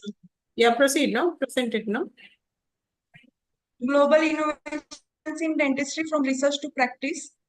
The contents of my presentation were introduction, artificial intelligence, smart toothbrush, augmented reality, teledentistry, intraoral camera, regenerative dentistry, CRISPR, computer-assisted design and 3D printing, virtual reality, happy neck, ozone therapy, Invisalign, nitrous oxide sedation, and Westcote.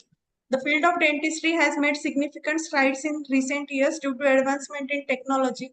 Going to dentist can be nerve-wracking experience for many people, but new innovation easier and less painful.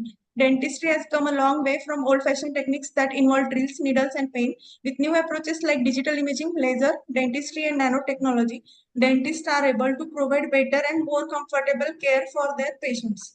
If you are curious about the latest advancement in dentistry, these are latest advancement. Artificial intelligence.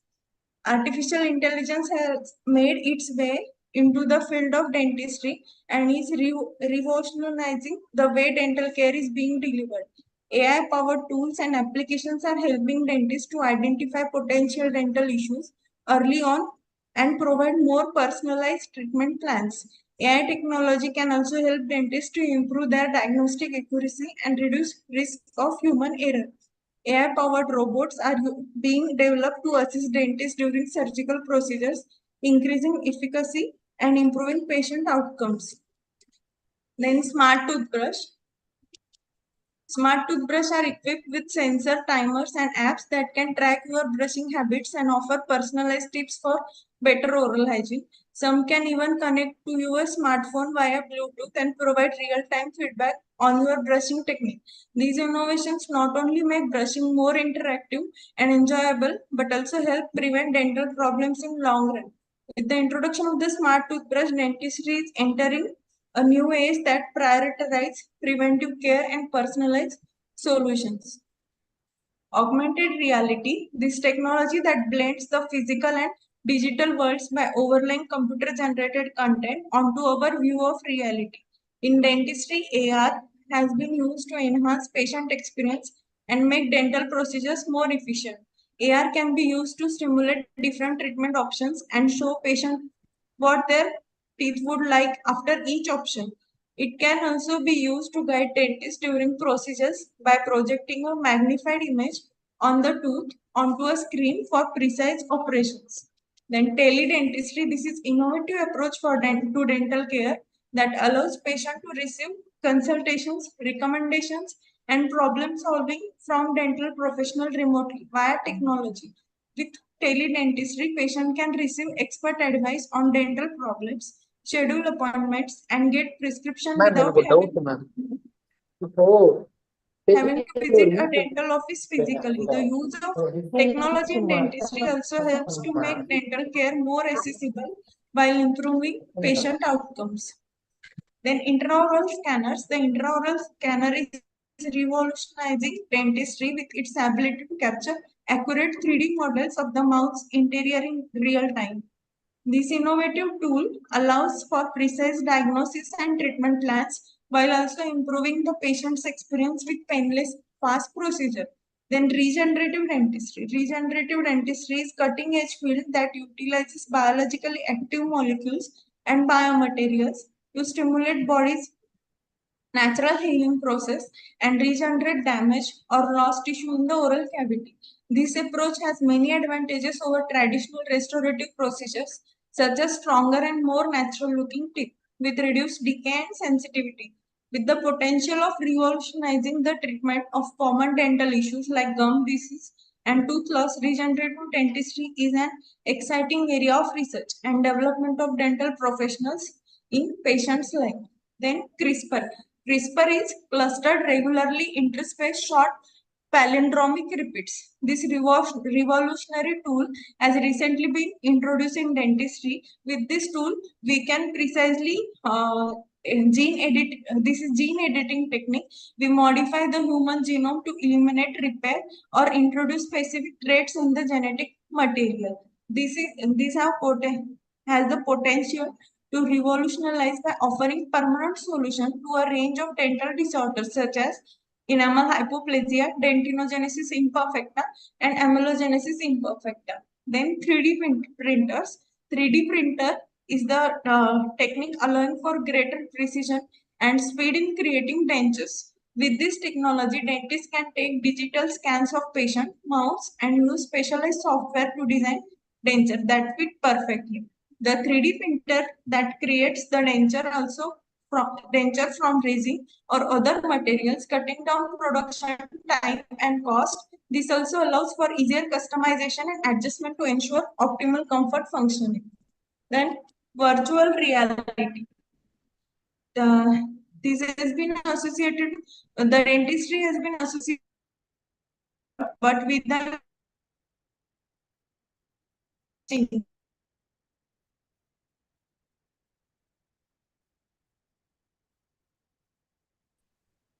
Dr. Chitti?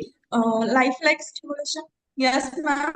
No, I think this is not audible. Please continue.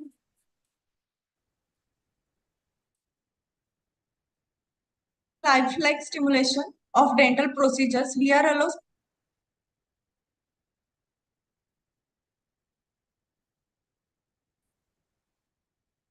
Your presentation is interrupted.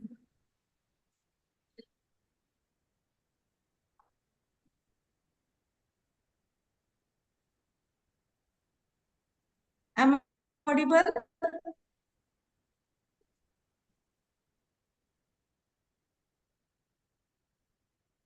Change your slide, no?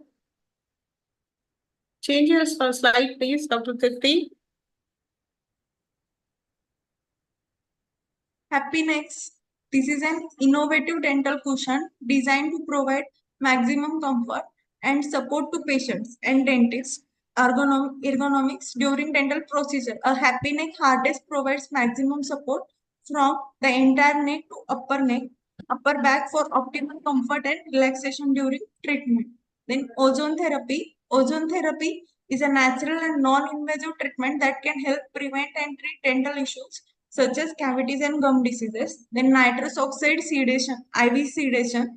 This can be used, this is called as laughing gas. It can calm patient down to point that they are relaxed but can still interact with their dentist. On the other hand, IV sedation sedates a patient so that they are unaware of what happened during their dental session. It is awake for the procedure. This is usually recommended for patients who are fearful of going to the dentist or for procedures that are painful such as wisdom tooth extraction. Invisalign, these are clearly practically invisible braces that can gently strengthen teeth. They provide an effective and comfortable way to strengthen smile without the inconvenience of wearing heavy metal braces. Invisalign braces are easy to take out for cleaning and don't require a restriction on what type of food to eat. They get the job done in less time with less hassle. Then Wellscope. Wellscope is a special type of light that dentists will shine in patient's mouth. This Wellscope is used to detect precancerous lesion and cancerous lesion.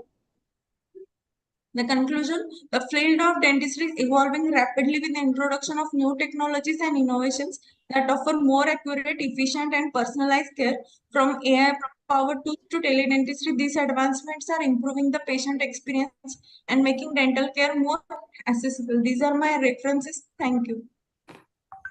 Dr. Chitti, this is the current latest technology and advancement is very good. And any limitations using this technologies and other things? Limitations are these advances we only use in metro cities. These are not approachable for these advances are not available in rural areas for all type of patients. This only used in metro cities for high class patients. Okay, thank you.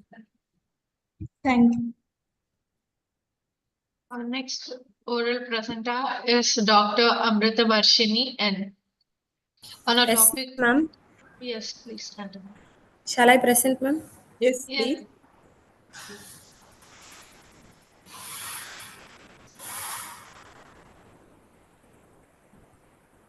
Sure. Thanks.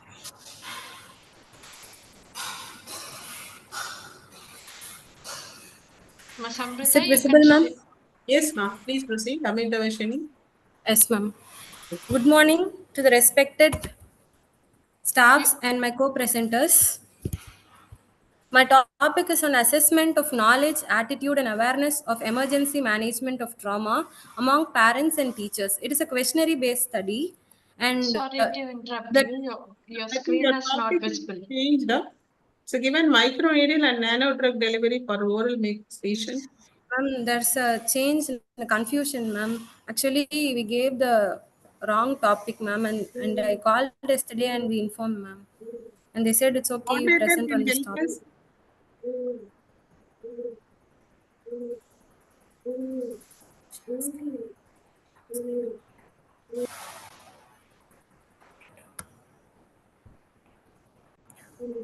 Moderator, please. Excuse me, ma'am. I think the topic has changed. What she is presenting is a different one. Can we go back? Yes, ma'am. There is a change in the topic, ma'am. We gave the wrong topic, ma'am. And I told them, ma'am. They said you present on this topic like that, ma'am. Okay. Okay, fine. Sorry. Yes. My topic is assessment of knowledge, attitude, and awareness of emergency management of trauma among parents and teachers. It is a questionnaire-based survey. The trauma is mainly focusing on the avulsion, and emergency management of dental trauma involves immediate and appropriate response of injuries affecting the teeth, gums, and its surrounding structures. Dental trauma can result from various accidents. That is, avulsion occurs most commonly in school children's when they Please play in change your sports slide. injuries. Amrita Varshini, change your slide, please. Oh, ma'am. Is it I think visible, it is ma'am? title alone. I am not able to appreciate your next slide. Yeah, please continue. Yes. No, ma'am. Yeah, proceed, please. Yes, ma'am. Okay.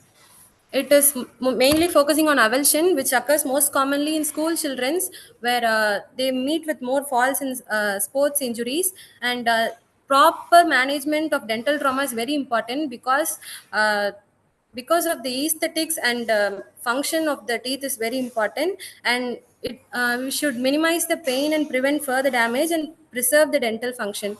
If a tooth is completely knocked out, it is important to handle it carefully. We should not touch the root portion because there is periodontal ligament fibers which are attached to the root structures, and it should not be disturbed for the reimplantation. So it should be handled by carefully holding the crown part, and it should be reimplanted immediately, and no time lag should be taken, or it should be stored in a storage media. So to know about the knowledge and awareness about this among the parents and teachers, we conducted a study, and the aim and objective of my study is to evaluate the level of awareness regarding the emergency management among trauma of children. So we are doing the study among parents and teachers. The materials and methods of my study are the study participants are the teachers who have worked in schools for more than 1 year, and the parents who have children below the age of 12 to 13 years. It's a questionnaire based study. Totally 75 participants have responded to this questionnaire, and the exclusion criteria is the teachers who have worked in schools for less than 1 year and parents who have children above the age of 12 to 13 years. The parts of the questionnaire is divided into knowledge, attitude, and awareness. The knowledge is mainly assessing about whether they have the knowledge about the emergency management, and attitude is how they approach to the dental trauma immediately after they approach a child with the avulsed tooth, and awareness is whether they know what is the right media and what is the time they have to reach the hospital, like that. So many questionnaires have been framed. totally 15 questionnaires have been framed, and the responses have been recorded. The parents and teachers both have responded. Out of 75, there are 23 parent participants, and the remaining 52 are the teachers. And coming to the statistical analysis, first question, moving on. Have you ever come across a dental trauma incident of a child? Skip over the question. You just let us know the results because already we Yes, are. ma'am. Mainly, we conducted the results, and the statistical analysis have been framed. Mostly, the parents and teachers both are aware of. They are aware that this tooth should be saved and it should be reimplanted. But the only thing they are confused about is the storage media. So I want to conclude that we have to create more awareness about the storage media. They have to store the avels tooth, and that's all, ma'am. These are my references. And we are going to. Age group is 12 to 13 years. What is the significance of that? Ma'am, the literatures, I have referenced the articles, ma'am. There are more studies they have done on this, ma'am. Even 7 to 8-year-old child have a central fracture, no? So that time, I think that school children, in general, the school children, no, whichever the. Yes, ma'am. So that you concentrate on that. Okay. Yes. Okay, fine. Thank you. Thank you, ma'am. Yes. Next presentation. Our next presentation is oral presentation by Dr. Gopal.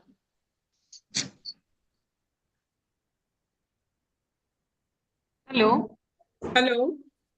Am I audible, ma'am? Yeah. Can you schedule me? Dr. Gopal. Yes. I'm Dr. Poonam, ma'am. Can you schedule me next? Just see little later, no, because the schedule is going. I think we can look at it at the end. At the end, Yeah, okay. yeah, the left out, I think we can see at the end. If you are interrupting, I think that's all will be in clumsy.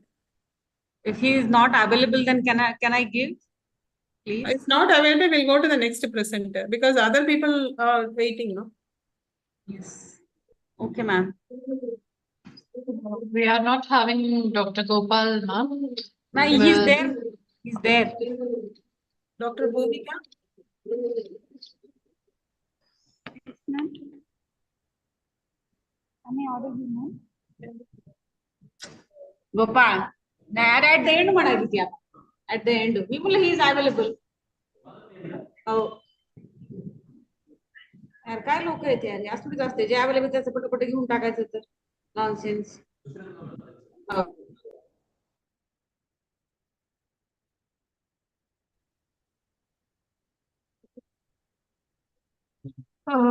Are we having Dr. Gopal or shall we move to Miss Bhumika? Yeah, we'll go to Bhumika. One thing is whoever not available, I think we'll keep it at the end because let the schedule can continue. Okay, ma'am. We can have it at the end. So we don't want to interrupt in between. Okay, sure, ma'am. Yeah. Dr. Bhumika, please start with your presentation, please. Good afternoon, ma'am. This is Bhumika. Am I audible, ma'am? Yes, you are audible. Kindly share your screen and start presenting now.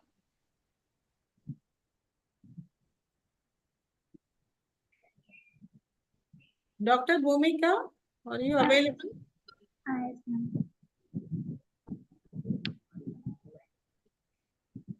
Is my screen visible, ma'am?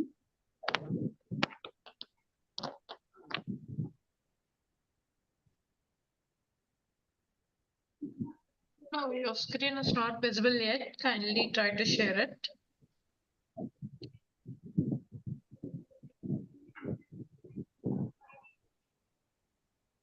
Is my screen visible, ma'am? No.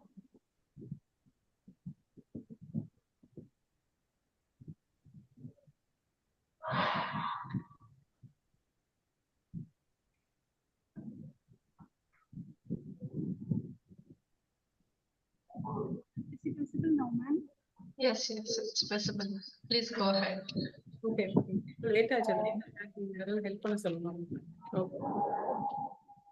Shall I proceed, ma'am? Yes, please. Start with your presentation. Yeah, present it. Bhumika, Yes, ma'am. start presenting now. Okay, ma'am. Good afternoon, Yeah, your voice is not audible, ma. Please little louder. Am I audible now, ma'am? Yeah, please. Okay. Good afternoon to the respected staffs and my co-presenters, ma'am. This is Bhumika from Adipara Shakti College. I'm here to present on topic the benefits of tissue adhesives over suturing in treating skin lacerations for pediatric patients. So these are the contents I'm going to discuss on. So introduction, when it comes to pediatric patients, the facial trauma is most common as they are at a higher risk of getting facial injuries because they may not be stable and they need help, and they are more common. The more common cause for facial trauma includes blunt force such as falls, or they may fall down, and this will be the reason. And soft tissue injuries involving face are common in children. Around 34 to 92% are contusions and lacerations. So we'll let us see about the treating. Let us see about treating facial lacerations in pediatric patients. So conventionally, we use suturing for treating facial lacerations in case of pediatric patients. The suturing, in case of using suturings, the wounds will potentially, there is increased scar formation and there is increased risk of infection, and the patients will definitely have a fear of injection and needles, and it will be very difficult to manage patients and will face very much difficulty in putting sutures to the patients when it comes to children. So we'll have an alternative, that is tissue adhesives. So history of tissue adhesives. Tissue adhesives were used even before decades. That is, in the year of 1949, a German chemist introduced tissue adhesives. Cyanoacrylate is commonly used as tissue adhesives to close conditions. So among which Make a little louder. Your voice is not clear. Please little louder. Okay, ma'am. So am I audible now, ma'am? Yes, please. Okay, ma'am. So in the year of 1998, octyl 2 cyanoacrylate was approved by FDA, and the most commonly used brand is Dermabond, and this is most commonly used in treating incisions. We use the tissue adhesives, but the major drawback comes when depending on the long-term results and the complications. So that is the drawback, and that's why it is not available. That's why most of them are not aware of tissue adhesives, and most of them are not clinically using it. So tissue adhesives most commonly used composition includes 2-octyl cyanoacrylate, that is commercially available as Dermabond or Surgisil, and N2-butyl cyanoacrylate, which is available as histoacryl blue or periacryl. Tissue adhesives are actually basically liquid monomers which undergoes an exothermic reaction upon exposure to moist surface, that is among the skin. So this converts into a strong tissue bond and thus helps in approximation of the wound and then helps in healing, ma'am. So the indications for tissue adhesives include when the lacerations are of length less than 5 centimeters, and lacerations are not much deep, and there should be no animal bite, and there should be low wound tension, good wound approximation, and then the wound must be less than 12 hours old. If it is for more than 24 hours, then tissue adhesives may not be more effective because there may be scar formation. So I'll say how to use tissue adhesives. How to use tissue adhesives. When it comes to management of lacerations, first we have to profusely clean the wound with copious saline irrigation. After saline irrigation, we have to approximate the wounds as shown in the picture. As shown in the step 4, we have to approximate the wound margins, and then we can apply the tissue adhesive upon it, and we have to hold it manually for 15 to 60 seconds, and then this would help in approximation of the wound. This is very much more effective in saving time and managing pediatric patients, because in case of pediatric patients they'll not be cooperative for us, and it will be very difficult for us to place the sutures, ma'am. So when it comes when we use tissue adhesives, it will be very helpful in treating pediatric patients because managing them will be very easy.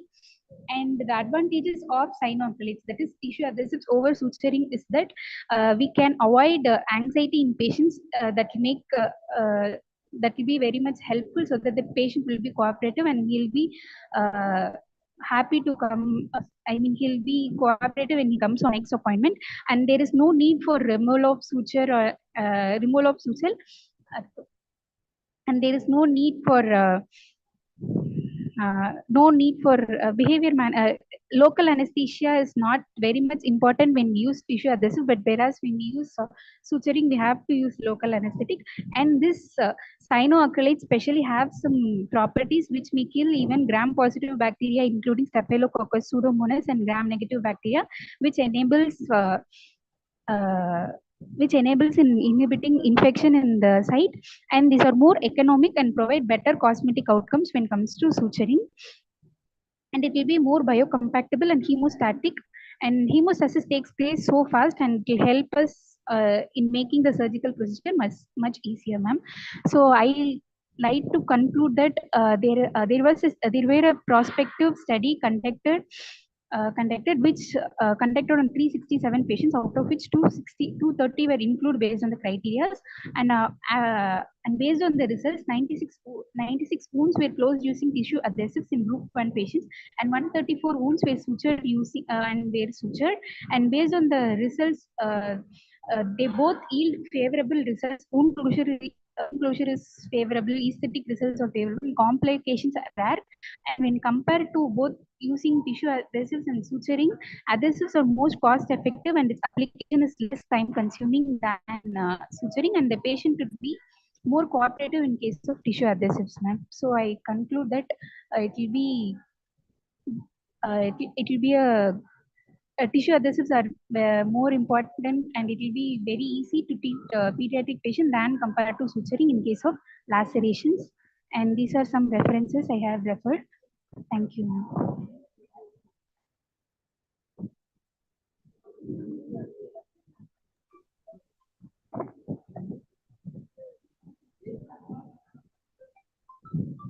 Vasanta Kumari ma'am, you're on mute.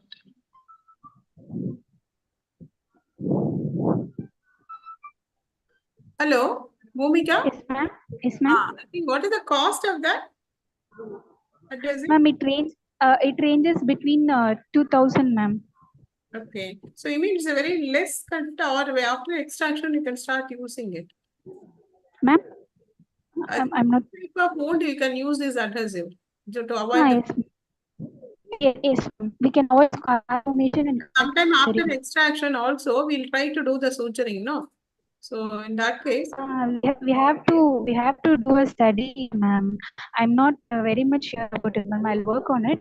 But when it comes to laceration and clean wounds, it will be very much useful, ma'am. okay. Okay, ma'am. Thank you. Thank you, ma'am. Yes.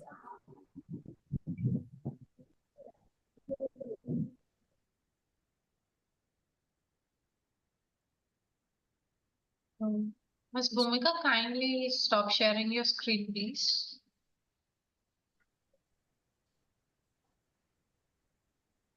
Shall we move to our next presenter, ma'am? Yes, ma'am. I think ma'am told, I think something the Poonam now I think Nagarjava, the artificial intelligence. She is waiting and she would like to present. That's what I heard from the organizing team. Yes, ma'am. Dr. Poonam, kindly share your screen and start with the presentation, please. Okay, thank you so much. Earlier it was an inconvenience because of some internet problem. Can you see the screen? Yes, ma'am. Please go ahead. Okay, so this is Dr. Poonam Nagargoje. I am currently working as a reader in a department of oral and maxillofacial surgery.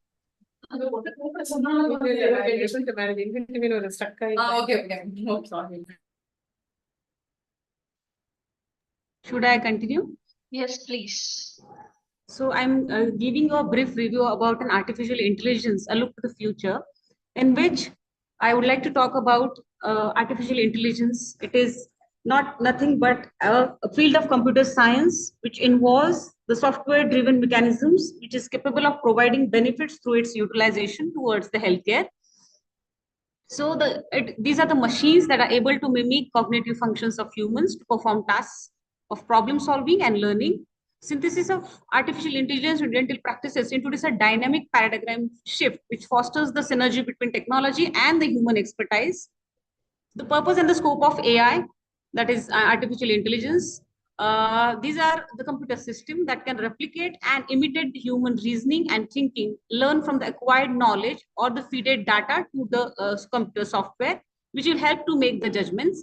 In dentistry, AI can improve preventive approaches, enabling early diagnosis, better treatment outcomes, which also integrate the softwares with AI facilities, which helps to quick analyze the data and the storage and the comparison of between different data. The technology aims to minimize the errors in dental treatment, streamline the work processes, support clinical decision making, which ultimately it is going to help in enhance the role of dental surgeons. So overview of artificial intelligence, it has 4 types of resources mainly, which comprises of machine learning, deep learning, natural language processing called as NLPs. Then there are artificial neural networks or convoluted neural networks. These are the forms of different artificial intelligences. And then in general dentistry, how it is helpful. Okay, so the synthesis of artificial intelligence into the dental practices introduces a dynamic paragraph. It fosters the synergy between the technology and the human expertise, which will help. There are various web chatbots are available, which helps the patients to quickly assess their own queries, and they will get the responses, and it will be helpful for them for the appointments into the dental clinic. Also helps with the proper medical and dental history. Also assists the dental surgeons in adequate diagnosis and treatment planning. So in imaging and diagnostics, how the AI powered tools helps. They improve the radiographic image quality by reducing the noise and deblocking, especially in the low dose CT images. Also reduces the motion as well as the metal artifacts. Commercial programs such as Dental XR and Dentomo are aids in diagnostic maxillofacial issues like diagnosing various system tumors and measures their volume. In prosthodontics, we already know about the CAD/CAM softwares, which also helps to realign the teeth to restore the intermaxillary connections. Artificial intelligence may assist in precise color matching, also has the potential to enhance the dental implant design. Hello? Should I continue? Ma'am? Yes, yes, please. Okay.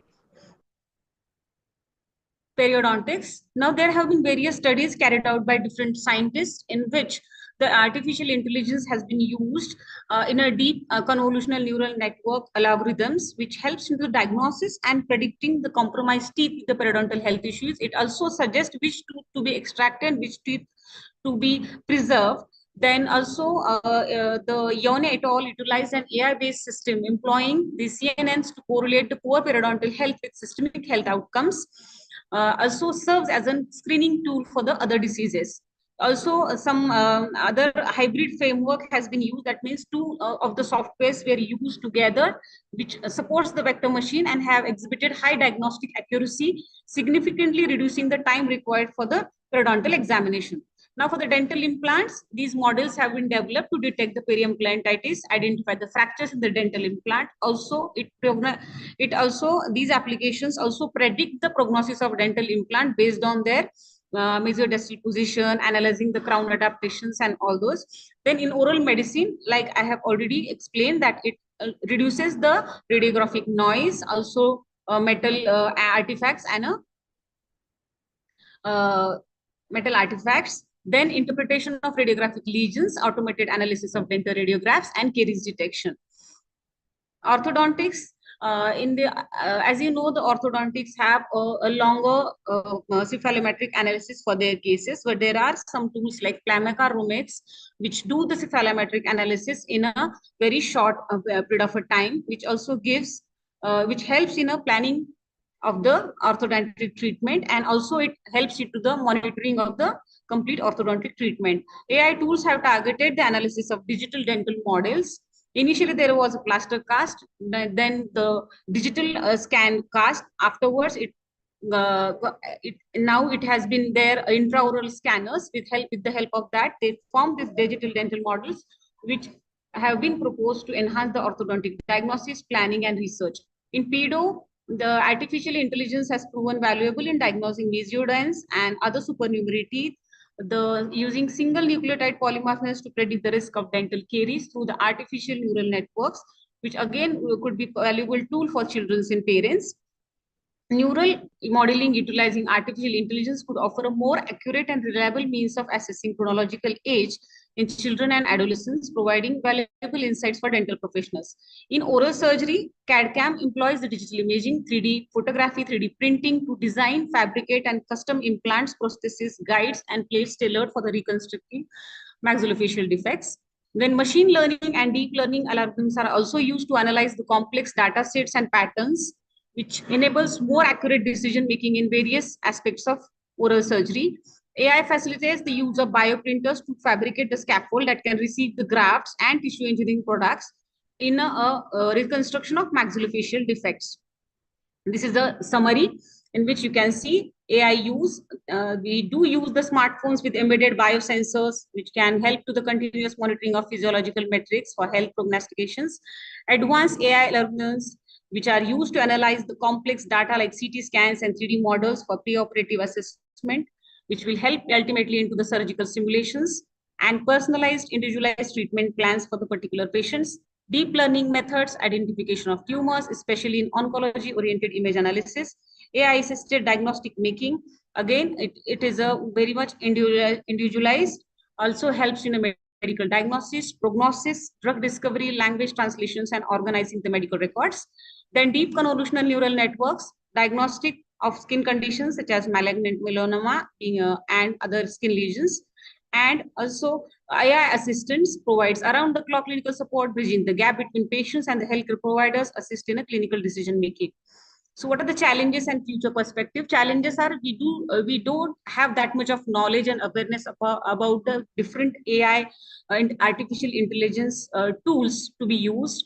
Then also the limited experience in implementation or handling of those tools to help to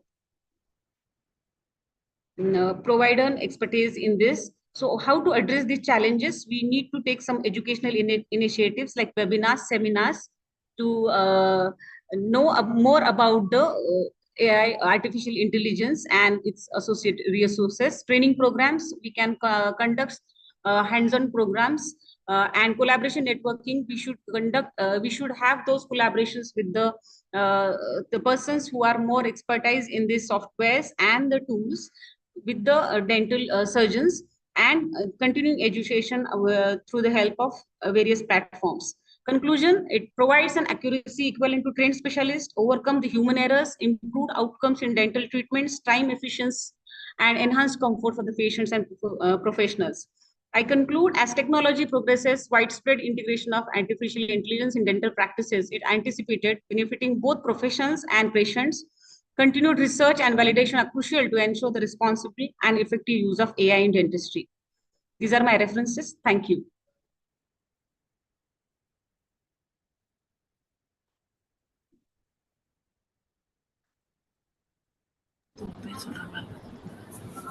Oh, ma'am, you're on mute.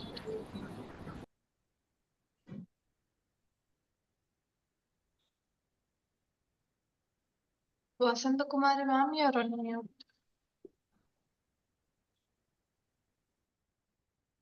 Hello. Hello. Hello. I think, have you seen anywhere this artificial intelligence used in any institute, anywhere? Have you come across? So, ma'am, the CAD/CAM and the 3D printing have been used in Bombay. Okay. That has been to develop those specific patient-specific grafts and scaffolds to hold the graft in the place. Yeah, you well explained about the challenges. I think you have to do lots in Yes, ma'am. There is a lot to do. This is just an initial period where we are started using That's this. 10%. I think I accept 200%. Thank you. Thank you for giving me a correct answer. Thank you so much, ma'am, for allowing me. Thank you. Thank you.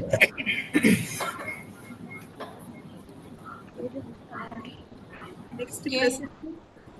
Our next presenter is post-presentation by Dr. Sembagavalli. Yeah. Good morning, ma'am. Yes. Am I audible, ma'am? Yes, please. But I'm not able to see your slide. Share your slide. Ma'am, yes, ma'am.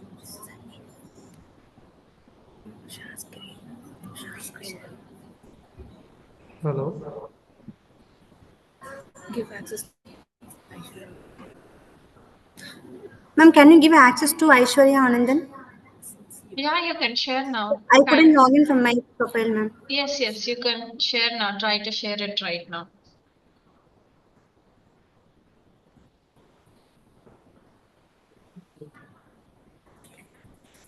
Ma'am, is it visible? Can I proceed, ma'am? No, I'm not able to see your slides.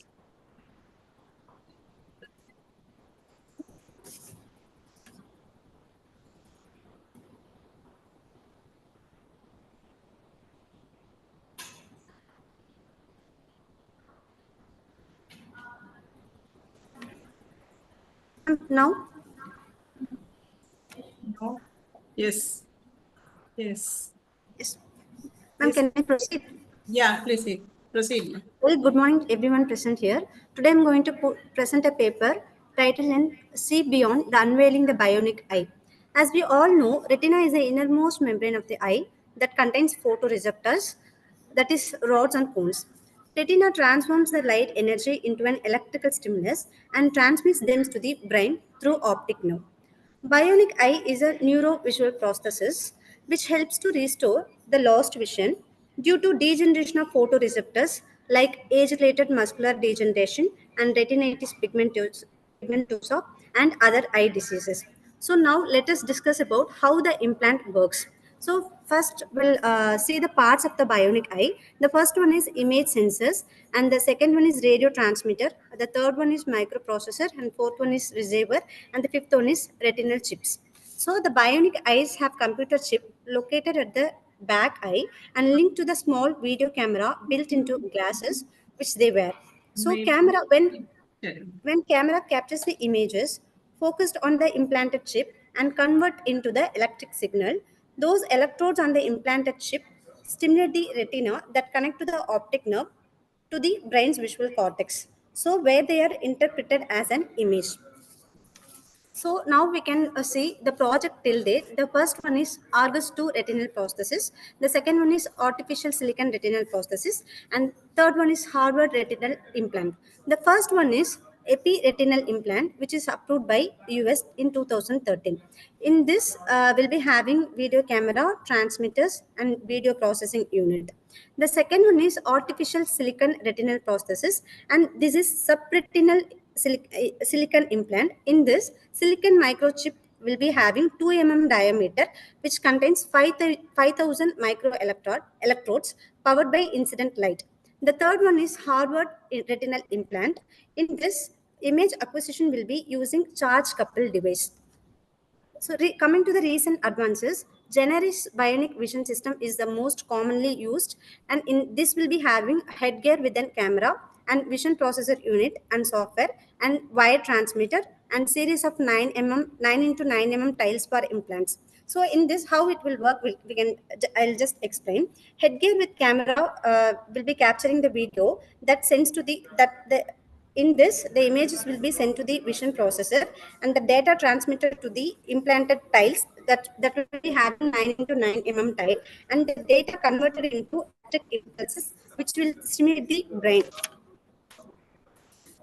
So the main advantage of this headgear Generis cases, in this we can send the data up to 10 implants. So each can stimulate 43 points in human visual cortex.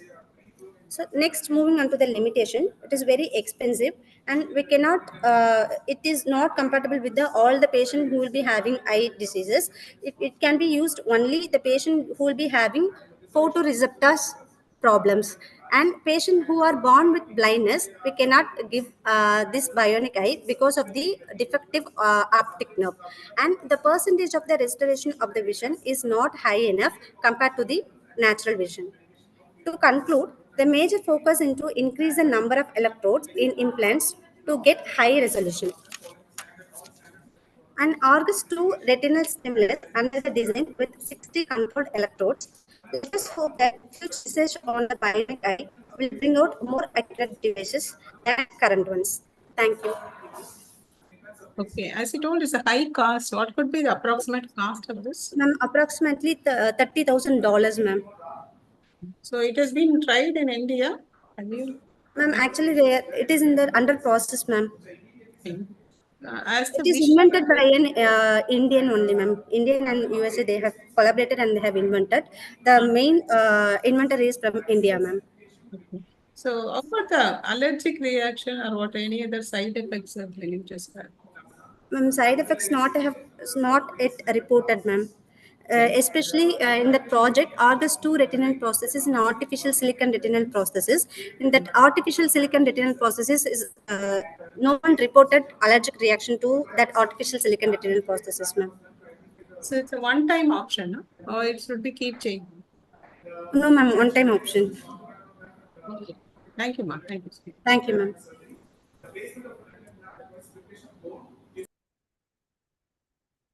Our next presenter is Dr. Abin Thomas Matthews, which is an oral presentation.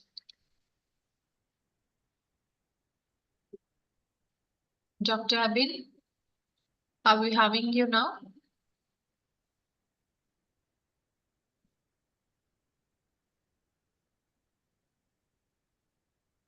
Last call over for Dr. Abin.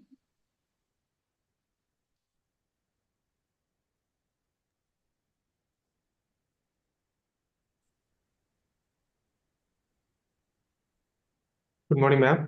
Good morning, all.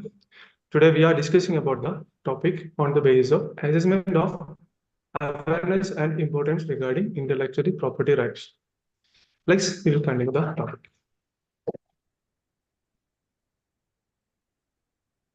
Intellectual property refers to intellectual creativity of a creator. In contrast to physical property, intellectual property is an intangible asset of a person. Intellectual property rights appear are the exclusive rights given to the creators to their creations. Common types of intellectual property rights are patents, copyrights, trademarks, industrial designs, geographical indications, trade secrets, layered designs for integrated circuits, and even ideas. Intellectual property rights provide an incentive to the creator to develop his creation and to share it with other people for the development of the society. In dentistry, in recent years, has developed interest in the field of intellectual property rights and the patents due to extensive research in the fraternity and existing competition. There have been various patent applications and grants in the field of dentistry abroad due to better understanding of IPR, but India still has very few patent grants and applications on the subject matter. With the advancements in the modern science and technology, intellectual property rights came into existence to benefit and encourage the innovative people for their work.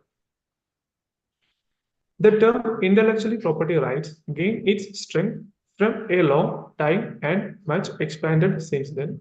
These rights are applied to all innovations irrespective of educational qualifications and implies to all subjects. If people would be aware about IPR, then only can proceed for IPR in future for their research findings. Thus, the academic community requires a higher level of sensitization and exposure of IPR in India. The main types of intellectual property rights are patents protect innovations, granting exclusive rights to their creators for a limited time.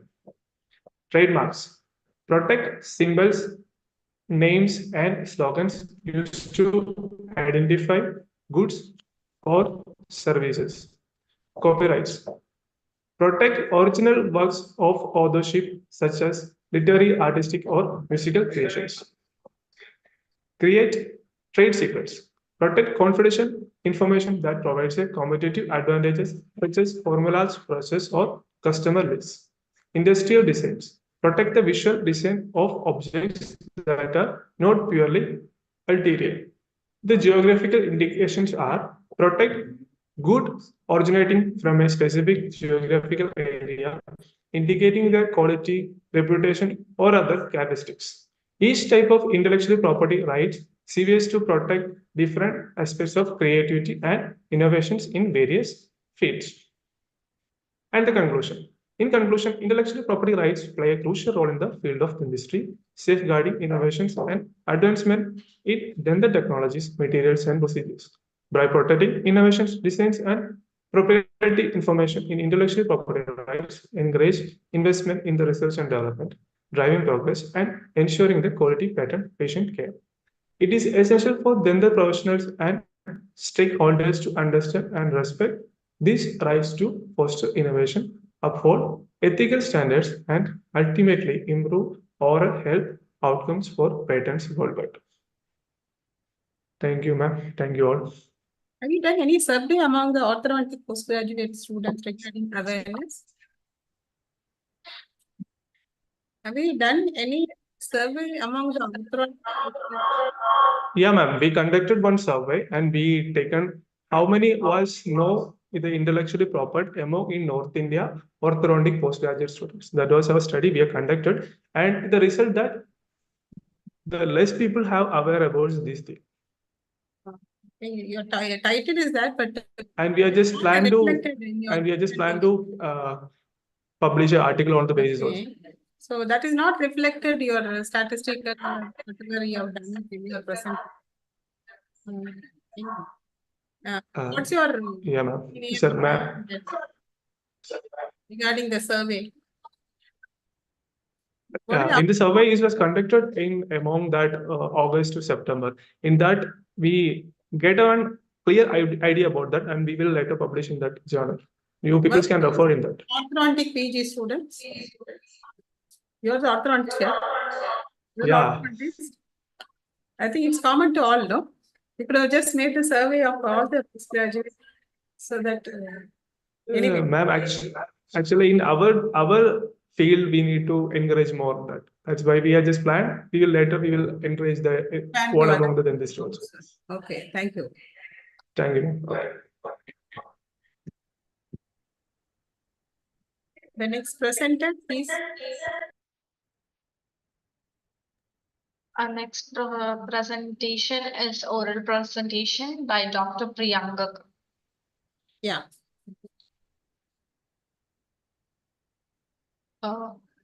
Dr. Abin, kindly stop sharing your screen, please.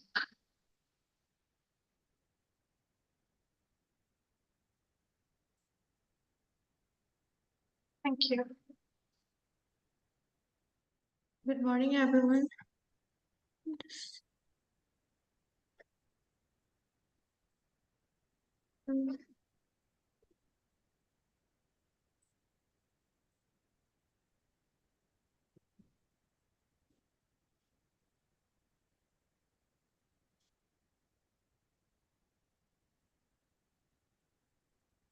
Is my Yeah, please proceed, Priyanka. Yes, ma'am. Yeah. Good morning, everyone. Today I'll be presenting my paper on how skeletal maxillary expansion is transforming clinical. There's a glitch. Okay. Right. Maxillary transfer deficiency is common in orthodontic patients, and it can create clinical, aesthetic, and functional problems that affect both the arches. Maxillary transfer deficiency can be corrected by various appliances and treatment protocols, which usually include maxillary expansion and separation of the mid-palatal suture. This includes rapid palatal expansion, slow orthodontic expansion, microimplant assisted rapid palatal expansion, and surgically assisted rapid palatal expansion. All techniques share the same objective to address the skeletal disharmony. In the recent years, mini implants have been widely introduced in the field of orthodontics because of the minimum invasiveness and relatively low cost when comparing to the normal regular dental implants. In conventional rapid palatal expander, the suture has been. Change your slide, please. Yes. In conventional rapid palatal expander, the suture has been observed to split in the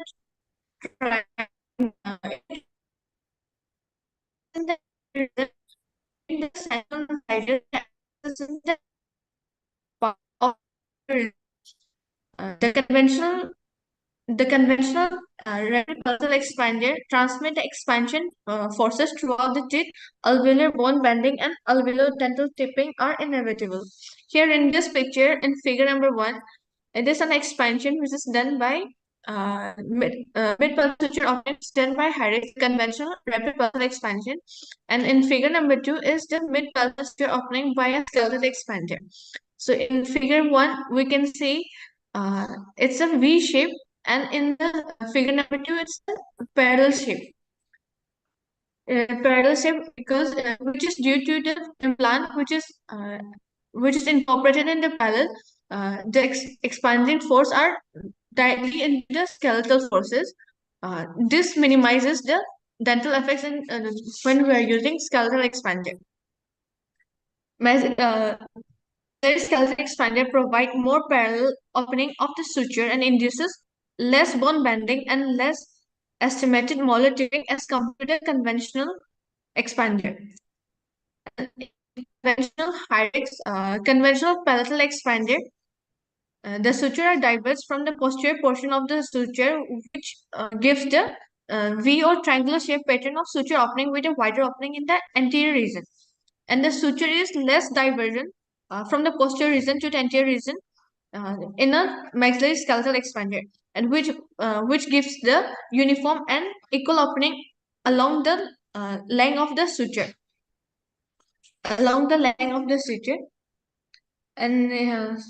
And the molar tipping, as I have mentioned earlier, molar tipping is less in a skeletal expander. And as compared to the Hyrax or conventional skeletal expander, there is less angulation, less molar changes,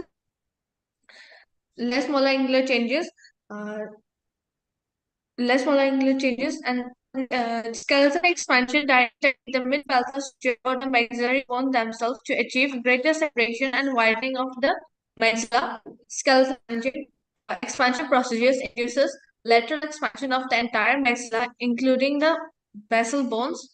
Skeletal expansion procedures lead to more substantial changes in the nasal cavity width, particularly in cases where the expansion is directed towards the nasal floor and nasal septum. Hyrax has been sufficient expansion because instead of producing more orthodont, there is more alveolar tipping movement in the posterior region. Because of the expanding forces which are transferred to the dentition and the alveolar process, and this is giving the unwanted effects in the conventional maxillary expander. Which was Your voice is not audible.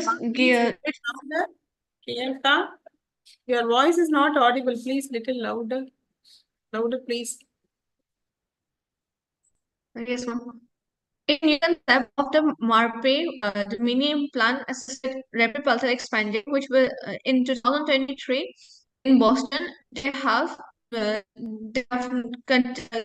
started a new concept in which the maxillary expansion without the help of the anchor tooth, they have only incorporated only in the palatal, they have taken only the skeleton anchorage. And it is an expansion appliance tailored to the palate by means of mini screws only. Expansion was achieved with minimal damage to the tooth and periodontium with stable outcomes. An effective treatment modality used for transverse correction and which might eliminate the need for a few surgical procedures in patients with craniofacial discrepancies. In this figure, the first figure is the bone expander, and the second figure is the new concept of MARPE, which was just invented here in Boston, in this University of Harvard. Coming to a conclusion, skeletal expansion are associated with high skeletal expansion in late adolescents and young adults. In addition to increased chances of mid-palatal suture opening, less dental side effects, and more pronounced orthopedic responses have already clarified the scope of maxillary skeletal expansion. Thank you. Usually, which age group you suggest this type of expansion? Is it work out in the mixed dentition? Dr. Priyanka? Yes, ma'am. It will work out in house. Skeletal maxillary expansion only for the adult or we can try in the during the mixed Yeah, day. I think we can try to. Pardon? I think we can, yes, ma'am, we can try to. So, okay, fine. Thank you. Thank you.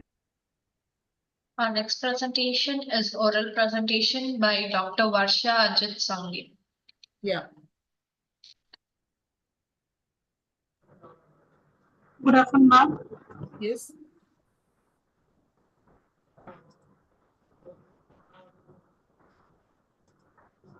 Should I continue? Hello? Hello, ma'am.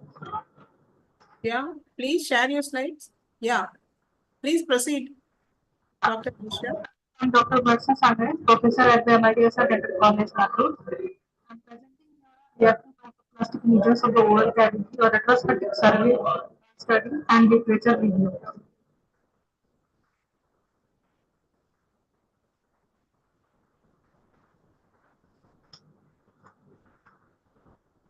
So these are the tumor-like hyperplasias which show a response to tumor-like non-neoplastic proliferations produced in involvement through or trauma. Chronic trauma can influence inflammation which produces granulation tissue with endothelial cells, chronic inflammatory cells, and later fibroblasts proliferate and manifest as an overgrowth called reactive hypoplasia. Can be classified as traumatic fibroma, pyogenic granuloma, pregnancy tumor, and uterus fistula. So, reactive lesions is very similar to that of neoplastic proliferations. This similarity is challenging matter for the differential diagnosis.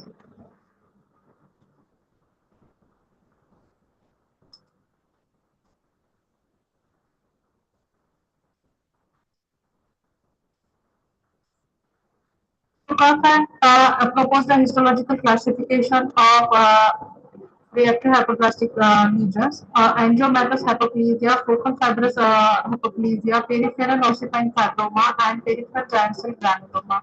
So Eversole and Robin speculated that the different histological entities of inflammatory hypoplasia may be due to connective tissue response to varied intensities of mucosal irritation. Their histopathological features are quite distinct, but the considerable overlap still exists in their lesions.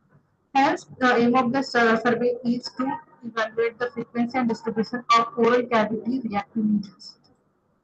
So subjects and methods were taken from the MIDS Dental College, including criteria was the type of the lesion, age, gender, and the site involved were collected. Exclusion criteria was the incomplete registered records and missed pathological slides were excluded from the study. The complete medical records which had pathologic slides are included in the lesion.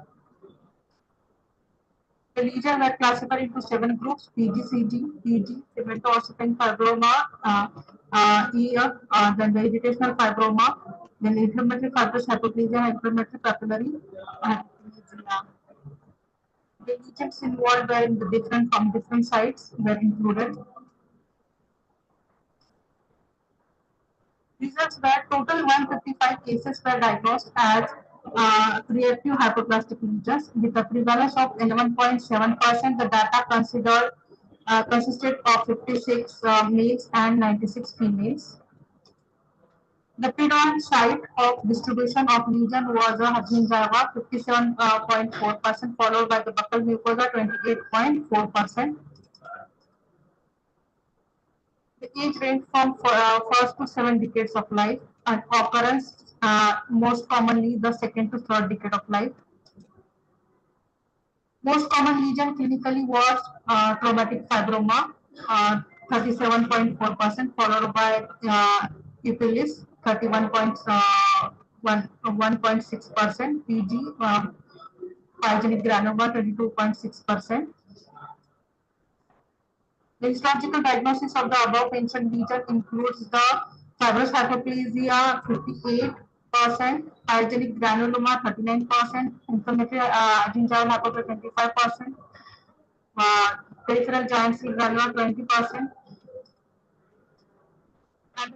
lesions clinically presented as either sessile and pedunculated, 51% and the 49%. So the discussion part, although all the lesions were looking similar, but the histopathological diagnosis was a different one. Traumatic fibroma, this appears as a raised mass that is pedunculated or sessile with usually pale pink in color, the same color as surrounded mucosa, and the lesion may be round to ovoid or symptomatic, smooth surface, firm, sessile or pedunculated mass, the diameter of which may vary from 1 to 2 centimeter surface, may be hyperkeratotic or ulcerated owing to repeated trauma. Most common site is the buccal mucosa along with the line of the occlusion and the sessile lesion on the gingiva, commonly in the interdental papilla of the anterior lesion in adults. So histopathologically, this can be differentiated from other lesions by presence of the fibrocellular connective tissue. Pyogenic granuloma. It is the second most common lesion in the lesion as a pyogenic granuloma, which is a focal reactive overgrowth with marked proliferation of endothelial cells and the blood vessel formation. Clinically, in young patients, the highly vascular, red to reddish purple in color, elevated, ulcerated, bleed, and older lesions tend to be more colonized and the pink in appearance. Predominantly occurs in the second decade of life in young female, possibly because of vascular effects of the female hormones. The gradual rise in the development of pyogenic granuloma in pregnancy suggestive of a positive relationship between the incidence of pyogenic granuloma and the serum progesterone and estrogen concentrations in pregnant women, as per the reports by Gale et al. Reported. Also, the gingiva is the target organ for direct function of estrogen and the progesterone. This is the clinical picture of the pyogenic granuloma, and this is the histopathological picture, which shows the more fibrocellular stroma with abundant endothelial line blood capillaries, which are enrolled with the red blood cells. Next lesion is the peripheral giant cell granuloma, which is a benign hyperplastic lesion caused by chronic local trauma. I think we are running short of time, ma'am. We can tell the selling features of each slides. Yeah, ma'am. Okay. Peripheral giant cell granuloma showing the histopathologically giant cells in their connective tissue stroma. Then the peripheral ossifying fibroma, which are showing the ossification, cementum-like or dystrophic calcification in their connective tissue stroma. Then the inflammatory giant cell hyperplasia, it shows the hyperplastic epithelium with dense connective tissue showing some amount of fibroblastic proliferation with a few vascular proliferations. So I would like to conclude differential diagnosis of gingival enlargement requires thorough dental and medical history, careful evaluation of the type, nature, and extent of enlargement, and identification of etiological or predisposing factors. Majority of intraoral localized gingival lesions are slowly progressing, the growth of which is generally limited with asymptomatic, and reactive focal fibrous overgrowth arise in response to chronic stimuli and are generally non-neoplastic. So the proper diagnosis, prevention, management, and treatment of these lesions are of chief importance. Treatment involves removal of the local irritant along with the surgical excision of the lesion. Thank you. Ma'am, actually, out of 155 samples, predominantly the more number of females are affected. What could be the reason, ma'am? Just would like to know that. Common pyogenic granuloma and the pregnancy tumor, what we call basically, is more common in females and in a puberty. So hormonal imbalance plays a role in this. Okay. Okay, ma'am. Okay, thank you, ma'am. Thank you so much. Okay, thank you.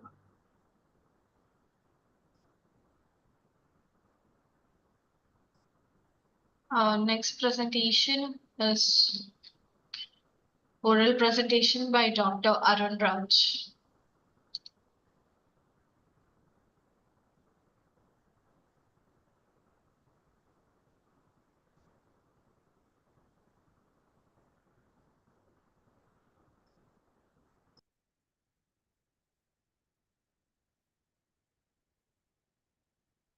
Good afternoon, ma'am. And myself, Dr. Anuraj, second year PG, Department of Orthodontics and Dentofacial Orthopedics from Surendra Dental College, Rajasthan. Ma'am, and today my presentation on the basis of tongue pressure in various skeletal malocclusion.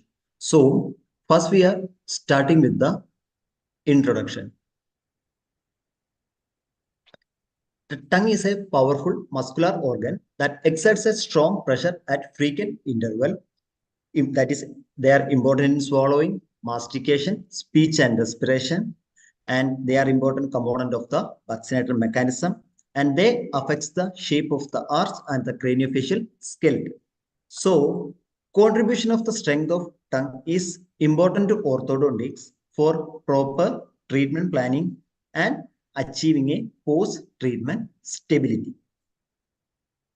Profit et al. Was among the first researchers who measured force levels of the tongue against the incisors and palate during normal swallowing and concluded that the resting position was more than the swallowing position.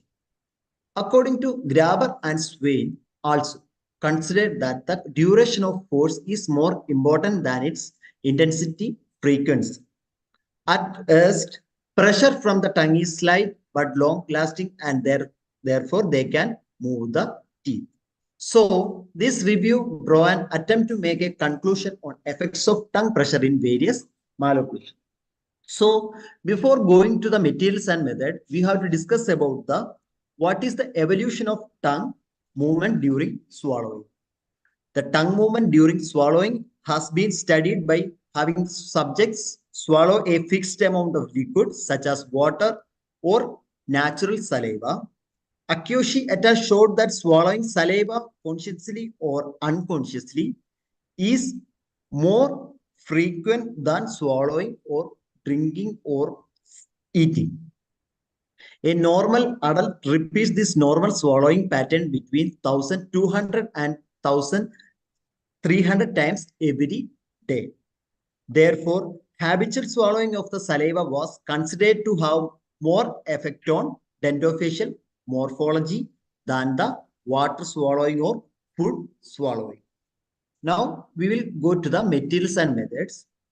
Firstly, inclusion criteria. A critical analysis regarding the tongue pressure in various skeletal malocclusions using the devices customized to quantify tongue force was carried out in different words such as tongue pressure, roll of tongue, and malocclusion. The exclusion criteria includes the recurrent results once were removed, and the others who used a similar variety of strategies were omitted from the ultimate list of references. Now we are going to the discussion. Cheng et al. Found that those who have greater motion magnitude of the early final phase during swallowing tend to have a deeper palatal walls, increased mandibular lengths, longer faces, and have more overjaws and have more erupted molars and incisors. There will be more labially inclined maxillary incisors, decreased A and B angles and widths, upper cells, and shallow overbites. And the A and B angles, that depends whether the patient will be skeletal class 1, skeletal class 2, or 3, skeletal class 3. Furman and Dietrich reported that the majority of abnormal or inconsistent swallowing patterns found in patients with mandibular prognathism.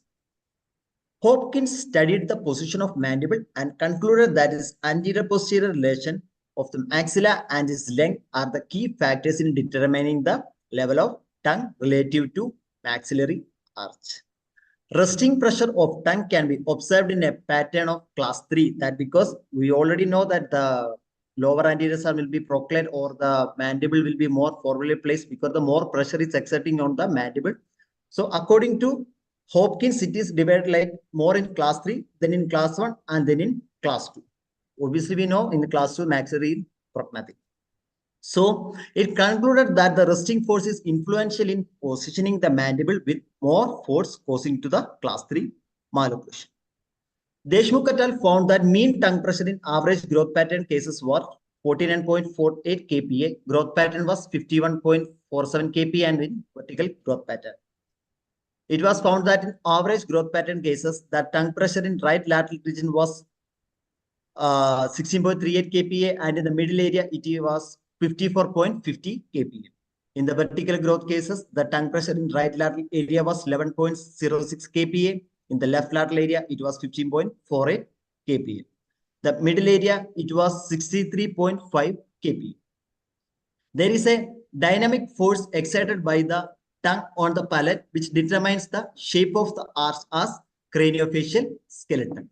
The tongue works during mastication and deglutition and also at rest and influences the dentofacial morphology. Tongue posture and function often causes disharmony in vaccinator mechanism, which plays a etiology of malocclusion, open bite, and other stomachomagnetic dysfunctions. Deshmukh et al. Was conducted a study on the using an innovative flexiforce palatal vision, and they mentioned the how much tongue pressure is there involving in the palate, and they came into the conclusion was the in average growth patterns, more pressure will be there. The literature finding done by Kite and Toda in 1957, who did a study on maximum forces exerted dentition by perioral and lingual musculature. In 1958, Winder studied the force exerted on the dentition by the perioral and lingual musculature swallowing. It was found that tongue pressure during deglutition ranged from 41 to 709 gram per centimeter square. Ono et al. Did a study on pattern of tongue pressure on hard palate during swallowing. No laterality was found in mean pressure in the circumferential part. According to the theory of Thoms, the perioral musculature and tongue principle determines the position of the teeth. In 1926, Fryle pointed out that tongue pressure generally exceeds lip pressure, which was later concluded by Winters and Kite. Other authors acknowledge that the muscle function, duration, speech, and swallow can be a primary causing of malocclusion. Contradicting to this theory, subtly Hopkins and Dotto N concluded that there was no much internal and external musculature on the position of the dentition. So we are coming to the conclusion that this review improved the knowledge about the tongue pressure in various areas of palate in different growth patterns. It will also help in the early detection of abnormal tongue pressure and to plan treatment and retain the reprogram of the tongue muscles. The maximum force exerted by the tongue depicts the strength of the tongue musculature, and it can be concluded from the review that males have a stronger musculature. Thank you, ma'am. And these are the references. You're concentrating more on tongue pressure in skeletal malocclusion. What Yes, about dental malocclusion? As it's the obviously, concentrating on skeletal malocclusion. Yeah, ma'am. Obviously, when it is when the patient that's a skeletal class 3, when more incisor left in the lower anteriors, the tongue is giving more pressure on the lower anteriors also. So in dentally also the patient we can conclude forwardly place lower lower incisors compared to the maxillary incisors. Ma'am, ma'am, you have any doubts, ma'am? Anything to clarify with it? Or we can go to the next presentation.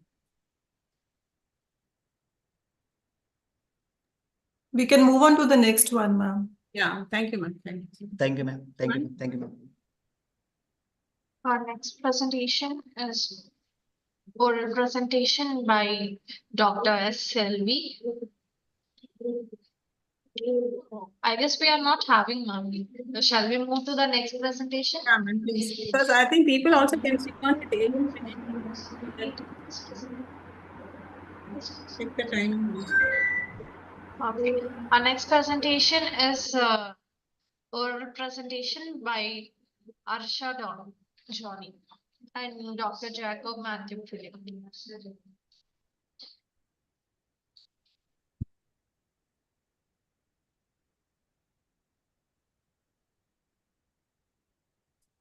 Good afternoon, everyone. Am I audible now?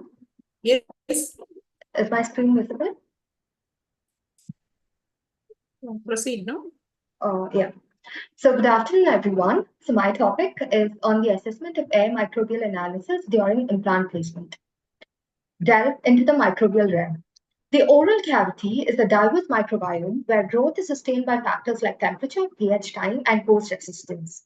During dental operative procedures like oral prophylaxis, then tooth preparation, endodontic and restorative procedures, and procedures that involve air polishing and air abrasions, various infectious agents and toxic substances are transported by aerosols and droplets in the operatory, posing an increased risk of infection to oral health professionals as well as patients. As suggested by Harrell et al. In the year 2004 in the Journal of the American Dental Association, aerosols are composed of air, water, saliva, blood, debris, and microorganisms, mostly aerobic streptococci and staphylococci, and are divided into splatter, which has the largest particulate size, that is more than 50 micrometer. These splatters descend until it comes into contact with an object like floor, patient, or an operator. Then there is droplet, which has a size that is less than or equal to 50 micrometer, and then the droplet nuclei, which has a size less than or equal to 10 micrometer. These droplet nuclei contains bacteria linked to respiratory diseases and are left behind when droplets evaporate and stay suspended in the atmosphere. These droplet nuclei are capable of remaining in the atmosphere for 30 minutes to 2 hours and can contaminate surfaces up to a range of 3 feet. So the need for the study is that although there are studies conducted on assessing the microbial air composition, like the study conducted by Monter et al. On the restorative and endodontic procedure, Pina Vaz et al. During endodontic access cavity procedure, then Jimson et al. On surgical treatment, and Rotima et al. On oral prophylaxis. There are no studies on the microbial content of air analysis during implant placement. The study hypothesizes that there's no difference in the microbial contamination of air in the operatory before and after the implant placement. The aim of the study was to assess the microbial contamination of the air in the dental operatory during implant placement, as there is very little research in this area.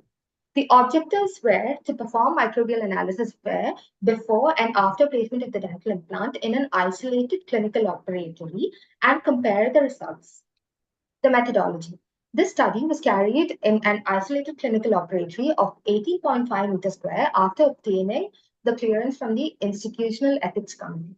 20 patients who required implant placement to replace the missing mandibular first molar were selected to take part in the study after obtaining their consent.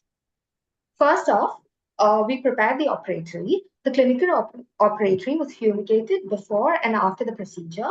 The physio dispenser was disinfected using a surface disinfectant, while the handpiece and implant kit were autoclaved after every usage to avoid cross-contamination.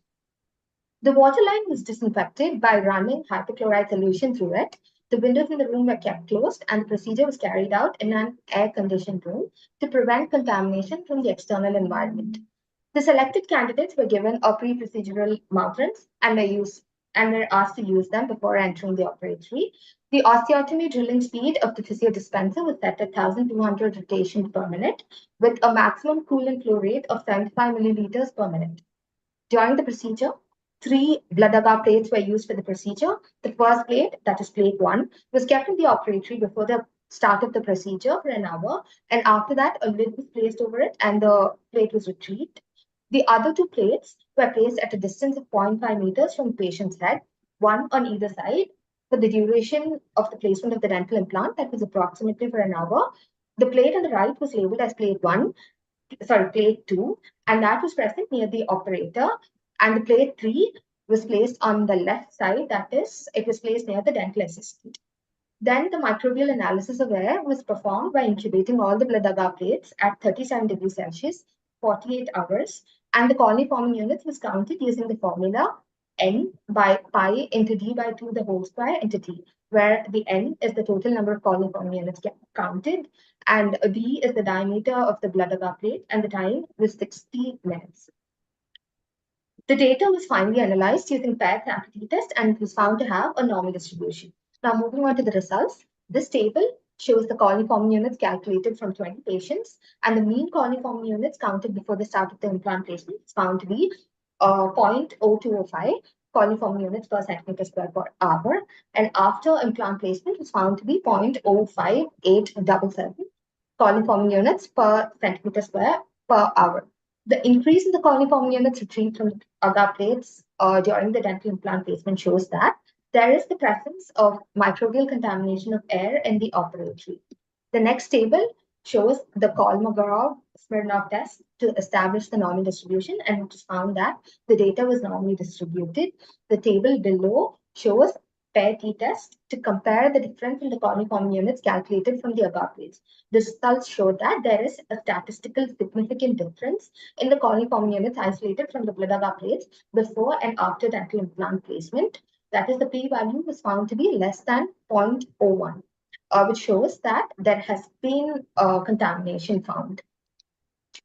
Then the table above shows paired sample correlation. Ashna, I think 8 minutes. I think you can sell the following features of each slides. Okay. So, Okay, ma'am. So here it was found that there was a positive correlation between plate 1 and plate 2. And the table below showed that there wasn't any statistical difference between plate 2 and plate 3, which means that the dental operator as well as the assistant were equally exposed to the bioaerosol. This is the discussion where what I've mentioned is there in this. And the reason why we did this study was to emphasize the importance of addressing and mitigating the potential risks associated with aerosols. And successful strategies need to be developed to protect the dental healthcare team from exposure to these contaminated aerosols. And this study can be further explored by identifying the microorganisms. That is, the study can be further taken forward by qualitatively analyzing the bioaerosols. So these are the references, and that's it. what do you want to conclude from this study? Ma'am, though during implant placement, we do not use a high-speed rotating device, ma'am. We use a slow-speed turbine for the placement of an implant. But people tend to think that it will not produce microorganisms. So with our study, we conclude that there are microbial contamination in the atmosphere, regardless of the dental turbine that we use, and that it is to spread awareness that on the importance of sterilization and disinfection, and how important it is to wear the personal protective equipment. Specific microorganisms, because you have just done so much of laboratory work and other thing. So, I'm sorry, ma'am, I didn't get you. Any specific microorganism you have identified, or the more number or anything based on your studies? That only, ma'am. We did not qualitatively, we did not analyze, ma'am. We have only done quantitative measurements. So maybe we can move forward with a qualitative analysis. We did not qualitatively analyze. We did not find the microorganisms, what type they are. Thank you, ma'am. Okay. Ma'am? Yes, despite maintaining the sterile environment, what all, the microorganisms still increased in number. So Yes, what ma'am. all precautions can be taken so as to apply clinically the conclusion from your study? Okay, ma'am. So here we just use the basic things that could be used, ma'am. There are these air filters that could be used in a clinical operatory. Then there could be we can use high volume evacuators, and then all that you can include, ma'am. And then we conducted it in a closed environment, so we can promote more ventilations and all to so that the microbes aren't present within the operatory. Okay, thank you. Thank you.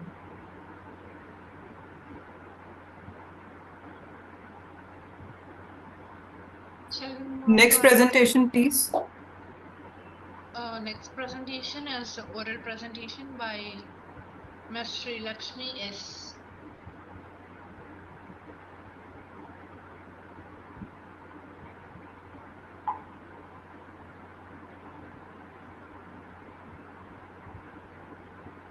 Yeah, Sri Lakshmi, present it, no? Go ahead, please.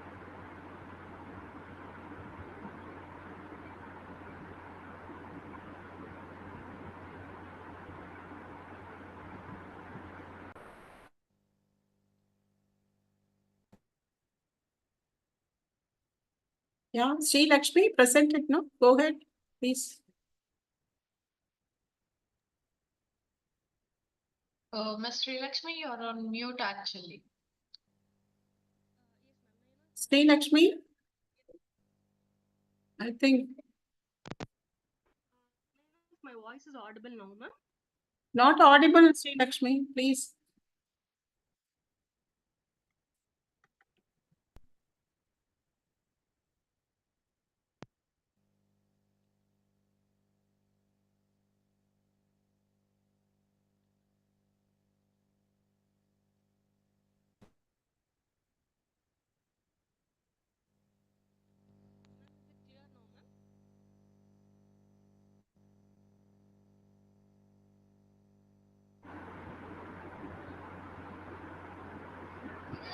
சவுண்டே அவங்க பேசுறது கேட்கலப்பா அவங்க பேசுறதே கேட்கல Ms. Srilakshmi, your voice is not audible actually. You can disconnect your earphones and join. இது கொடுத்துருக்காங்களா okay கொஞ்சம் நேரத்துல நாளைக்கு நாளைக்கு மது நான் ஸ்வேதாக்கு மட்டும் நீங்க 2 பேருக்கு பண்ணி சரி வேற ஒன்றும் இங்க இருக்கு இங்க ஏதாவது department Ma'am, can I start my presentation, ma'am? Sri Lakshmi? I think she's not there, ma'am. Yeah, maybe the next person, Kavichitra. Ma'am, I'm Dr. Tamshri. Can I do, ma'am? Yes, ma'am. Okay. Kavichitra, are you ready? Yes, ma'am, I'm ready, ma'am.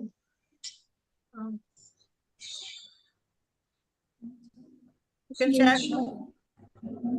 Someone else is sharing the screen, ma'am. But she's not audible. Sri Lakshmi, we can take your presentation at the last. And Ms. Dr. Tamil Selvi, your presentation will be at the last. Ma'am இப்போ நான் correct பண்ணிக்கிட்டேன் ma'am இப்போ வேற ஒருத்தவங்க screen share பண்ணிட்டேன் ma'am கவிச்சித்ரான்னு சொல்லிட்டு Ma'am, who has to present? Kavichitra, can you start now? Yes, ma'am. Ma'am, is Am okay, I ma'am? audible? Am I audible, ma'am? Yeah. Yes. Yes, ma'am. A very good afternoon to everyone present here. I, Dr. Kavichitra, Assistant Professor from the Department of Orthodontics, APDCH, am here to present my paper on non-pharmacological management of orthodontic pain using traditional acupressure technique and in vivo study. So, dental pain is the most common sequelae of orthodontic tooth movement, and the perception of pain is considered to be subjective. Common orthodontic procedures like placement of orthodontic separators, placement of arch wires, E-chain activation, debonding, upgrading to bigger dimension wires cause considerable amount of pain in almost all patients. This is because orthodontic tooth movement results in inflammatory responses of the dental pulp and periodontium that trigger the release of a number of biochemical mediators, resulting in the perception of pain and discomfort. Dental pain usually peaks at the first day of activation, lasts up to 3 to 5 days, and gradually reduces, which is stated by Dr. Vinod Krishnan in 2007. So for patients whose pain threshold is less, usually non-steroidal anti-inflammatory drugs are prescribed. But these drugs apparently are said to decelerate orthodontic tooth movement. So in order to reduce pain without affecting tooth movement, few non-pharmacological treatment modalities such as low-level laser therapy and micro-pulse vibratory devices have been introduced, which have also said to have certain side effects like root resorption and gingival inflammation. Acupressure is a natural holistic form of medicine which is effective, safe, inexpensive, and free of side effects which not many people are aware of. Therefore, since there are no studies explicitly examining the impact of acupressure on dental pain and discomforts following orthodontic adjustments, my study was aimed to evaluate the perception of reduction in the intensity of pain in patients undergoing orthodontic treatment by applying acupressure after orthodontic procedures. So the main objectives of my study were to compare the intensity of dental pain in patients undergoing monthly activation using closed coil springs during orthodontic treatment before and after acupressure therapy, and also to assess if acupressure is an effective non-pharmacological therapy in reducing post-activation orthodontic pain. So 50 healthy female and male patients between 14 to 25 years of age undergoing fixed orthodontic treatment were recruited for my study based on the key article. So all the patients were in phase 2, which is phase closure phase of orthodontic treatment after extraction of the first premolars. Patients with bifacial pain, atypical facial pain, poor periodontal health, systemic diseases like diabetes and syndromes were excluded from the study. So after obtaining approval from the Institute's ethical committee, out of 50 samples enrolled, 25 were male and 25 were female patients. On the first month, the space closure was initiated using closed coil springs without acupressure therapy, and the perception of pain was recorded using the visual analog scale and a modified pain questionnaire. Women usually tend to show higher pain response during the menstrual period. Hence, activation for these patients were done during their post-menstrual period. On the second month of activation, the samples received acupressure therapy on the first day of insertion of closed coil springs with a force of about 200 grams for standardization. So the WHO had listed acupressure as an effective therapy for dental pain in 2003. This therapy is performed either using finger pressure or a Sujok probe by gradually pressing into certain key points called acupoints for 2 to 3 minutes over the soft tissue. The pressure points chosen for this study that have been proven to alleviate dental pain are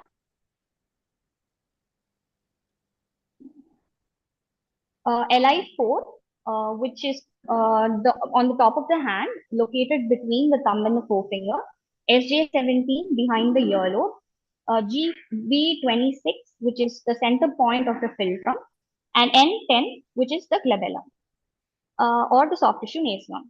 Each point was given pressure firmly for 5 seconds, and the patient was asked to repeat it 3 times a day. A video demonstrating the procedure was given to the patients for guidance, and the patients were also asked to make note of the intensity, duration, and frequency of pain, and update the principal investigator at the end of each day. So they were also asked not to take painkillers during this period. The visual analog scale was used for pain assessment, and it was collected from the patients after the 6th day of activation at 9 p.m. for standardization. The data was then tabulated, and a statistical analysis was done using this chi-square test. So this was my questionnaire, which basically asked the patient about the duration, intensity of pain. So my results showed that about 46% of patients started experiencing pain a day after activation, and 44% of people experienced pain, especially in the lower right canine, followed by the left canine. This could probably be due to the variations in the root surface area of lower anterior teeth, their involvement in leveling during orthodontic treatment, and greater usage of anterior teeth for biting, as stated by Nan et al. About 30% of patients experienced pain of the upper left premolar in the posterior teeth, and about 56% of participants reported that their dental pain lasted for 2 days before acupressure therapy, while after acupressure therapy it dropped down to 36%, since they experienced only mild pain for 1 day. 62% of patients experienced maximum pain at night, which is probably due to the diurnal variation, and 66% of people showed moderate pain without acupressure therapy, while it dropped down to 38%, leading to only mild pain after acupressure therapy. So based on the findings of this study, it can be concluded that most of the patients reported that acupressure therapy helped reduce the intensity and duration of dental pain. It is a traditional, non-pharmacological, non-invasive, and inexpensive method, which is also effective in managing orthodontic pain after adjustment of fixed orthodontic appliances. The visual analog scale scores show statistically significant difference in pain perception before and after acupressure therapy in orthodontic patients. And the 4 pressure points that I had chosen for the study have also been proven to be effective in reducing the intensity of pain in patients. Thank you. These are my references.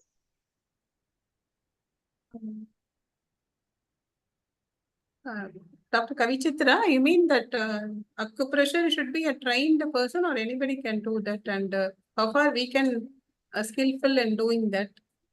You have given some pointer and Ma'am, which is start working at that. acupressure is actually very easy and comfortable for the patients.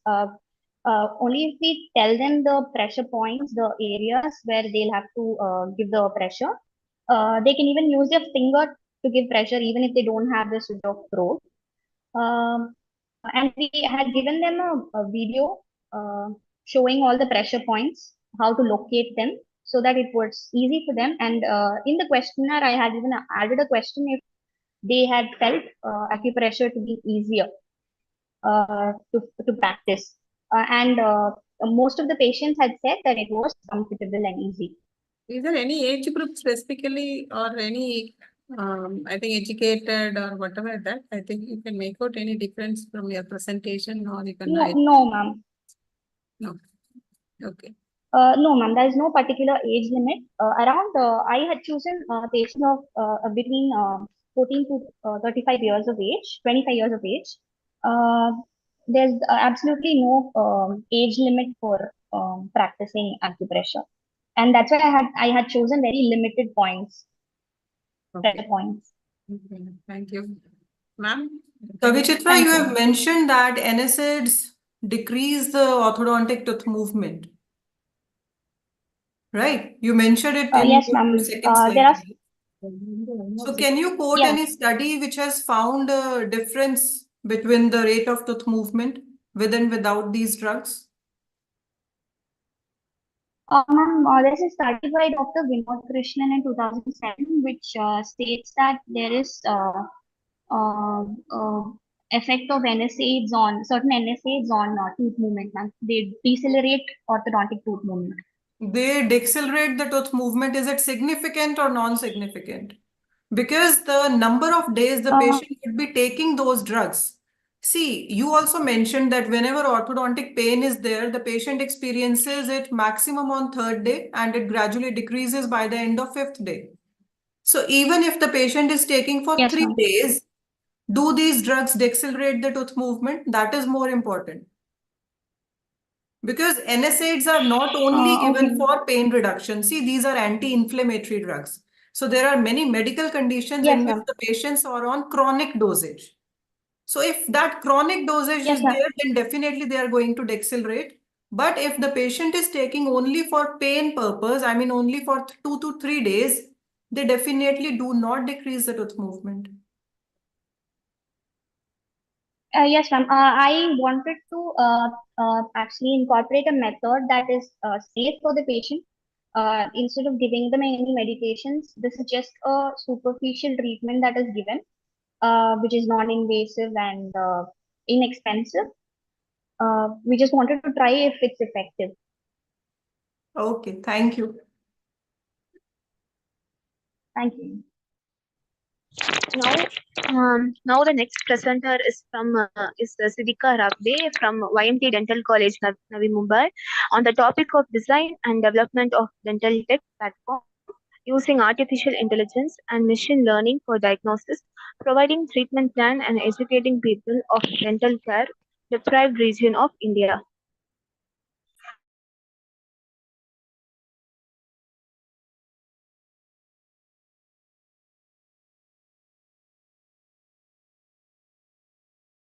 Siddhika, are you here? Hello? Siddhika?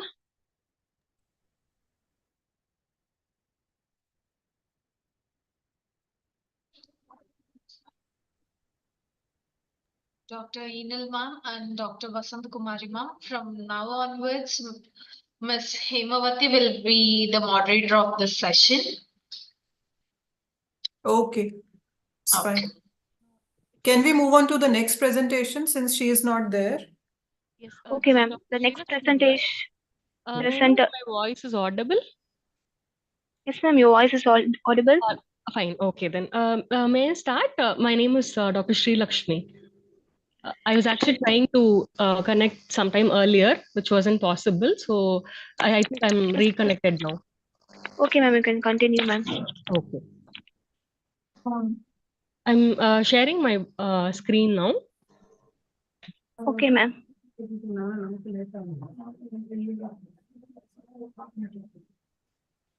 Dr. Sri Lakshmi, as your slot time has been Yes, ma'am. as your slot time has been completed, we will be taking your presentation at the last, ma'am. No problem. I will wait until. Okay, thank you. Stay online until then. Thank you, ma'am. As Siddhika Rabde is not here, the next presenter is Pooja Harish, oral presenter from Inopia Dental College on the topic of association between bilateral sagittal split osteotomy, setback, and auto-rotation of mandible.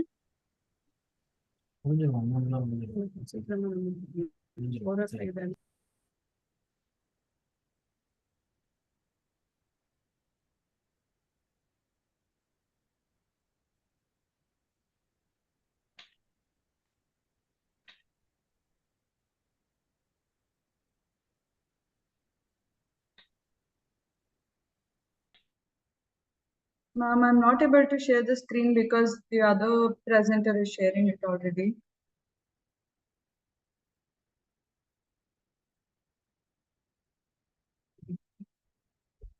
Moderator, this is Dr. Pooja. Can you please ask the previous presenter to stop their screen sharing? Yes, ma'am. Yes, ma'am.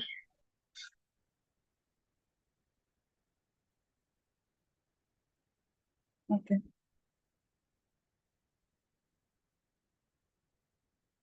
My screen visible?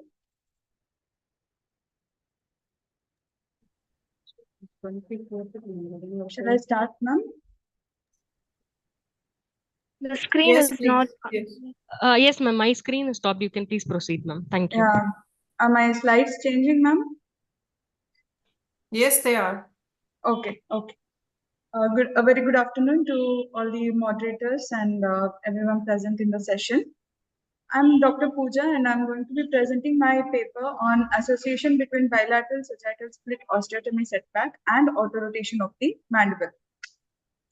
Bilateral sagittal split osteotomy is a very commonly sought after orthognathic procedure for mandibular prognathism.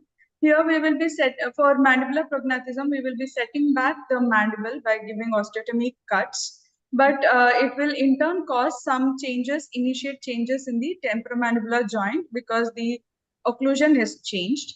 But the mandible rotates at various points. There is no one certain point where the rotation of the mandible is seen. And in this study, we are considering that center of rotation, which will be affected by the bilateral sagittal split osteotomy. Usually when we do a setback or an advancement, we expect some amount of auto-rotation to happen in the mandible because of that sagittal displacement.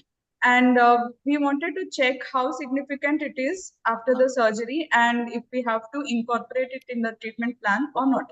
So this was the main aim of our study. It was a retrospective study. We considered the lateral cephalograms of all those 11 patients who were treated with a single jaw bilateral sagittal split osteotomy with a setback surgery for correction of the mandibular prognathism. A negative overjet of up to 5 mm were the lateral cephalograms which were considered, and they also had a skeletal and dental class 3 relation. All those lateral cephalograms which were distorted or with facial asymmetry or with cleft lip and palate or facial deformities were excluded from the study. So the radiographs included were T0, which is a pre-surgical radiograph before the orthodontic treatment, and T1, which was post-surgical after 3 months of the surgery, the follow-up radiograph. This is the diagram or the tracing which we considered. Here, the autorotation was measured by the angle formed between these two planes. The x coordinate was the line between the tip of the lower central incisor to the mandibular molar, and y coordinate was a perpendicular drawn through sella, and the angulation was measured for checking the autorotation. We also superimposed the mandibular changes pre and post cephalograms on mandibular canal to check how much of the changes has occurred in dental parameters as well as skeletal. So the results showed that amongst the 11 cephalograms which we considered, 3 were of females and 8 were of males, and the average age group was 17 to 25 years. And in that, 7 had a vertical growth pattern and 4 had horizontal growth pattern. And the setback surgery ranged between 5 to 9 mm of setback, giving an average of 6 mm. The table shows that in pre-surgical radiographs, the mean value for the angle was 85, whereas post-surgical it changed by 0.2 degrees. And the p-value was greater than 0.05, that is 0.714, showing that it was not statistically significant. So coming to the discussion, the study showed that the mandible had a backward and downward rotation, but it was not statistically significant. The p-value was greater than 0.05 and only a 0.2 degrees of autorotation was seen. And this was in agreement with other study where they saw a clockwise rotation after the of the ramal segments after BSSO setback procedure and without any autorotation. There was also an increase in the mandibular rotation in vertical growers, which was in agreement with other studies, but it was not statistically significant. It also showed a backward placement of B-point Pogonian and Gonian, and similar results were seen in a study conducted by Bailey et al., which helped in the correction of the skeletal pattern. And also, according to other study, there was a forward and downward rotation of the mandible, which improved the soft tissue profile. And our study superimpositions also showed that there was an improvement in the soft tissue due to the setback surgery. So coming to the conclusion, there is no statistically and clinically significant amount of rotation with the BSSO setback procedure. The mandible showed a clockwise rotation of 0.2 degrees, which is statistically not significant, but it favors the class 3 correction. And growth pattern does not have an influence on the autorotation. So we can conclude with this study that if we are planning to have an autorotation in a patient, it should be included in the treatment plan rather than relying upon the surgical results. These are my references. Thank you. What was the power of the study, doctor? Power was, p-value was 0.05, power was 80%. I mean, how did you get the sample size determined? Because to yes, comment ma'am, the on sample size is males, very females, plus the growth patterns, I feel the sample size was a bit insufficient.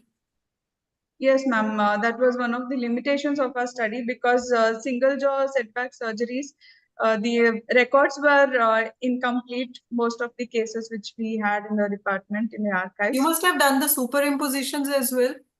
Yes, ma'am. It could have been better if you could have added few of them in the presentation.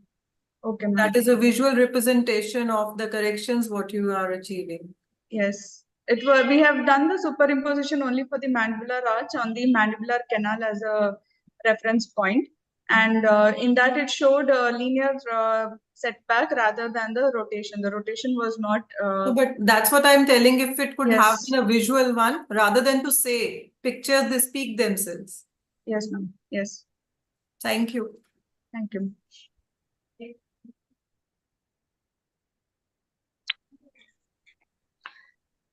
And now the next presenter is Deepika poster presentation from the Adiparasakti Dental College and Hospital.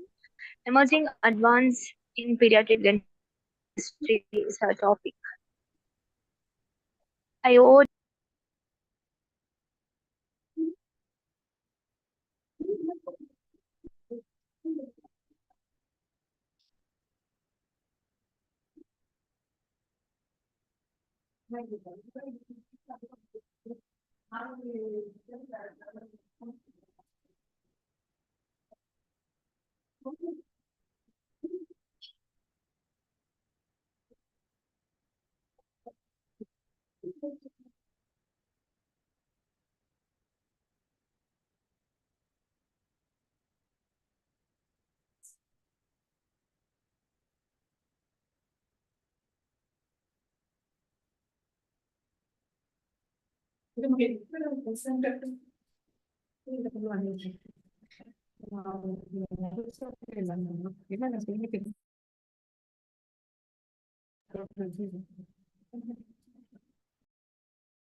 Shall we move on to the next presentation?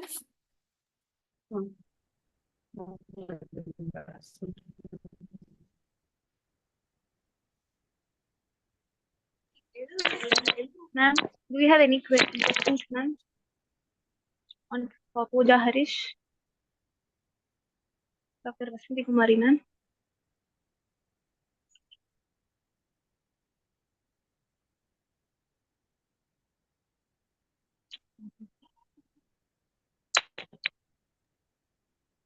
Now the next presenter is Deepika from poster presentation from Adiparasakti Dental College and Hospital on the topic of emerging advances in pediatric dentistry.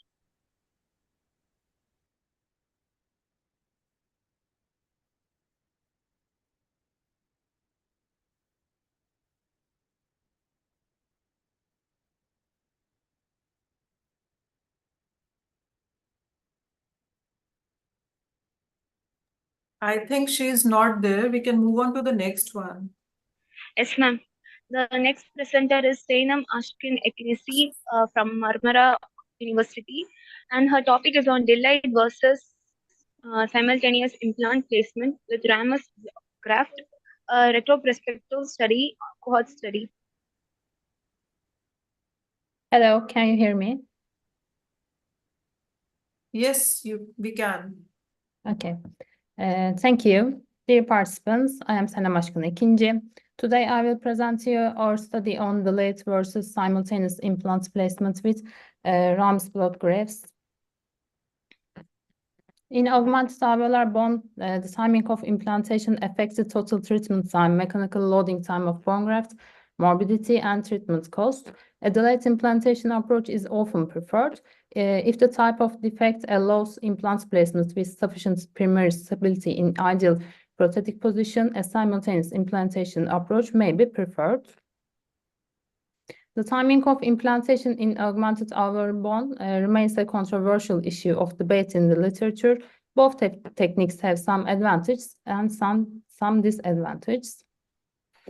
The present study hypothesized that the timing of implantation may affect the dimensional changes in the bone graft, and these changes may affect the success of implant. For this purpose, we compared simultaneous and delayed implants in terms of success, marginal bone loss, bone graft width, and 3D bone stability. We designed a retrospective cohort study. The study sample was derived from the population of patients who underwent autogenous bone block grafting using ramus of mandible. The patients with single tooth or partial tooth deficiency with severe horizontal atrophy of the alveolar ridge in the mandible posterior and 1 year follow-up after prosthetic loading were included in the study. And these were the criteria for exclusion. The performed approach was chosen based on the preoperative CBCT evaluation. Simultaneous implantation was preferred if the implants could be expected to achieve primary implant stability in the appropriate prosthetic position. In the late implantation approach, a block block graft was harvested from the mandibular ramus area. The graft was fixed to recipient site. 4 months later, the implantation approach was performed. In the simultaneous approach, block graft harvesting was performed in a manner similar to the late implantation approach. Before the block graft was fixed to the recipient site, osteotomies of implants were performed and implants was placed. Block graft was fixed to the recipient area. The spaces between the implant and block graft were filled with particulate autogenous bone graft. After 4 months for implantation, for simultaneous implantation, or 2 months for delayed implantation, the healing abutments were inserted and prosthetic procedures were completed.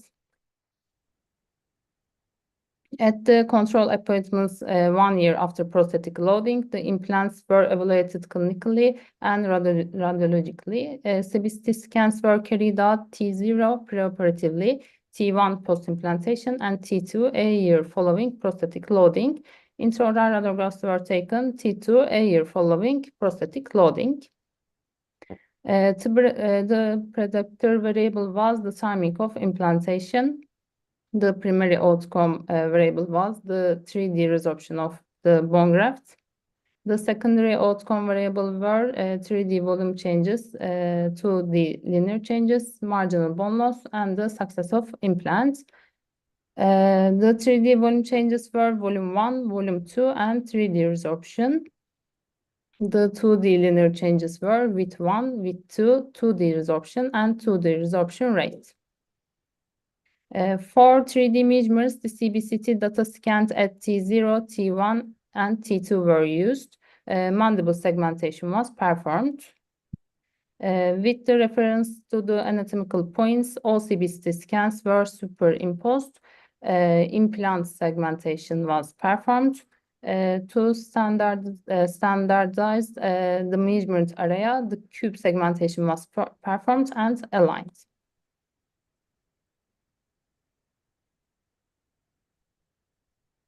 The measurement area was constructed by separating the implant segment from the cube segment to examine only the volume change in the bone graft. Volume 1 was calculated by subtracting preoperative volume from post-implantation volume. Volume 2 was calculated by subtracting preoperative volume from 1 year follow-up volume. And 3D resorption was calculated by subtracting post-implantation volume from 1 year follow-up volume.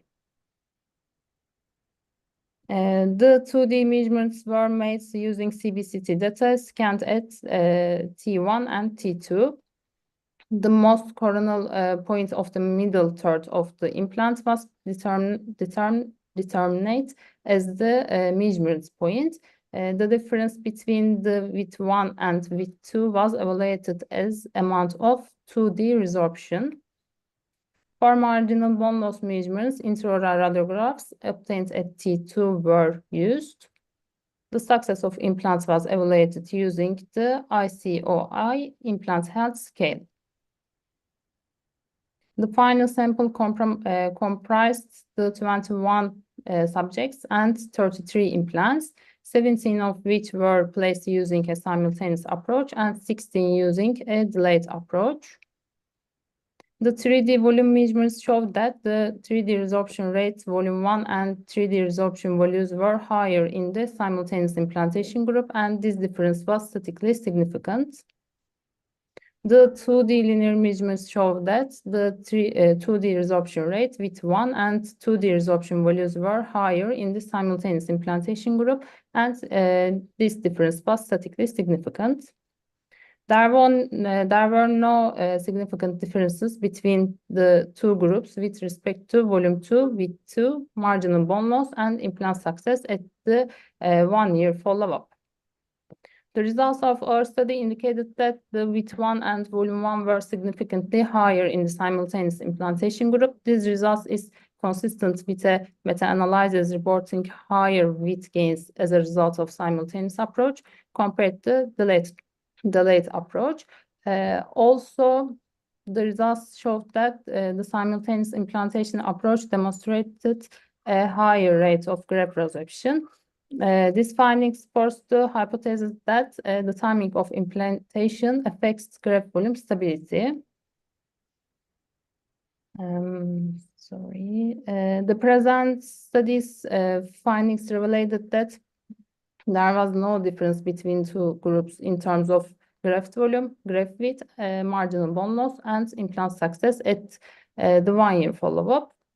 These results reject the hypothesis that the timing of implantation influence implant success. There is no consensus in the literature on the results of the timing of implantation. Some researchers observed that marginal bone loss was higher following the simultaneous implantation. On the contrary, several researchers have indicated that it wasn't different between two groups. Similarly, studies have reported that implant success and survival are similar regardless of approach, while others have reported that there are higher following the delayed implantation approach. In conclusion, the results of our study showed that although the simultaneous implantation approach was associated with a higher rate of graft resorption, the implants in the two groups showed similar results at the 1-year follow-up. The literature indicates that alveolar crest augmented with autogenous graft acquire a stable bone level after 3 years. Therefore, the 1-year follow-up may not be the endpoint, so prospective comparative studies with longer follow-ups and larger sample sizes are needed to show the effects of the timing of implantation in crest augmented with autogenous alveolar grafts. Thank you for listening to me.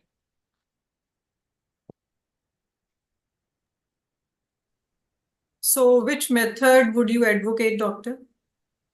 Sorry, I couldn't understand. Which of the two techniques would you advocate? I prefer delayed implantation. Why?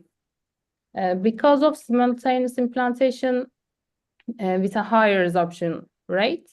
So maybe long follow-up, this is an disadvantage.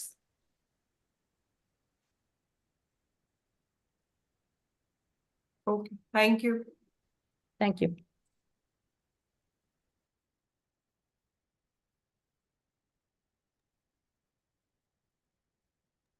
Ma'am, can I call the next presenter, ma'am? Yes, please, the next one. The next presenter is Suchitra Devi from Tagore Dental College and Hospital on the topic of Syzygium cumini as a root canal irrigant, unveiling its antibacterial activity. Suchitra Devi.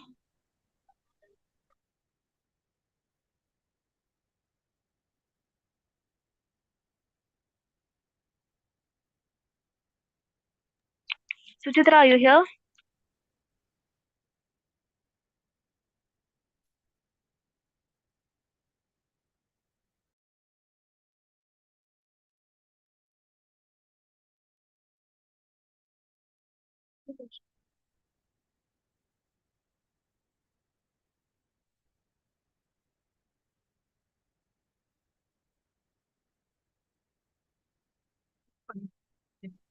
Suchitra?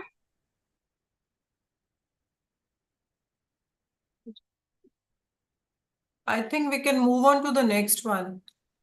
Yes, ma'am. Now the next presenter is Abhilasha Mankar from Sri Aurobindo University on the topic of determining of oral health status barriers in achieving oral health care and parents' perception of oral health locus among the preschool children of Central India population, a cross-sectional study. Abhilasha. Hello, am I audible? Yeah, you are audible. Can you see my screen right now? Yeah, your screen is visible. All right, thank you. Very good morning, everyone. I'm here to present my paper on determination of oral health status. Oral health status, barriers in achieving oral health care and parents' perception of oral healthcare locus among preschool children of Central India population of cross-sectional study. Oral health is a critical but an overlooked component. Sorry, I would like to minimize this one. Yeah. Oral health is a critical but an overlooked component of overall health and well-being among children and adults. Dental disease is a serious public health problem in children and has universal distribution throughout, but still there are only few who have access to dental care. Childhood caries, it may result in severe impairment of both general and oral health in children. The prevalence ranges somewhere from 17 to 75% in different populations in different countries. It is a multifactorial disease, and the complex interaction of risk factors is involved. Now we recognize other factors like socioeconomic factors, psychological factors, behavioral risk factors, and also a failure to access oral health care centers is one of them. So the aim of my study was to evaluate the oral health status of preschool children across different socioeconomic status in Indore city of Madhya Pradesh, identify the barriers of accessing oral health care facilities faced by the children and their parents, and to understand parents' perceptions regarding oral health locus for their children. Secondary objectives were to assess the oral health status of preschool children from different socioeconomic backgrounds, to identify the barriers in assessing oral health care facilities among the children, to assess parents' perception of their locus of control over the child's health, and to explore the relationship between the parental perception of locus and the oral health status. The design of my study was a descriptive cross-sectional study, and the study population included preschool children aged 3 to 5 years and their parents, guardians residing in Indore, Madhya Pradesh. The sampling was random sampling, and the data collection method was by using the WHO Oral Health Assessment Form 2013 for children, and the questionnaire included a P-SILOC scale, parental socioeconomic locus of control scale. It was included. The questionnaire used was a structure validated and reliable pre-tested close-ended questionnaire that was employed in this. For the validation, a pilot study was conducted among 133 children and their parents to check comprehension and reliability of the questionnaire and to check the feasibility of the survey. Also, interview method was used. The questionnaire was available in 2 languages, English and the local language. The parents' perspective questionnaire that was used was a structured questionnaire which included different segments, like the socioeconomic demographics were recorded, which included age, sex, marital status, income, and educational level of the parent. The barriers to assessing oral health care were assessed in this. Questions were included regarding the financial, cognitive, economical, and psychological barriers. And the parents' perception of oral health locus was recorded with the help of parental socio-dental impact locus of control scale.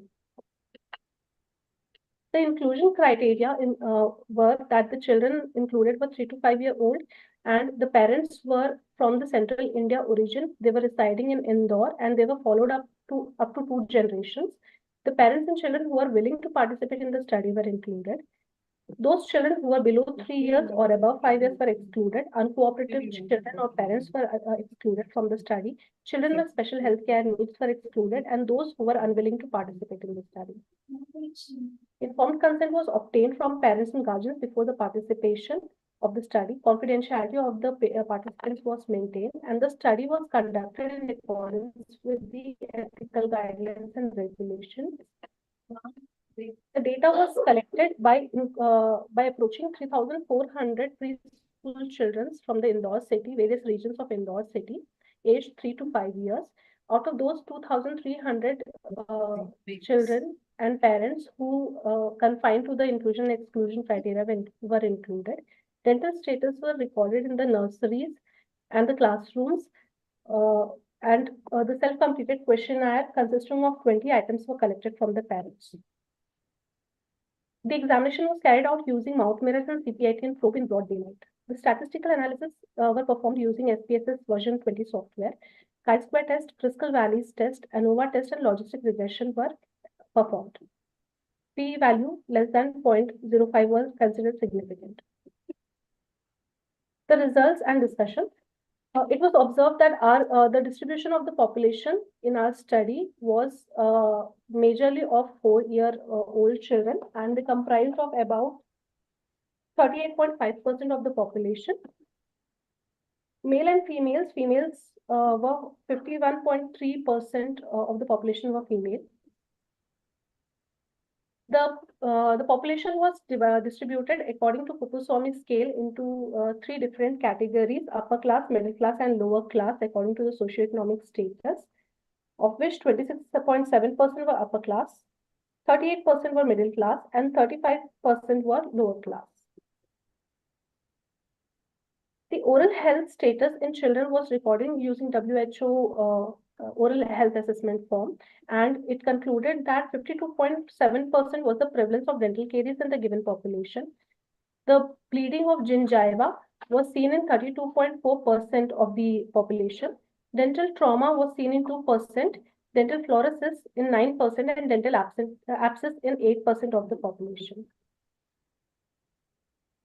The caries experience or the caries that were recorded were compared with the Silox scales that were recorded from the patient, from the questionnaire. Silox scales were obtained, and it was observed that there was a positive relationship between the Silox scales and the caries experience, although this distribution amongst the upper class, middle class, and the lower class was not significant. So these were the observations. The prevalence of caries in various categories, that is the upper class, middle class, and lower class, were observed. And this observation was significant in relation to the increase in the Silox scores.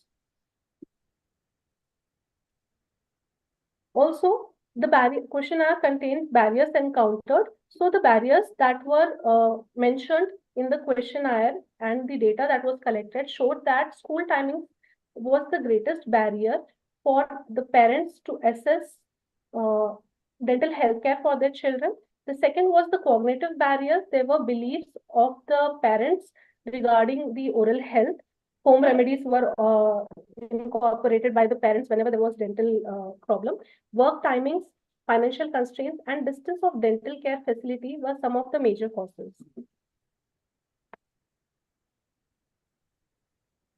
So when the effect of locus of control was seen in relation to the oral health status of the children, the data that was acquired from the parental Silox scale was divided into 5 quintiles based on the lowest and the highest value.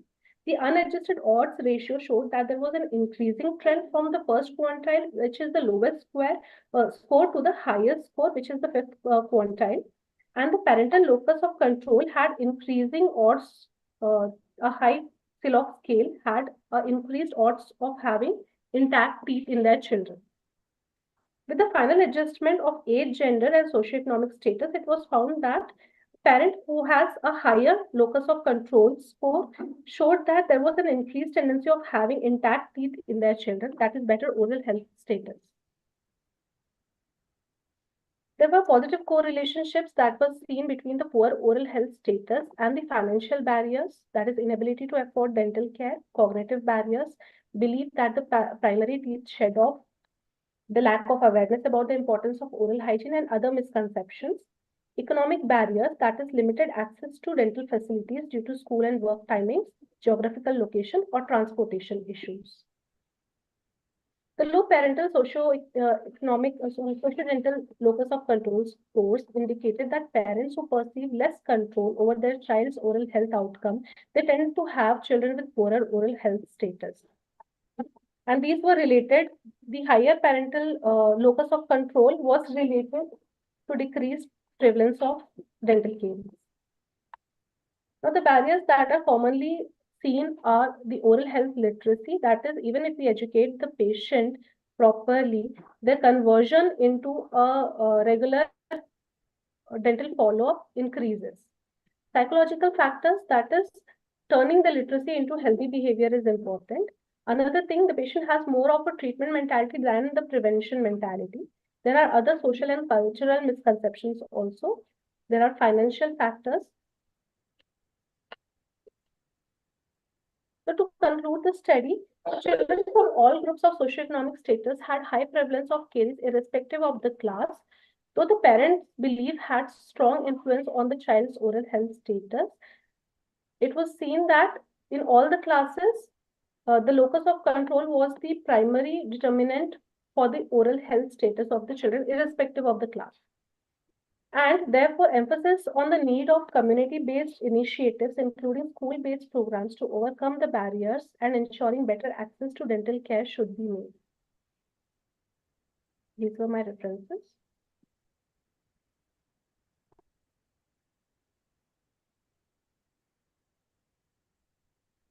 Thank you.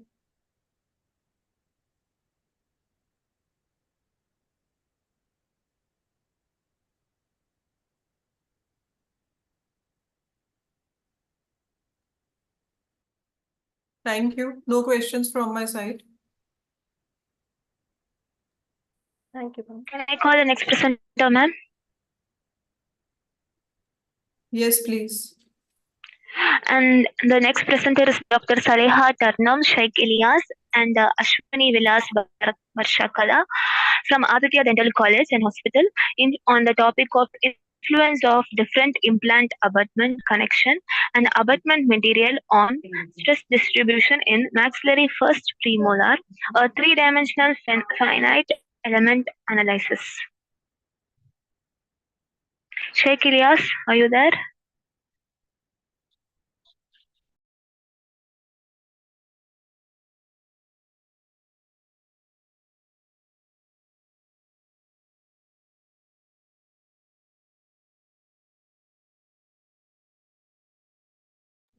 Sheikh Ilyas, are you there?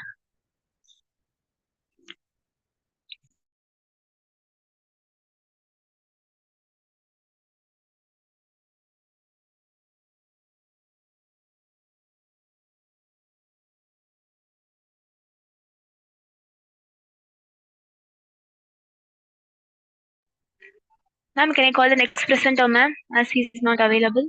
Yeah, please call on the next one.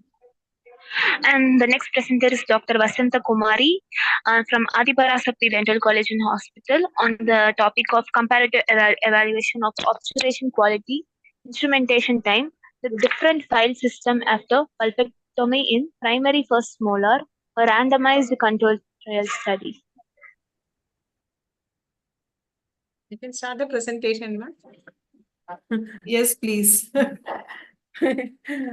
Thank you, ma'am. Just good afternoon to the chairperson. And I am Dr. Vasanta Kumari presenting a paper on comparative evaluation of obturation quality, instrumentation time, and post-operative pain using different file system after pulpectomy in a primary molars, a randomized clinical trial.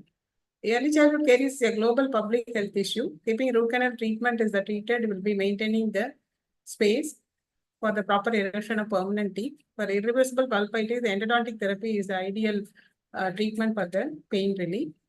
And root canal cleaning traditionally used stainless steel hand files like K files and H files. But Baer et al. First showed the nickel titanium rotary files are the cost-effective, faster, and yield-consistent filling for the primary teeth. Azar et al. Found a nickel titanium rotary system streamline primary tooth root canal preparation and decreases the operating time.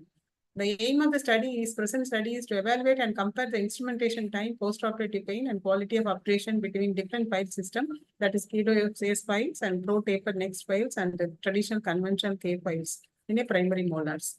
The material methods are the randomized clinical trials were carried out in the Department of Pediatric and Preventive Dentistry after approval of Institutional Ethical Committee. The G-power analysis was used to calculate and the sample size was 95% power according to the previous study. A total number of 60 children aged 5 to 9 years have been selected under the age group under the category of type 1, type 2, type 3 as 2020. With the primary mandibular molars were randomly selected. And the inclusion criteria are the Frankel behavior rating scale of definitely positive and positive children. At least 2/3 of the root present should be there. Primary teeth clinical and radiograph evidence of chronic irreversible pulpitis with the pulp necrosis also. Sufficient tooth structure to support the rubber dam placement. The exclusion criteria are uncooperative children, exfoliative mobility, and dentoalveolar abscess. And as soon as informed consent is given to the patient and obtain the the patient concern and the child are being selected for the study. And initially the diagnostic radiograph taken and local anesthesia are given with the proper rubber dam isolation, the access cavity preparation and pulse exploration done, working length determination done, and BNP using different file system mentioned above, and irrigation done with the saline, and operation using Metapex have been done, and post-operative radiograph exists to assess the quality of operation. The groups are divided into three. The group A is Keto S file, group B prototype and next file, and group C is K files. And time taken for the instrumentation time is recorded in seconds from the onset of filing to its termination using a stoppage by an assistant. The application quality was assessed by certain criteria like underfilling, optimal filling, and overfilling. The pain scale is interpreted with the Von Becker scale as no pain, slight pain, moderate pain, and severe pain. And why these files have selected, the convention files are being traditionally used as the baseline as a convention system. And Games et al. 2016 has reported that apical extrusion was comparatively lesser in prototype next file, so that's why it's selected for this study. And the third file is a Keto S file have been as a 5th generation exclusive for the pediatric single file rotary system, so have been selected all the three categories. The results have been tabulated in SPS software and has been analyzed. And the group A, when you calculate the application quality, the group A is underfill 0, optimal 14, and overfill 6, and the group B is underfill 2, optimal 11, and overfill 7, and the group C is underfill 3, optimal 9, and 8. The instrumentation timing is in the group 1, 57.5 seconds and 78.95 seconds in group 2, and 214 in 45 seconds in group 3. And the pain is scored in the 6 hours, 12 hours, and 24 hours, and 48 hours. And the treatment and discussion, the treatment objective of pulpectomy is to maintain the tooth free of infection contamination, biomechanical cleans, and upgrade the basic canals, promote the physiological root resorption. In recent years, many nickel titanium rotary files have been with the different sizes are available and it is used also. Nickel titanium rotary files are reported to create smooth canals with a minimal risk.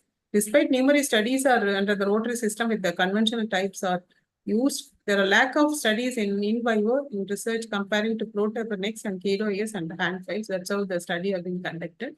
And Carter et al. Compared 90 primary molar pulpectomy using H files and M2 files and concluded that M2 files are faster than H files. Panchal et al. Compared Keto files with the hand files and H files and concluded that instrumentation time was less and operation quality was better in Keto file. Marankar et al. Compared high-plex CM nickel titanium files with the K files and concluded that rotary files have better operation quality compared to hand files. Priyadashni et al. Compared Keto S, Keto SH, and Keto ST all three files and concluded that there is no statistically significant difference in operation quality. One of the most important factors in determining the success of pulpectomy is the obturation quality. It can be decided by the radiographs, digital radiograph like CBCT, RVG, and dye penetration, bacterial leakage, or some of the other methods which can be used to assess this. There was no significant difference in the quality of obturation between the three groups in the study. Morenkar et al. And Gonjaj et al. Also repeated the same results with the respective of the quality of obturation.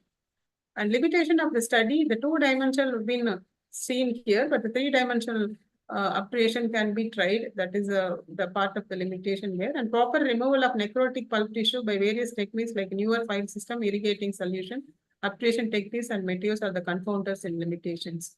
To conclude the study, the nickel titanium rotary instruments have lesser instrumentation time compared to other file systems. The obturation quality was better in rotary instruments compared to hand instrument, but no statistical significant difference was noted. Further clinical trial with a large sample size is required for better evaluation of file system. The clinical sequence of this study is nickel titanium rotary files are superior to hand file system in both instrumentation, timing, and obturation quality. Pediatric dental patients have very less time to the operator, so to do that is a complete entire procedure. Nickel titanium files will be time saving and also give the better quality based on the study. These are my references. Thank you. Very nice presentation, ma'am. Thank you, ma'am. Thank you so much for listening. Any suggestion, ma'am? One thing I would just like to ask, did you enroll for the CTRI number? Yes, ma'am. Okay. That is the one thing which I guess we should be implying in our research. Yes, ma'am. Yes, be applying for the CTRI. Yeah, we are doing it. Yeah. Thank you. Thank you. Thank you so much. Ma'am, I have a break and come back after some time. Okay, I've just started the session and I'll have a lunch, small lunch and come back, ma'am. It's okay. So I think in another 3 to 4 presentation only, ma'am. Another 4 presentation only. Yeah. With that, it's wind off. Maybe another 10 minutes I'll be back, ma'am. Okay, fine. No issues. Thank you. Ma'am, can I call the next presenter, ma'am? Yes, please. The next one. And the next one is Nandini K from Tagore Dental College and Hospital on the topic of assessment of parental awareness on initial declassification and practice of oral health care of children aged 1 to 6 years in Indian population, a cross-sectional study. Can you hear me, ma'am? Excuse me, ma'am. Yes, please. Hello, ma'am. Sorry Yes. to interrupt. Ma'am, this is Dr. Suchitra. I have a slot by 2:20 p.m., ma'am, but it's been bypassed. So should I wait till the last presentation, ma'am? Yes, you actually have to wait now. Yes, ma'am. Yes, thank you, ma'am. Ma'am, can you hear me? Yes, you are audible. Yes, ma'am. Shall I start, ma'am? Is my presentation yes. visible? Yes, please. Yes, ma'am. Good afternoon, one and all present here. I'm here to present on the topic assessment of parental awareness on the initial decalcification and practice of oral health care of children aged 1 to 6 years in Indian population, a cross-sectional study. I'm Nandini K, resident intern, Tagore Dental College and Hospital. Child primary teeth play a vital role in chewing, eating, phonetics, aesthetics, and most importantly considered best as space maintainer until the eruption of permanent teeth. Oral health conditions such as dental caries causing pain and discomfort for the children can harm the functional, social, and psychological well-being of young children. So mainly the bacteria involved is mutant streptococci, which includes Streptococcus mutans and Streptococcus sorbrinus. So these bacteria break down sugar and create acidic environment in the mouth, thus causing demineralization of the teeth.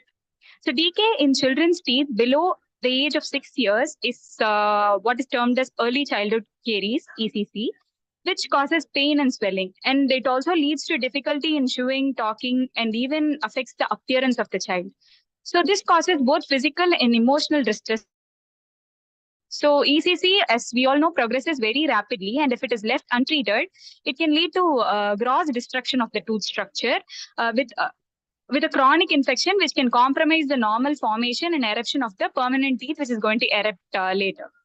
So the major cause of ECC is improper feeding habits and dietary practices.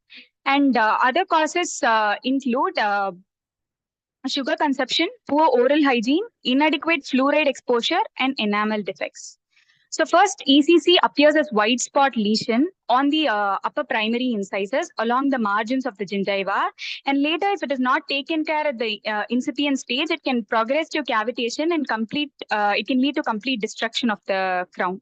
So this initial decalcification is often overlooked by parents, which is mainly because of lack of awareness on the clinical presentation and appearance. So the main key for management of ECC is the early diagnosis. So since parents are the primary caregivers of children, their knowledge and awareness of early childhood caries is very important. So the aim of my study is to assess the parental awareness on the initial decalcification and practice of oral healthcare in the children aged 1 to 6 years in South Indian population. And the objective of study is to assess and compare the parental awareness on initial decalcification. We are comparing it based on the age, gender, and socioeconomic status. And why is this study needed? So the modern societies face significant challenge with regard to oral hygiene practices, especially young children. So as per AAPD guidelines, that is American Association of Pediatric Dentistry, parents should start cleaning their child's teeth twice a day with soft toothbrush that is sized for their age and practice good oral hygiene as soon as the eruption of first primary teeth. So coming to the methodology, A cross-sectional questionnaire study was conducted on 384 parents visiting pediatric and preventive dentistry department from December 2022 to March 2023. And the study protocol was reviewed and ethical clearance was granted by the Institutional Review Board, and informed consent was obtained from each and every parent attending the questionnaire study, and convenience sampling was considered. And pilot study was conducted on 10 parents to check the feasibility, clarity, and acceptability.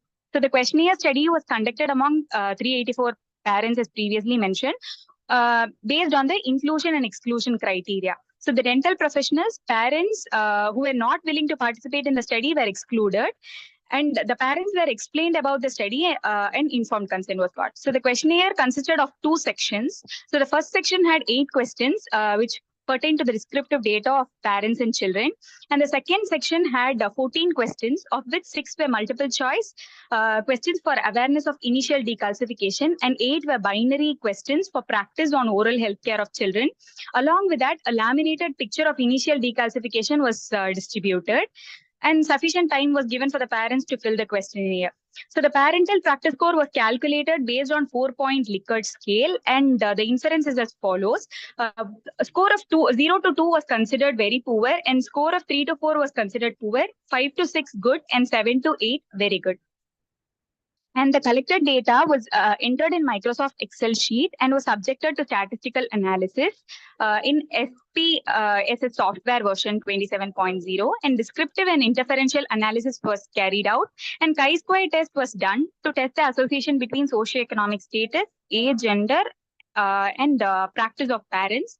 A p-value less than 0.05 is considered statistically significant. So this table depicts the demographic details of the participants in the study. So out of 384 parents who participated in the study, majority were male, and majority of the age group that participated in the study were 31 to 35 years. And the participants from lower middle class were significantly high, and from the upper class was significantly low. So this pie chart represents the parents' awareness of abnormality in the given picture. When the picture was, this picture was given to the parents, and they were asked to identify the condition. And in this, when asked about the reason of the condition, majority of parents answered it as consumption of sweets and chocolates, followed by calcium deficiency. But only 1.8% of parents answered as prolonged bottle feeding. This pie chart represents the response given by parents when they were asked how the condition in the image will progress if left untreated. So 75.5% of parents agreed that this will worsen and cause pain if the condition in the picture is left untreated. So in this bar diagram, 82.2% of parents did not allow their child to sleep with milk bottle, and nearly half of the parents started to brush their child's teeth as soon as the first tooth erupted. Also, majority of parents practiced cleaning their child's mouth after feeding, and only 42.40% of parents practiced brushing twice daily for their children, and majority of the parents were not using fluoridated toothpaste.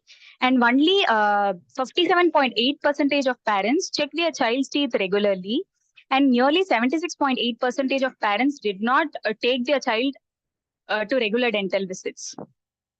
And this chart is on comparing the socioeconomic status with the awareness of initial decalcification and practice on the oral health care. Majority of participants were belonging to the lower middle class, and least were from the upper class, which was statistically significant. So on comparing the parents' gender and grade of practice, which is given in the first bar diagram, majority of male participants were under poor category, followed by female participants who were under good category. Then the second bar diagram, on comparing the parents, majority of good score was seen in the age group of 31 to 35 years. And when categorized on the basis of different socioeconomic status, higher participation was seen in the lower middle class group, as already mentioned.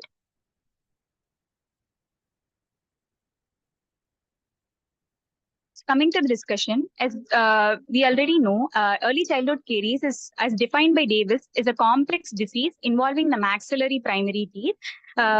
Within a month after eruption, and it can spread rapidly to other primary teeth.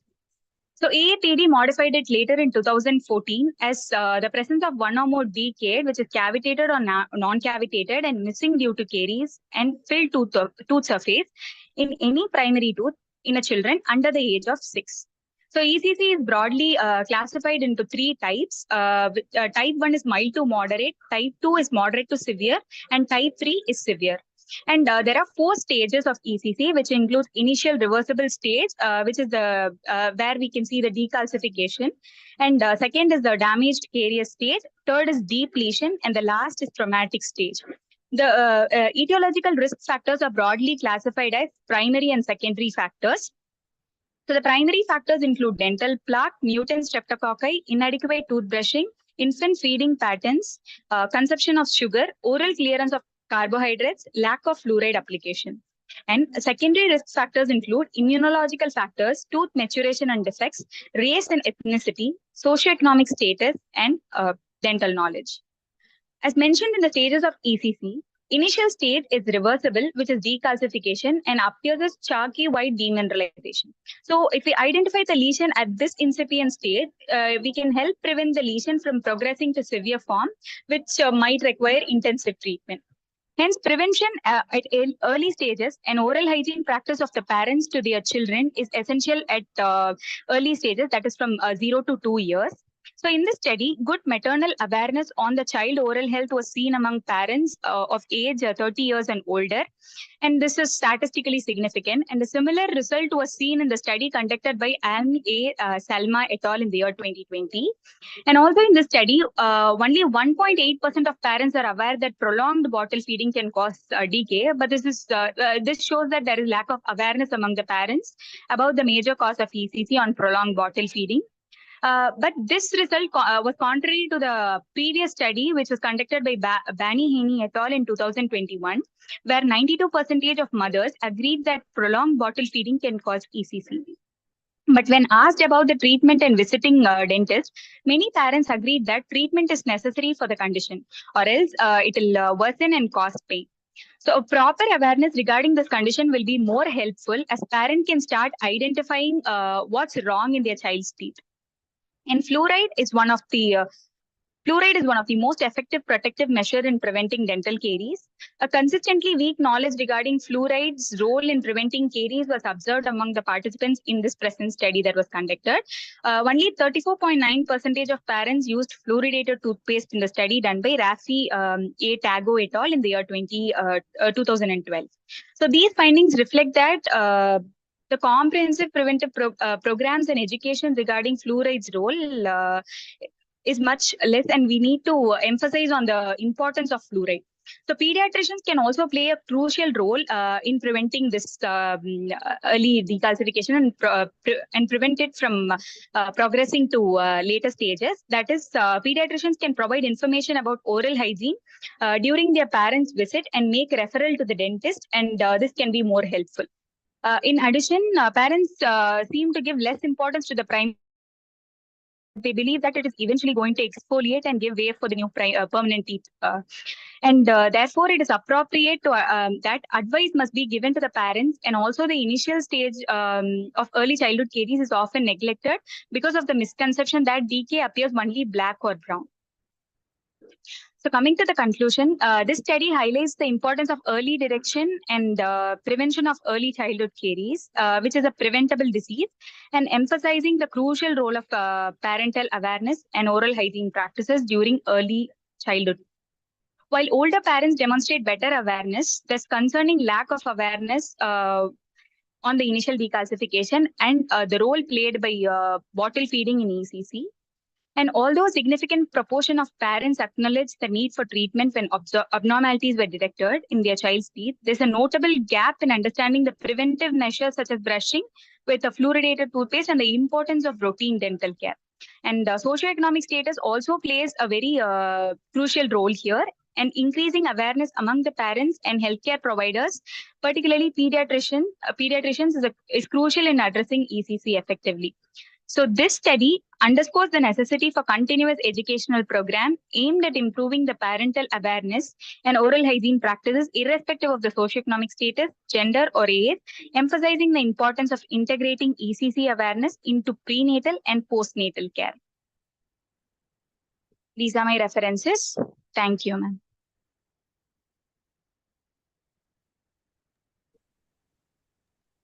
How did you determine the sample size? Ma'am, actually, we did a prevalence study, ma'am, in this particular area. What And was there the were, sample size you mentioned? ma'am, 384, ma'am. And the pilot study was also conducted on 10 patients, 10 parents. So, but your title says that you are conducting the study in Indian population. So Yes, for the ma'am. Indian population, this number of 384, do you feel it's sufficient enough? No, ma'am. It's actually less, ma'am. So it should be done on a much bigger sample. Okay, ma'am. Thank you. Thank you, ma'am. Ma'am, can I call the next presenter, ma'am? Yeah, next presenter, please. And the next presenter is Dr. Shantanu Deshpande from the College of Dr. Day1 Patil Dental College and Hospital, Pune, on the topic of a review on zeolites and the applications in dentistry.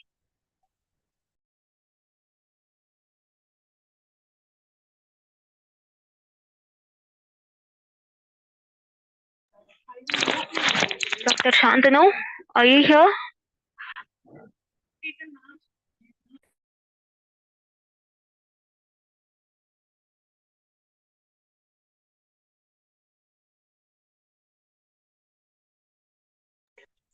Ma'am, can I call the next presenter, ma'am?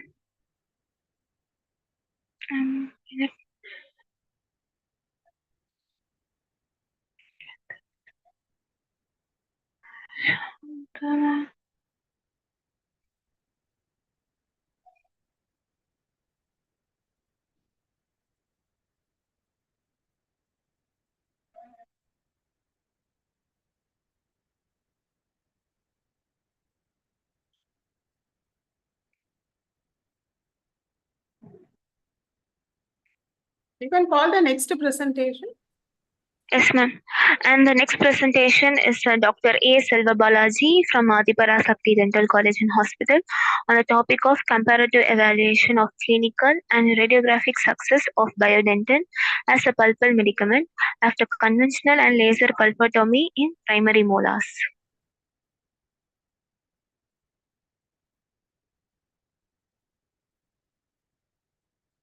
Good morning, ma'am. Good morning. My topic is on comparative evaluation of clinical and radiographic success of Biodentin as a pulp medicament and using conventional and laser pulpotomy in primary molars, a randomized control trial.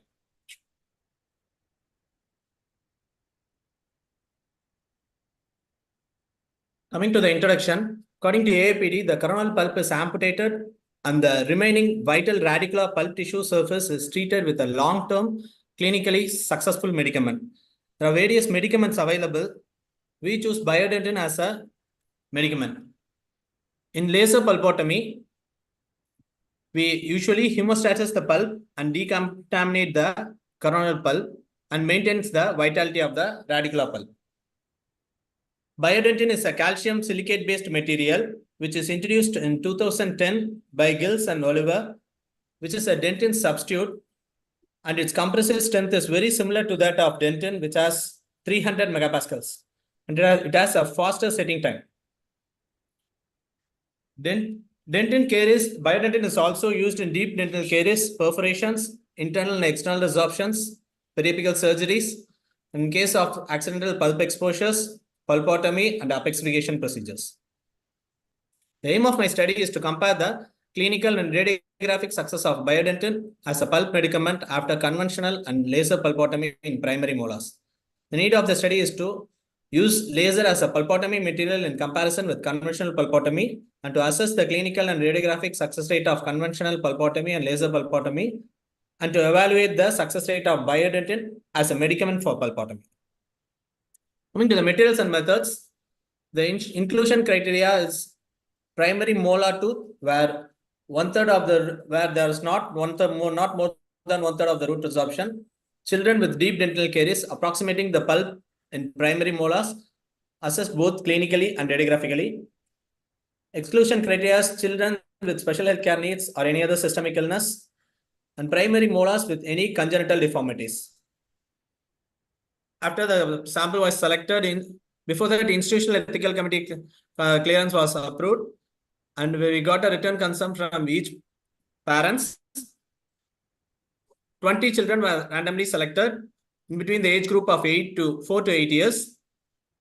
Study explained to the parents, and the procedure was explained to them, and the relevant information of the children were collected, and the children were randomization was done by CHIT method, and the control group was conventional, and the intervention group was laser.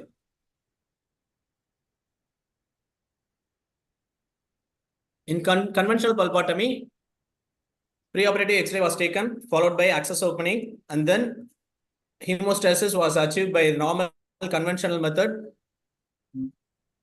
and then biodentin was placed over the coronal portion. Finally, post-operative radiograph was taken. These are the X-rays of first month and the third month. 2 reviews were done. In laser pulpotomy, same access opening was done, and hemostasis was done, was achieved by using laser. An ablation of pulp was done, and biodentin was placed in the coronal portion, followed by 1 month and 3 month review was done. And the evaluation was done by using Zern and Seal criteria according to 2008. In clinical evaluation, the score 1 depicts asymptomatic patients, and score 2 depicts slight discomfort, and score 3 depicts minor discomfort, and score 4 depicts major discomfort in the patients. And in radiographic scoring changes, in score 1, no changes present in 6-month follow-up. And number 2, pathological changes, questionable clinical significance in 3-month follow-up. Score 3, pathological changes present in 1-month follow-up. And score 4, pathological changes present, and we have to extract immediately. Coming to the results, in our control group, we got a clinical success rate of 90.5% in conventional method, and in laser group, we got a clinical success rate of 96.3% in clinical method. In radiographic success rate in conventional group, it is 76.9%. Some of the cases we got some failures, and in laser group, we got 88.9% success rate in 3 months follow-up. There was a significant difference found in both clinical and radiograph outcomes. Coming to the discussion, according to Gould et al. In 2004, he suggested that the short and medium-term pulpotomy failures in primary teeth are usually related to imprecise diagnosis or an elusive pulpal inflammatory process. And Day et al. In 2015 concluded that biodentin released a significantly more calcium ions than MTA Angelus and GCMTA after 1, 3, 7, and 14 days of follow-up. According to Fernandez et al. In 2015 and Marcus in 2015 and Somnia in 1998, laser pulpotomy has effective actions on dental pulp, include fastened wound healing, preserved vitality, and reduced inflammation of the pulpal tissue. Coming to the conclusion, according to our methodology and based on the results, biodentin with laser pulpotomy shows a significant success than biodentin with conventional pulpotomy method in maintaining the vitality of the pulp and preserving the natural tooth until its time of exfoliation. These are my references. Thank you, ma'am.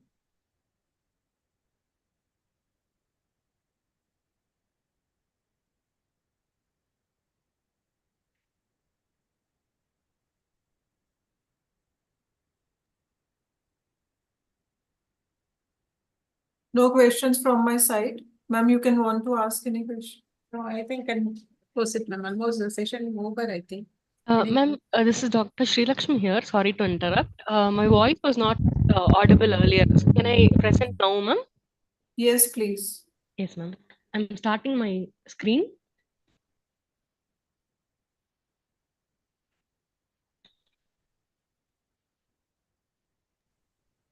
Ma'am, I'm Deepika from Adipara Shakti College. I too missed my session. Can I start it next to her?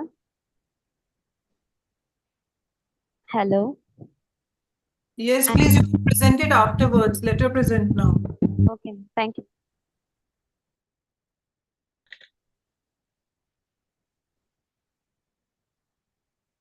Yes, ma'am. Can I proceed now, ma'am? Yes, please. Yes, ma'am. This is Dr. Sri Lakshmi here, doing my full-time PhD at Sri Ramachandra Dental Hospital in the Department of Oral Medicine and Radiology. Uh, Ma'am, may I know if the screen is clear? Yes. I hope it is visible now, ma'am. Yes, it's visible. Yes, ma'am. So the title is Decision Making Among Geriatric Patients in the Selection of Dental Office Type for the Development of Global Innovations in Geriatric Dentistry. So in relevance to the theme of this particular conference, I wanted to highlight on the significance regarding transnational research in geriatric dentistry, which is still in a stage of infancy in developing country like India. So moving on to my introductory part, as we all are very well aware of the fact that there is a sudden population explosion among geriatric individuals in today's era, and simultaneously there is a shift in the demographic transition. So nowadays the number of working age population is reduction, thereby the old age dependency ratio has been increased from 9.8 to 20 as per government statistics. And also there is a great development in the field of healthcare sector.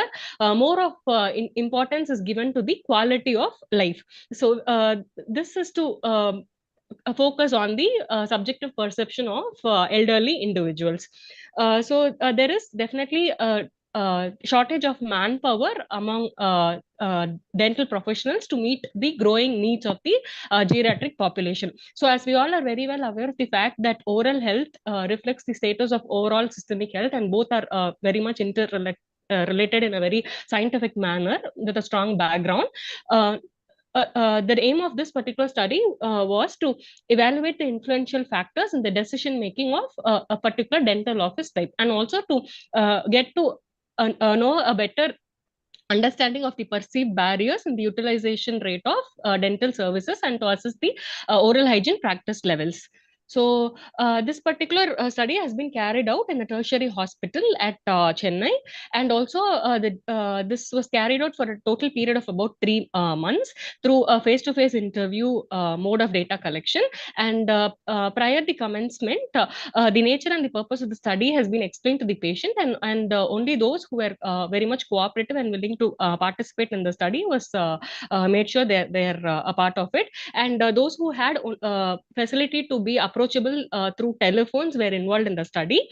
The age group considered for the inclusion criteria was only those who belong to exactly 60 or above 60 years of age. The sample size has been determined using the reference value taken from an article by Ramesh Kumar SG et al. In the year 2022, and using G-Power software, we have arrived at a sample of about total 565, for which 10% has been considered as an attrition, which is loss of follow-up. So we've been following a convenient sampling technique, and the Institutional Ethical Committee approval has been obtained prior the start, and also we've received the clinical trial registry of Indian registration number. And regarding the validation of the study tool, about 5 experts from 3 different institutions have been involved in approving the content of the questionnaire, and also among 250 individuals, it has been pilot tested, based on which it was further modified for clarity. So the obtained results were then analyzed using SPSS software, and those who did not have any adequate orientation and also were only knowing Tamil, English, or Telugu, 3 languages, were considered into the study. So those who had cognitive deficits were excluded from the study, and majority of the individuals were belonging to the age group 60 to 69 years, and majority of the population, as we are aware of the fact that they are retired without any reliable source of income. have proved that financial constraint has been a major barrier in approaching and receiving dental treatments. So most of them had only completed their middle school of education and were Hindus, and the financial source of income was zero among 53.2%. So it is shocking to know that about 47.6 percentage, almost a major of the total, were still having the habit of taking up home-based self-remedies in order to get over their dental issues. So still the practice of self medication from pharmacy has been prevalent. And also regarding the period of their previous dental visit, it was surprising to know that hardly 22.8% have been visiting the dentist on a regular basis based upon professional recommendation. And also their visit has been directly correlated to their experience regarding their dental health insurance registration. So on we check out the reasons for their previous visit. Again, the fact that most of them have been visiting only at the times of pain, especially during emergency for surgical procedures, and in contrast to the purpose of visiting for preventive therapy is to be highlighted in this study. And also we assess the other factors which are influencing their decision making in choosing a particular office type. So on assessing their status, we get to know that they have been considering that affordability of the treatment has played a vital role, following which the satisfaction of the treatment has played a crucial role. So apart from that, the good feedback from the kith and kin have also contributed to their decision making. So the other factors have been a presence of a hygienic environment, presence of known staffs within the organization, provision of holistic care inclusive of medical facilities, availability of well-equipped instruments, reliability of the staffs present, along with less waiting hour and the provision of quick treatment, and also through referral, most of them have been visiting.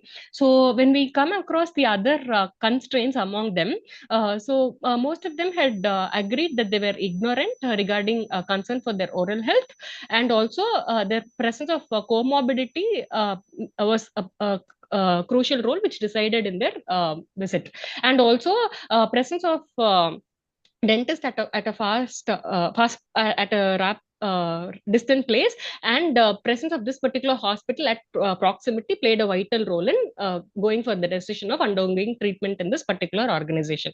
And apart from this, the lack of availability of a companion for the dental visits have become a crucial role in determining their presence to hospital.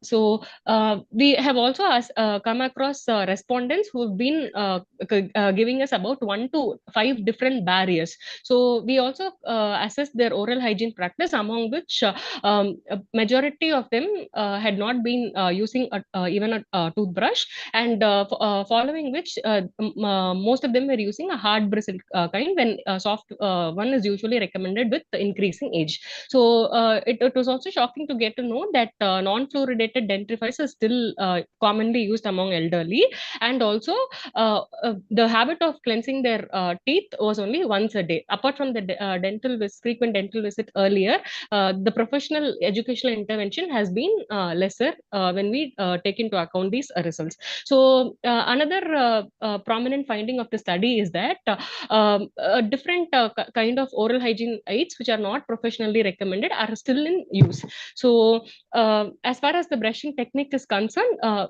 very minimum had been following the modified Bas technique. So even a basic oral hygiene modality like rinsing their mouth after every meal was even less frequent in our study population. So we have found out the statistical significance regarding the parameters and responses received. So in accordance to this, the age and also the gender with religion, past dental experience, the duration of the previous dental visit, and the treatment procedure which was underwent in the last visit were all found to be statistically significant with the outcome.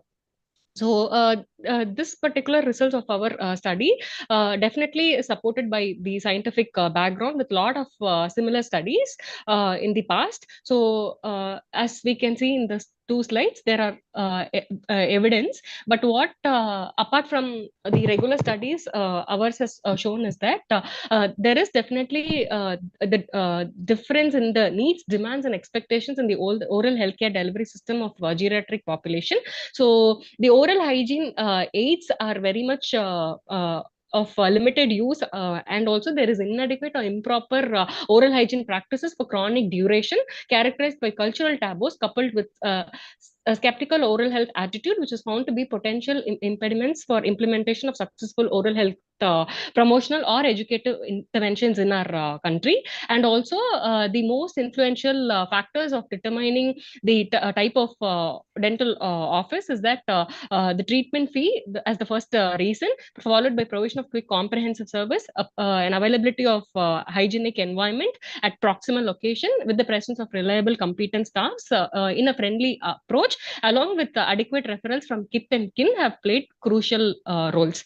So I would recommend that public-private partnerships are very much given encouragement, wherein like the Dant Bhagya scheme in Bangalore, the government supports financially to deemed universities to provide free dentures, or at least to the elders who belong to below poverty line area, if at all not having ability to provide for all at the first reach. So targeting and prioritizing elders who belong to below poverty line is the need of the hour.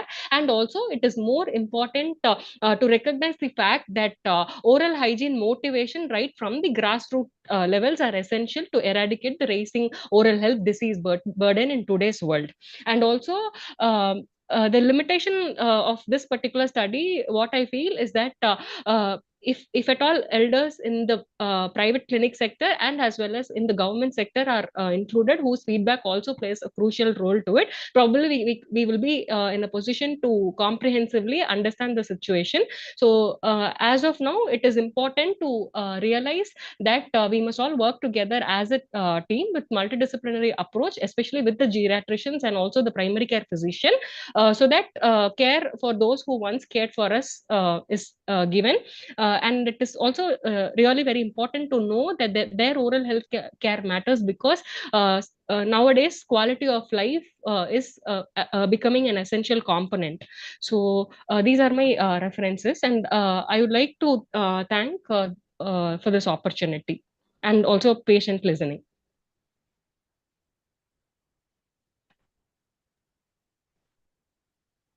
Nice presentation.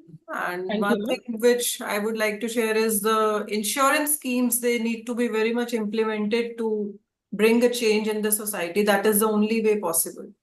Very true. Otherwise, we cannot target this population, or in fact, I must say any population. Very true, ma'am. And especially nowadays, that the fact that geriatric population is exploding, and in the nearing future that this concentration is even expected to increase beyond 0 to 14 years of age group. They need more of concern in terms of planning health insurance as well, I feel, ma'am. Good. Thank you. Thank you, ma'am. Good afternoon, ma'am. Hello. Yes. Ma'am, myself, Dr. Gopal Nagarguje.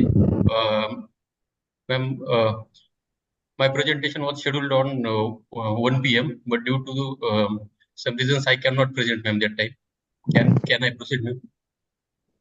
Due to network issue, ma'am. Yes, please. Yes, thank you, ma'am.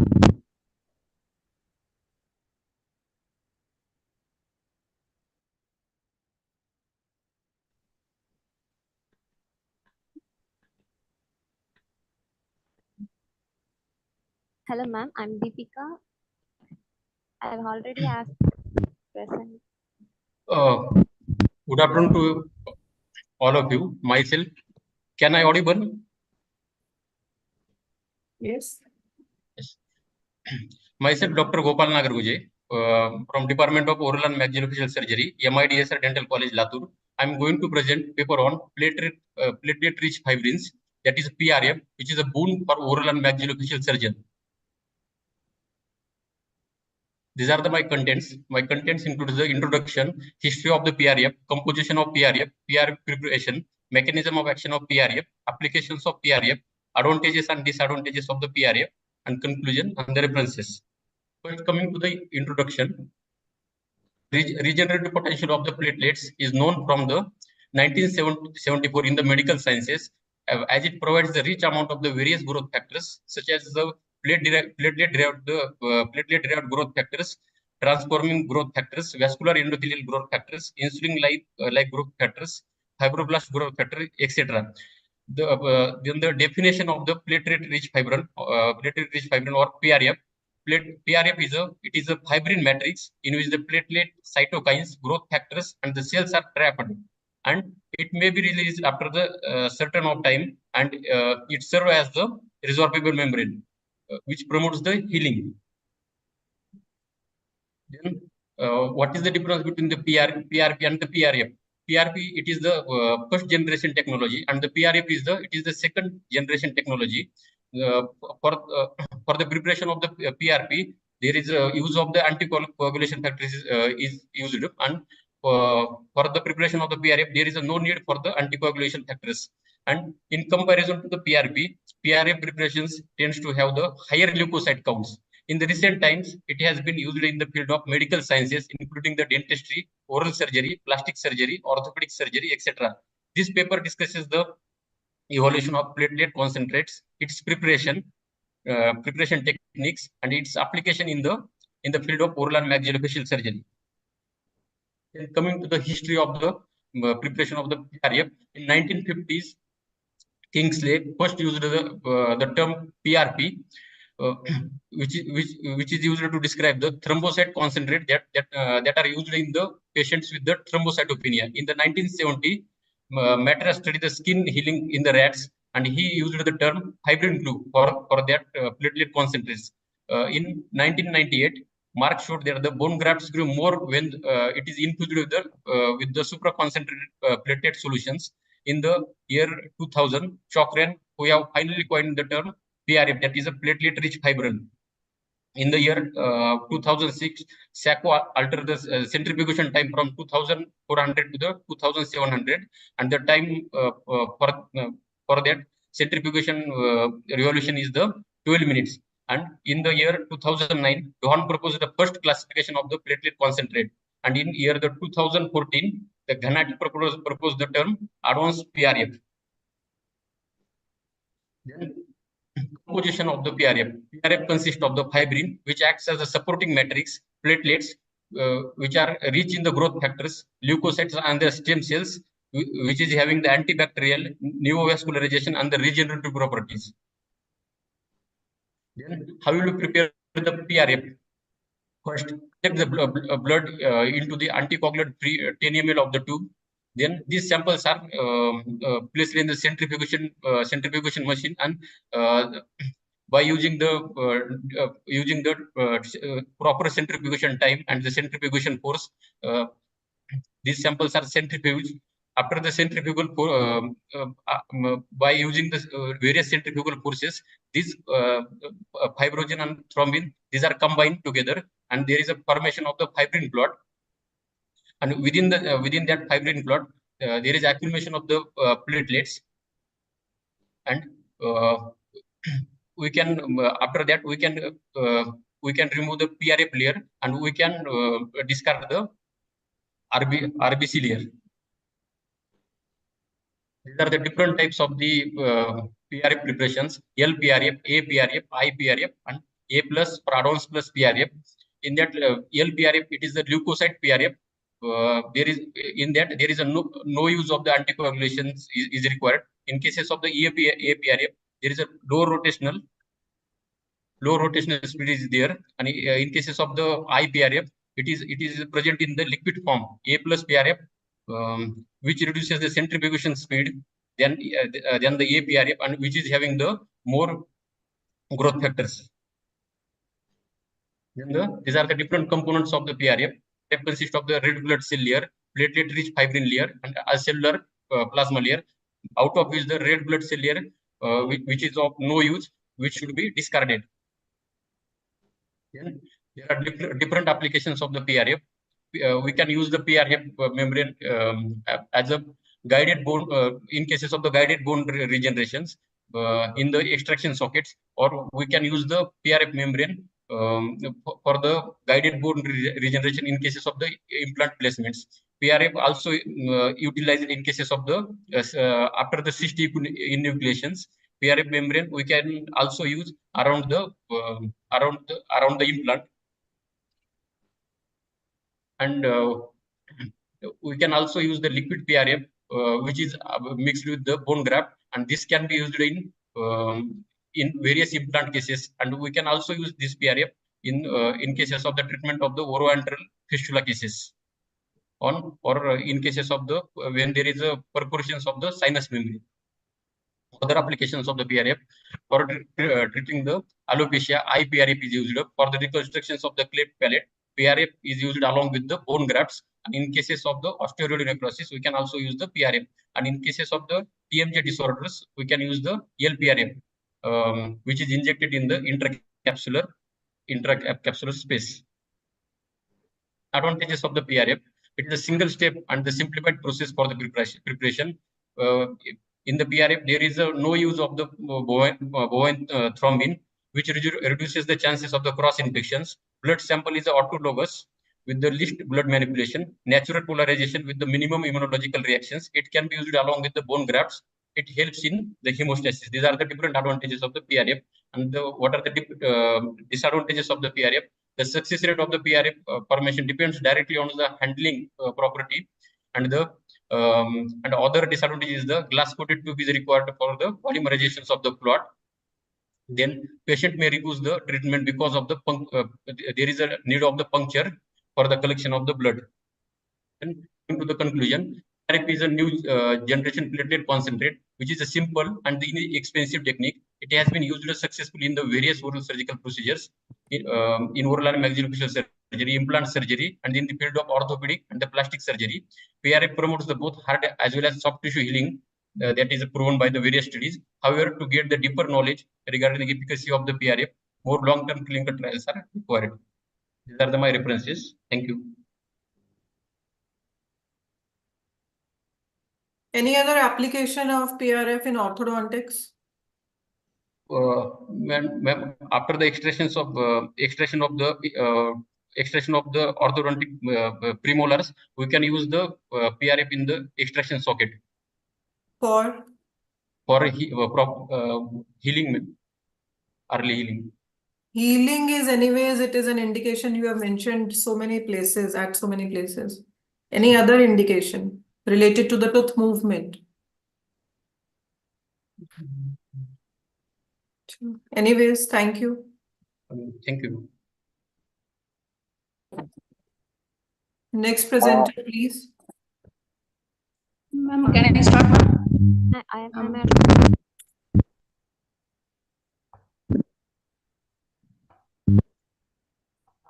Ma'am, this is Dr. Suchitra. I've already asked permission from you to present. Can I present now, ma'am?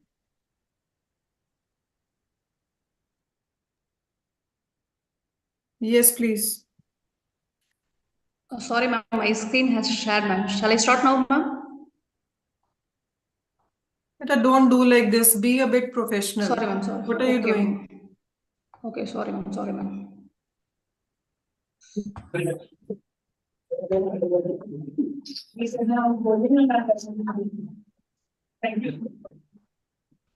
Suchitra. Yes, ma'am. Yes, ma'am. Am I audible, ma'am? Can I start? Yes, please.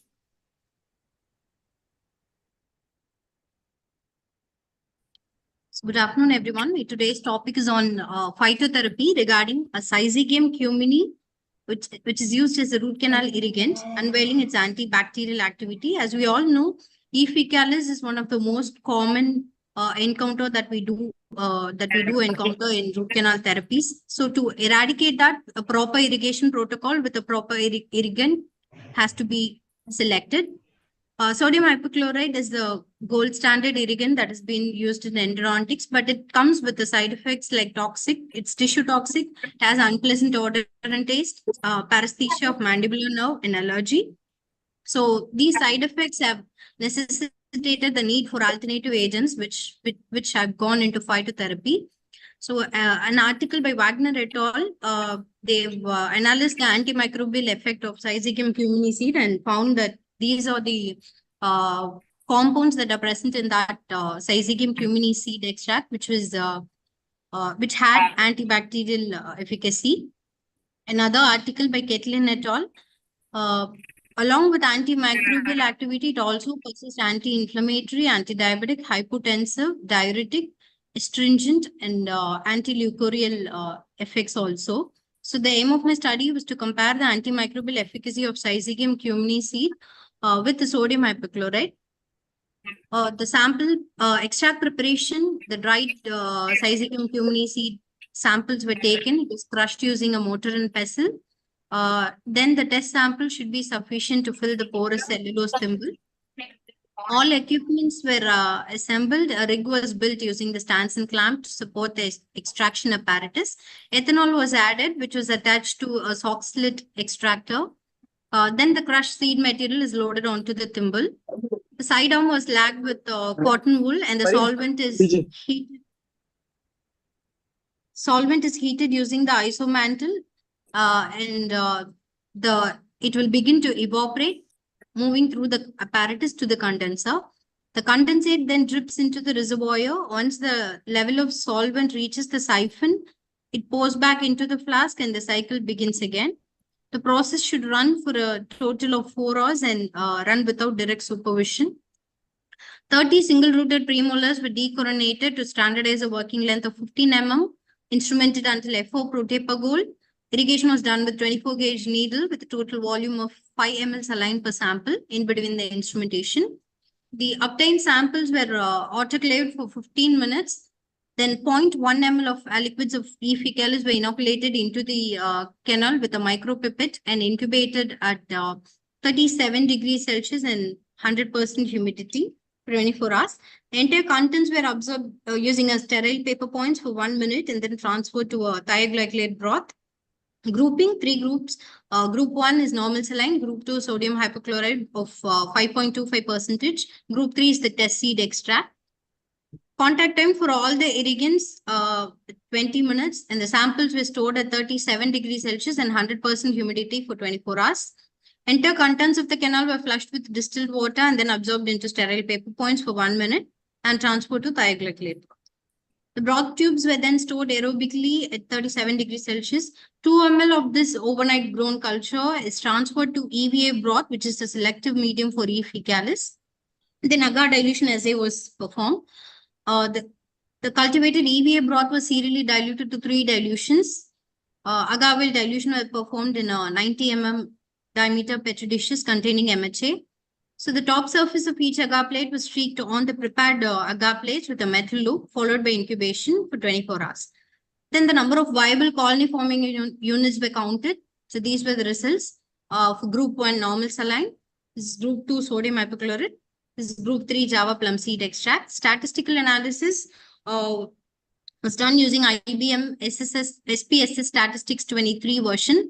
The measurements mentioned in mean and standard deviation for mean comparison of 3 groups, Kruskal-Wallis was used. So the results, as it's seen in sodium hypochlorite, there was absolutely no growth of E. fecalis. In saline, there was no reduction of growth. In Java plum seed, there was 17% deviation from the sodium hypochlorite value. There was no complete eradication though. So this is a mean comparison of different group at 3 different dilutions. This is the same results depicted in a bar diagram. The other study by Alok et al. Studying about the antimicrobial action of methanolic seed extracts of Syzygium cumini. The author stated that the minimal inhibitory concentration of Syzygium cumini was found to be 0.3 milligram per ml. And the mechanism of antibacterial activity was simple, like disrupting the bacterial cell wall, cell shrinkage, and leakage of cellular contents. Another gas chromatography mass spectrometry analysis of the seed extract was done, and it was proved to be effective antimicrobial agent as tested against 10 bacteria, including E. faecalis, and observed to have a high zone of inhibition and low MIC values. The compound seen in Syzygium cumini seed extract, which had antimicrobial properties, isopropyl palmitate, oleic acid, hexadecanoic, tetradecanoic acid, chromanol, and furaldehyde. So the limitations of my study, it was a basic agar dilution study done with planktonic suspensions of E. faecalis. So what could have been done? Quantitative analysis of the genome load can be studied using RT-PCR with E. faecalis biofilm rather than a planktonic suspension. And other factors which has to be studied, the depth of penetration of the irrigant and the effect of irrigant on root dentin. The conclusion, Syzygium cumini seed extract used in this study showed effective antimicrobial efficacy against E. faecalis. Further research is needed to conclusively recommend this test seed extract as a root canal irrigant, ma'am. These are my references. Thank you.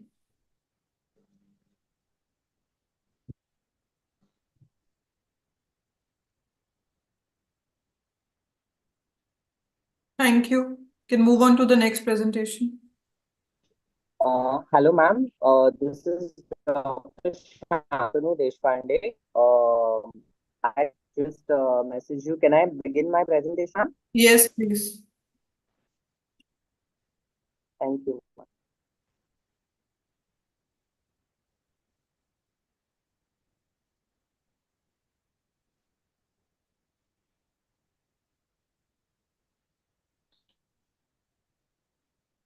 Just sharing my screen.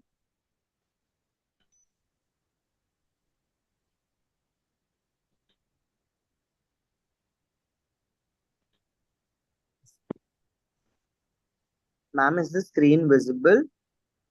It's not there. I'm sorry for the inconvenience, ma'am.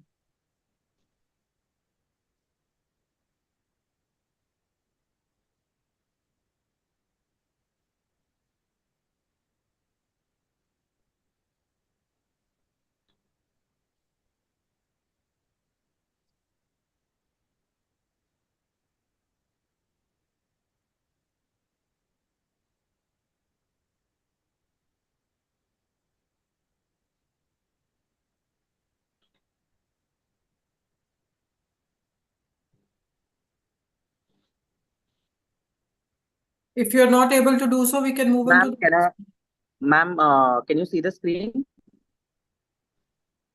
The PPT is not visible. The screen is there.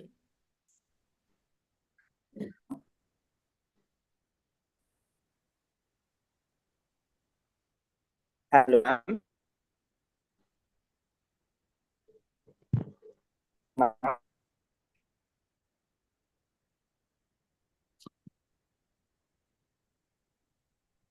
Ma'am, is the screen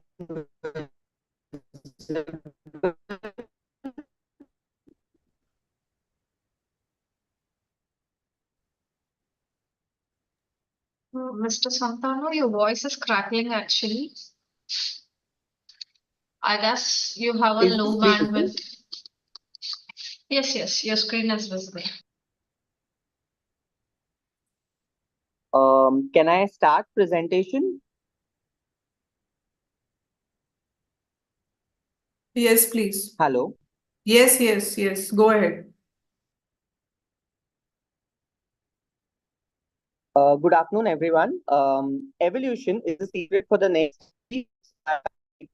holds true even in from ancient concepts of practicing dentistry.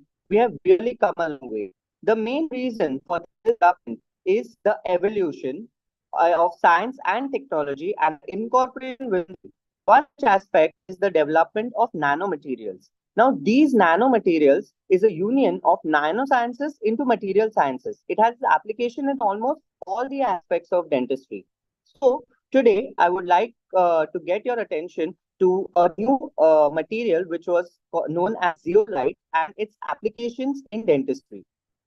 Zeolite, the word zeo comes from the Latin word meaning boil and light meaning stones. This term was coined by a Swedish mineralogist as Axel Fredrik Fransen in the year 1756.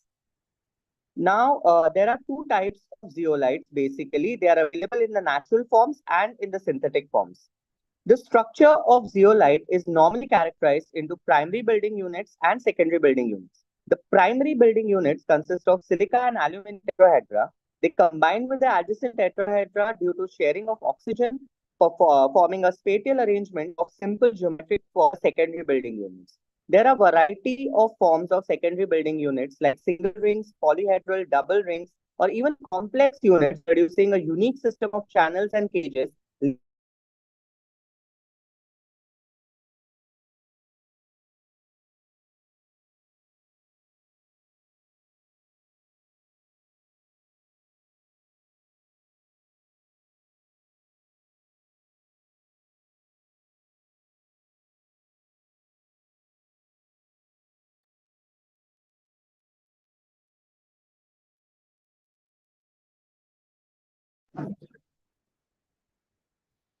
Hello.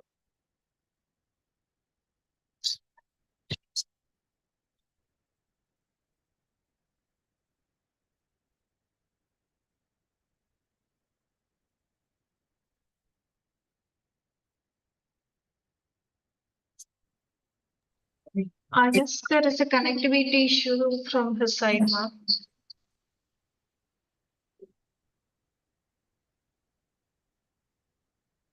So can we move on to the next presentation, ma'am? Yes, please, we can take the next one. Okay, our next presentation is by Tamil Selvi. Okay, Deepika. Okay.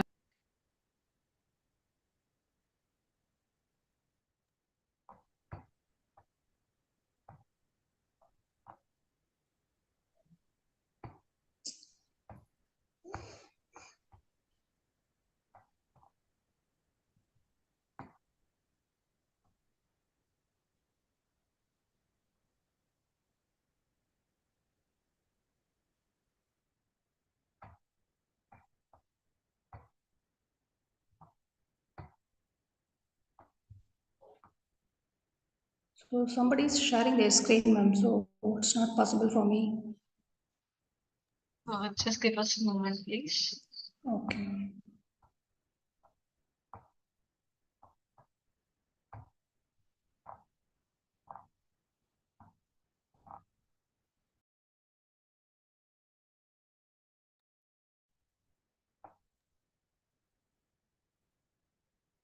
Miss Deepika Shekhar.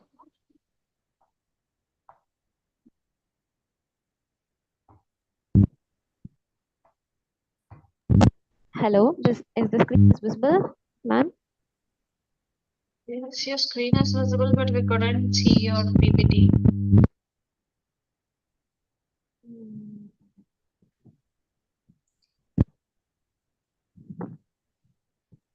I think Deepika is sharing the screen. Yes, ma'am.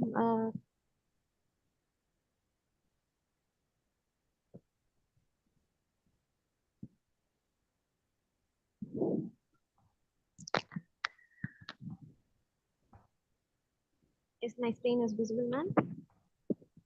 Yes, please. Good afternoon, everyone. I'm Deepika, PRI from Hariparashakti Dental College and Hospital. I'm going to present you a poster on a topic of emerging advances in pediatric dentistry. A pediatric dentistry as a profession has reformed emerged largely owing to advances in technologies, materials, and business knowledge. There is a slightly to smile about it. I'm glad to give out insight into a practical trends through this poster. First, we look into the silver diamond fluorides. These are the liquid substance used to help to prevent tooth help to prevent the teeth cavities from forming, growing, and spreading to other teeth. They are made of silvers, water, and fluoride ammonia. Silver is used to kill the bacteria, and water is used as a liquid base for a mixture, and fluoride is used helps in remineralization. And ammonia, which helps the solution to remain concentrated so that it's a maximum effective effective against the cavity resonance. We should have a question that why should we choose the silver diamond fluorides in periodontics is when we consider the traditional treatments such as restoration, which requires a much patient cooperation and it is very expensive and technique sensitive. To overcome this problem, in silver diamond fluorides, we doesn't require much patient cooperation and just very easy to apply and it's inexpensive. Uh, there are various studies on comparing the studies done between the silver diamond and the fluoride varnish. Between them, the cavity arrest and the caries prevention was very high in silver diamond fluorides. Well, when we look into the mechanism of the silver diamond fluorides, it has a two active ingredients like silver and fluoride. They combine with the tooth components like proteins and minerals to give the bioactive products like silver proteins and silver phosphates and calcium fluorides. They provide individual effects such as the bacteria control of plaque, antibactericidal action, and anti-enzymatic and prevention of mineral degradation, etc. And these have the clinical implementation such as caries prevention and caries arresting, pulp protection, and pulp protection and desensitization and root canal irrigation. The treatment considerations for the SDF is it doesn't require the caries removal and it has minimal risk, inexpensive, minimally invasive, and no lasting acute toxic reported. Indications for the indications are interim treatment for a patients who can't receive the traditional restorative treatments for whatever reasons like pre-cooperative special needs or delayed treatments. Contraindication for the patients who have the silver allergy, tooth that is symptomatic or pulpally involved and presence of stomatitis or ulcerative gingival conditions.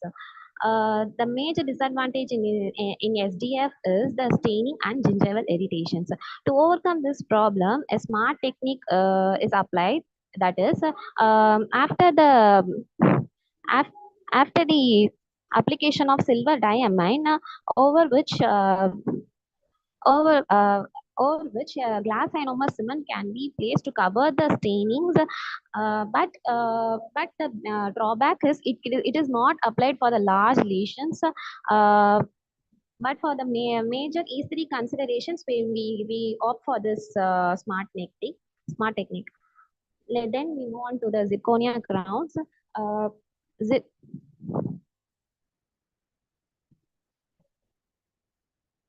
zirco Aesthetic restorations on a primary teeth have long been a challenge for a pediatric dentist. A variety of restoration options using a full coverage are available for anterior teeth such as SCC and polycarbonate crowns and pre-veneered SCC bonded resin strip crowns and recently zirconia crowns. The most obvious advantage of zirconia crowns is their excellent aesthetics, which is the far superior to other pediatric crowns. When the properties of zirconia crowns, which it has a high wear resistance, excellent excellent biocompatibility, superior corrosion resistance. There are three types of zirconias which are used in dentistries: the tetragonal zirconia, polycrystals, magnesia partially stabilized zirconia, and zirconia toughened alumina. It has a wide range of clinical applications from implant abutment to single tooth restorations to FPD. The clinical aspects of the zirconia crowns, the tooth preparations and the cementations are important steps in crown placement. The presence of the adequate clearance and proper angulation and the visible knife edge and finish lines helps to preserve the gingival health and less plaque accumulation. The tooth should be prepared to fit the crown so that the crown fits the tooth passively without using the pressures. Attempts to sit it with the force will result in fracture and adjustment with the burr results in microfracture. There are some drawbacks in zirconia crowns, and there are solutions to these drawbacks are when we sandblasting sandblasting has been reported to introduce the micro cracks in the zirconia, and the etching with the phosphoric acid has no effects on retention on the restoration.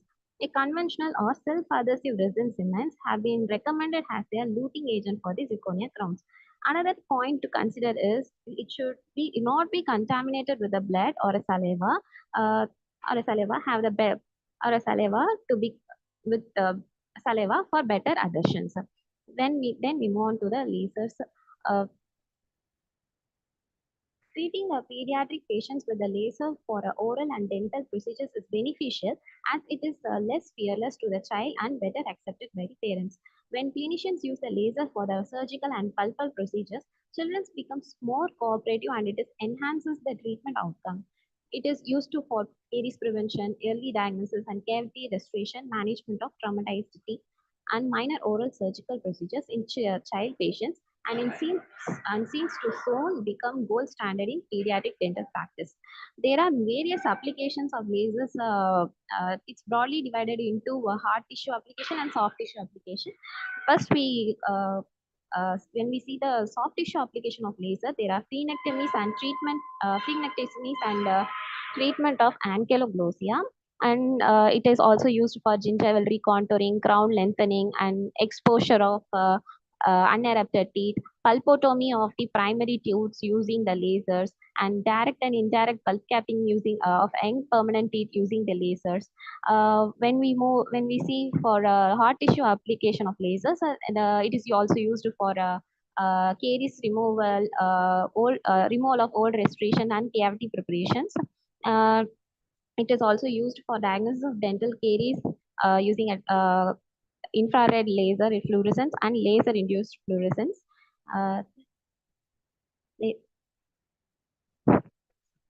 Coming to the conclusion, although it has some cost and training related disadvantages, its use in pediatric dental procedures is well accepted by the patients and their parents due to its minimal invasiveness. Patients of pediatric age group show cooperative behavior during the dental procedures.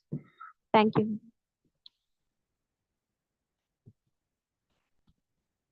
You ran short of time there. Thank you anyways. Can we have the next presenter? Ma'am, the last presenter, ma'am. Can I call her, ma'am? Ma'am? Yes, the next presentation, please. The next presentation is by Dr. Saleha Tanam Shaikilias and Ashwini Vilas Varshakala from Aditya Dental College and Hospital on the topic of influence of dental implant abutment connection and abutment material on stress distribution of maxillary first premolar, a three-dimensional finite element analysis.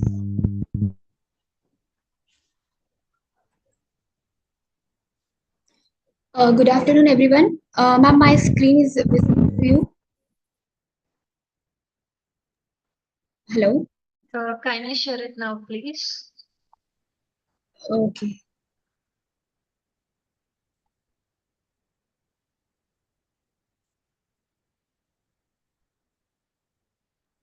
Ma'am, after this, we have one more presentation by Dr. Selvi. That would be our last presentation. Okay. Ma'am, please to you.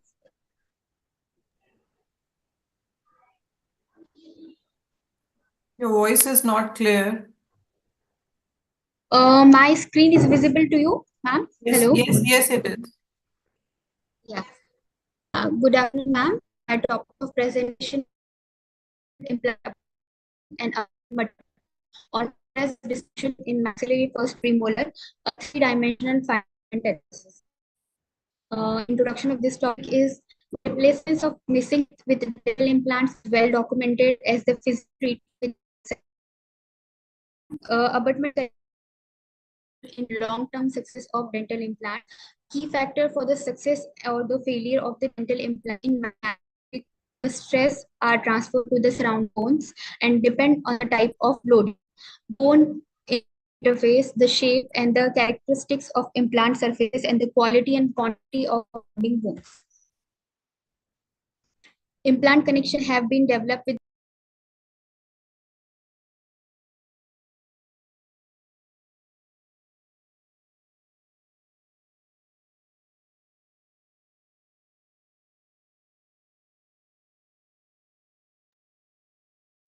I guess we have a connectivity issue, ma'am. We will go ahead with Dr. Tamil Selvi. Is that fine for you, ma'am?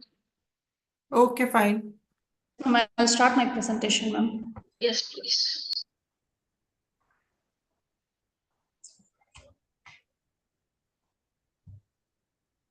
Okay, shall I start now, ma'am? Yes, please go ahead. Okay, ma'am. My presentation is about the dynamic navigation system in implant dentistry.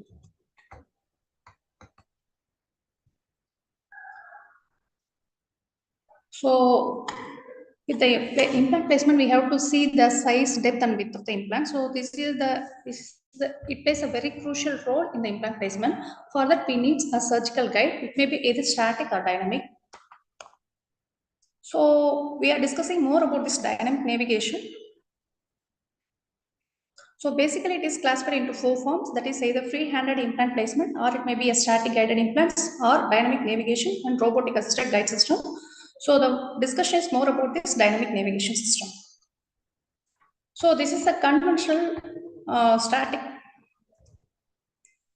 conventional method of implant placement. In the first picture, we can able to see a partially edentulous patient in which static guide is prepared with the help of CBCT or with intraoral scanner. Then the particular tooth is extracted and we can place the surgical stent that is prepared either from CBCT or from the intraoral scanner. That is the 3D printed guide which helps in the placement of the implants. Coming to the completely edentulous case, the similar type of stent is prepared with the metal hole in between this, through which the drill hole is placed. So this is the basic thing that we can perform with the static guided system.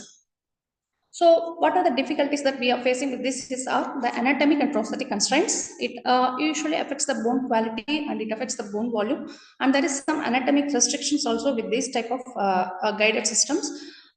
We have to think about the aesthetics function, and sometimes there is surgical guide interference, and the placement of implant and positioning is somewhat difficult with either freehand approach or with the static guided implant system. So next comes the computer assisted dynamic navigation implant surgery. It is otherwise termed as real-time navigation, in which there is an optimal positioning of implants can be achieved, and it is usually a flapless procedure, and virtual treatment plan can be achieved with the images that we are obtaining from either from the CBCT or from the intraoral scanners or from the stereolithography, and it is usually fabricated with the help of these DICOM files, and we can see more accuracy than with the freehand approaches, and it is usually a prosthetic driven implant placement, and it reduces the post-operative complications and it has a superior clinical outcomes. So basically, this dynamic navigation system is minimally invasive procedure, and we can see the things as a 3-dimensional view, and we can do even a virtual planning and treatment with this help of this dynamic navigation system. And also there is an integrated method of performing the digital workflow, and it is non-invasive simulation of the procedure, and we can even see the critical zone of soft and hard tissues. So coming to the workflow of this dynamic navigation system, in which we can obtain this DICOM file either from the preoperative CBCT or from the intraoral traces that is synchronized with the, sorry ma'am.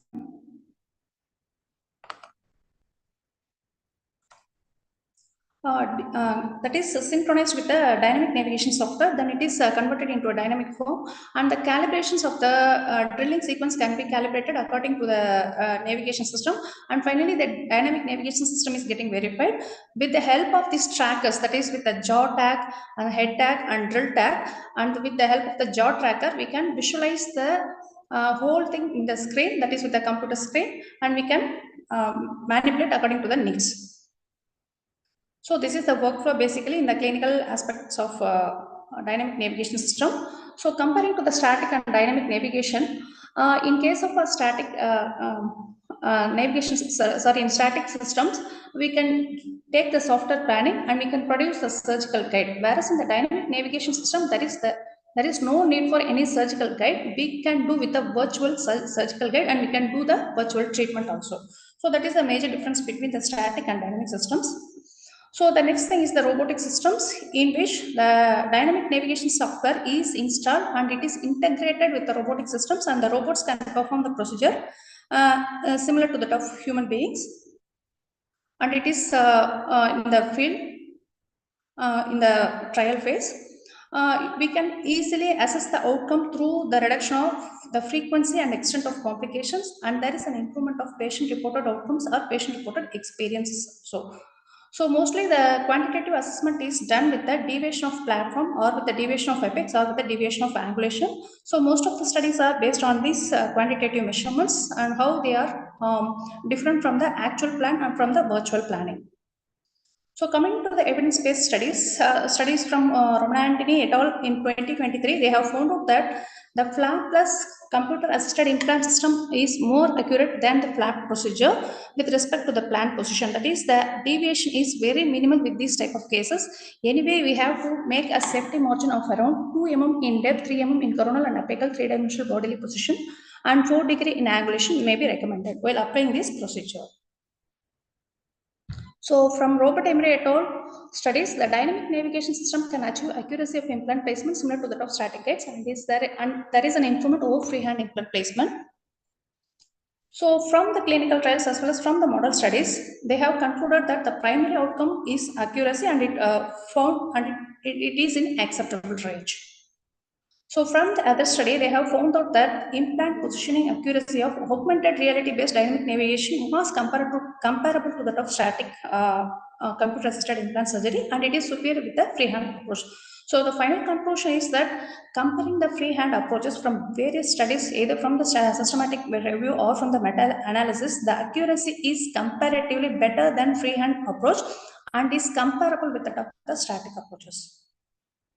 So coming to the drawbacks and future perspectives, the ergonomics plays a major role with this because the position of the patient and as well as the position of the operator, which is more important as the tracking cameras are placed between the patient as well as with the operator. So ergonomic position has to be maintained, and it is also a cost factor.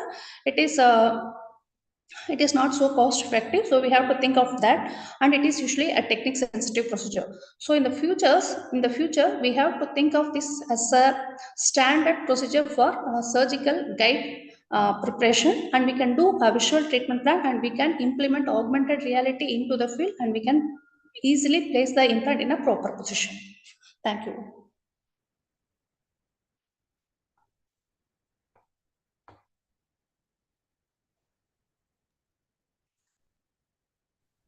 Thank you. No questions from my side.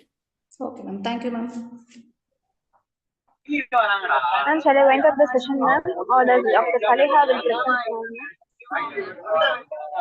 I think you can wind it up now.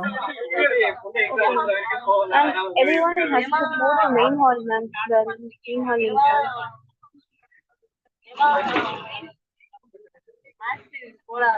Pardon, please?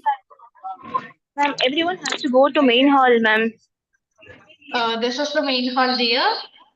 We will wait for all the other halls to wind up this session and join hall. Okay, ma'am. Meanwhile, if any of the participant is having any questions, kindly do ask. Inal ma'am, thank you for your time and all.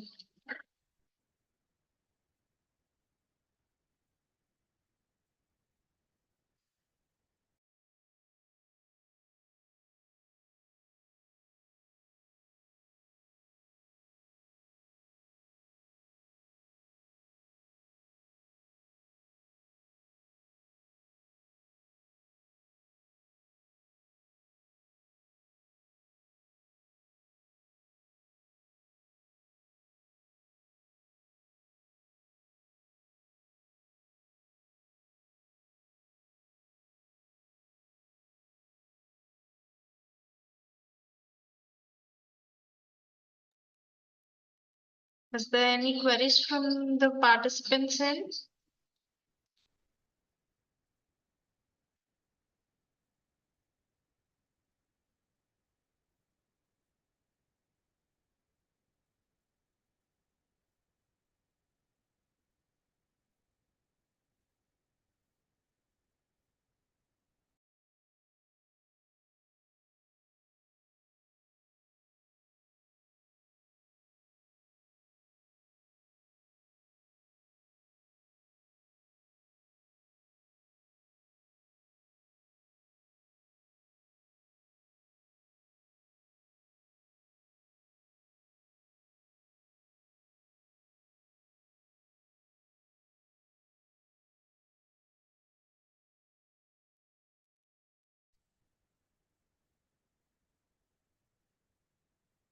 On behalf of BioLeaks, I would like to express my gratitude to all the speakers for the presence and contribution to making this conference a more informative and interesting session.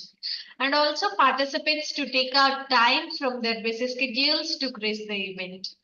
It's been a pleasure being with you, all of you today. Thank you all for your patience. I wish you all a very good evening. I hope all will join the conference tomorrow with the same enthusiasm and energy. All the participants and session chairs and moderators will be receiving their certificates in 2 to 3 working days. Thank you. Have a good day.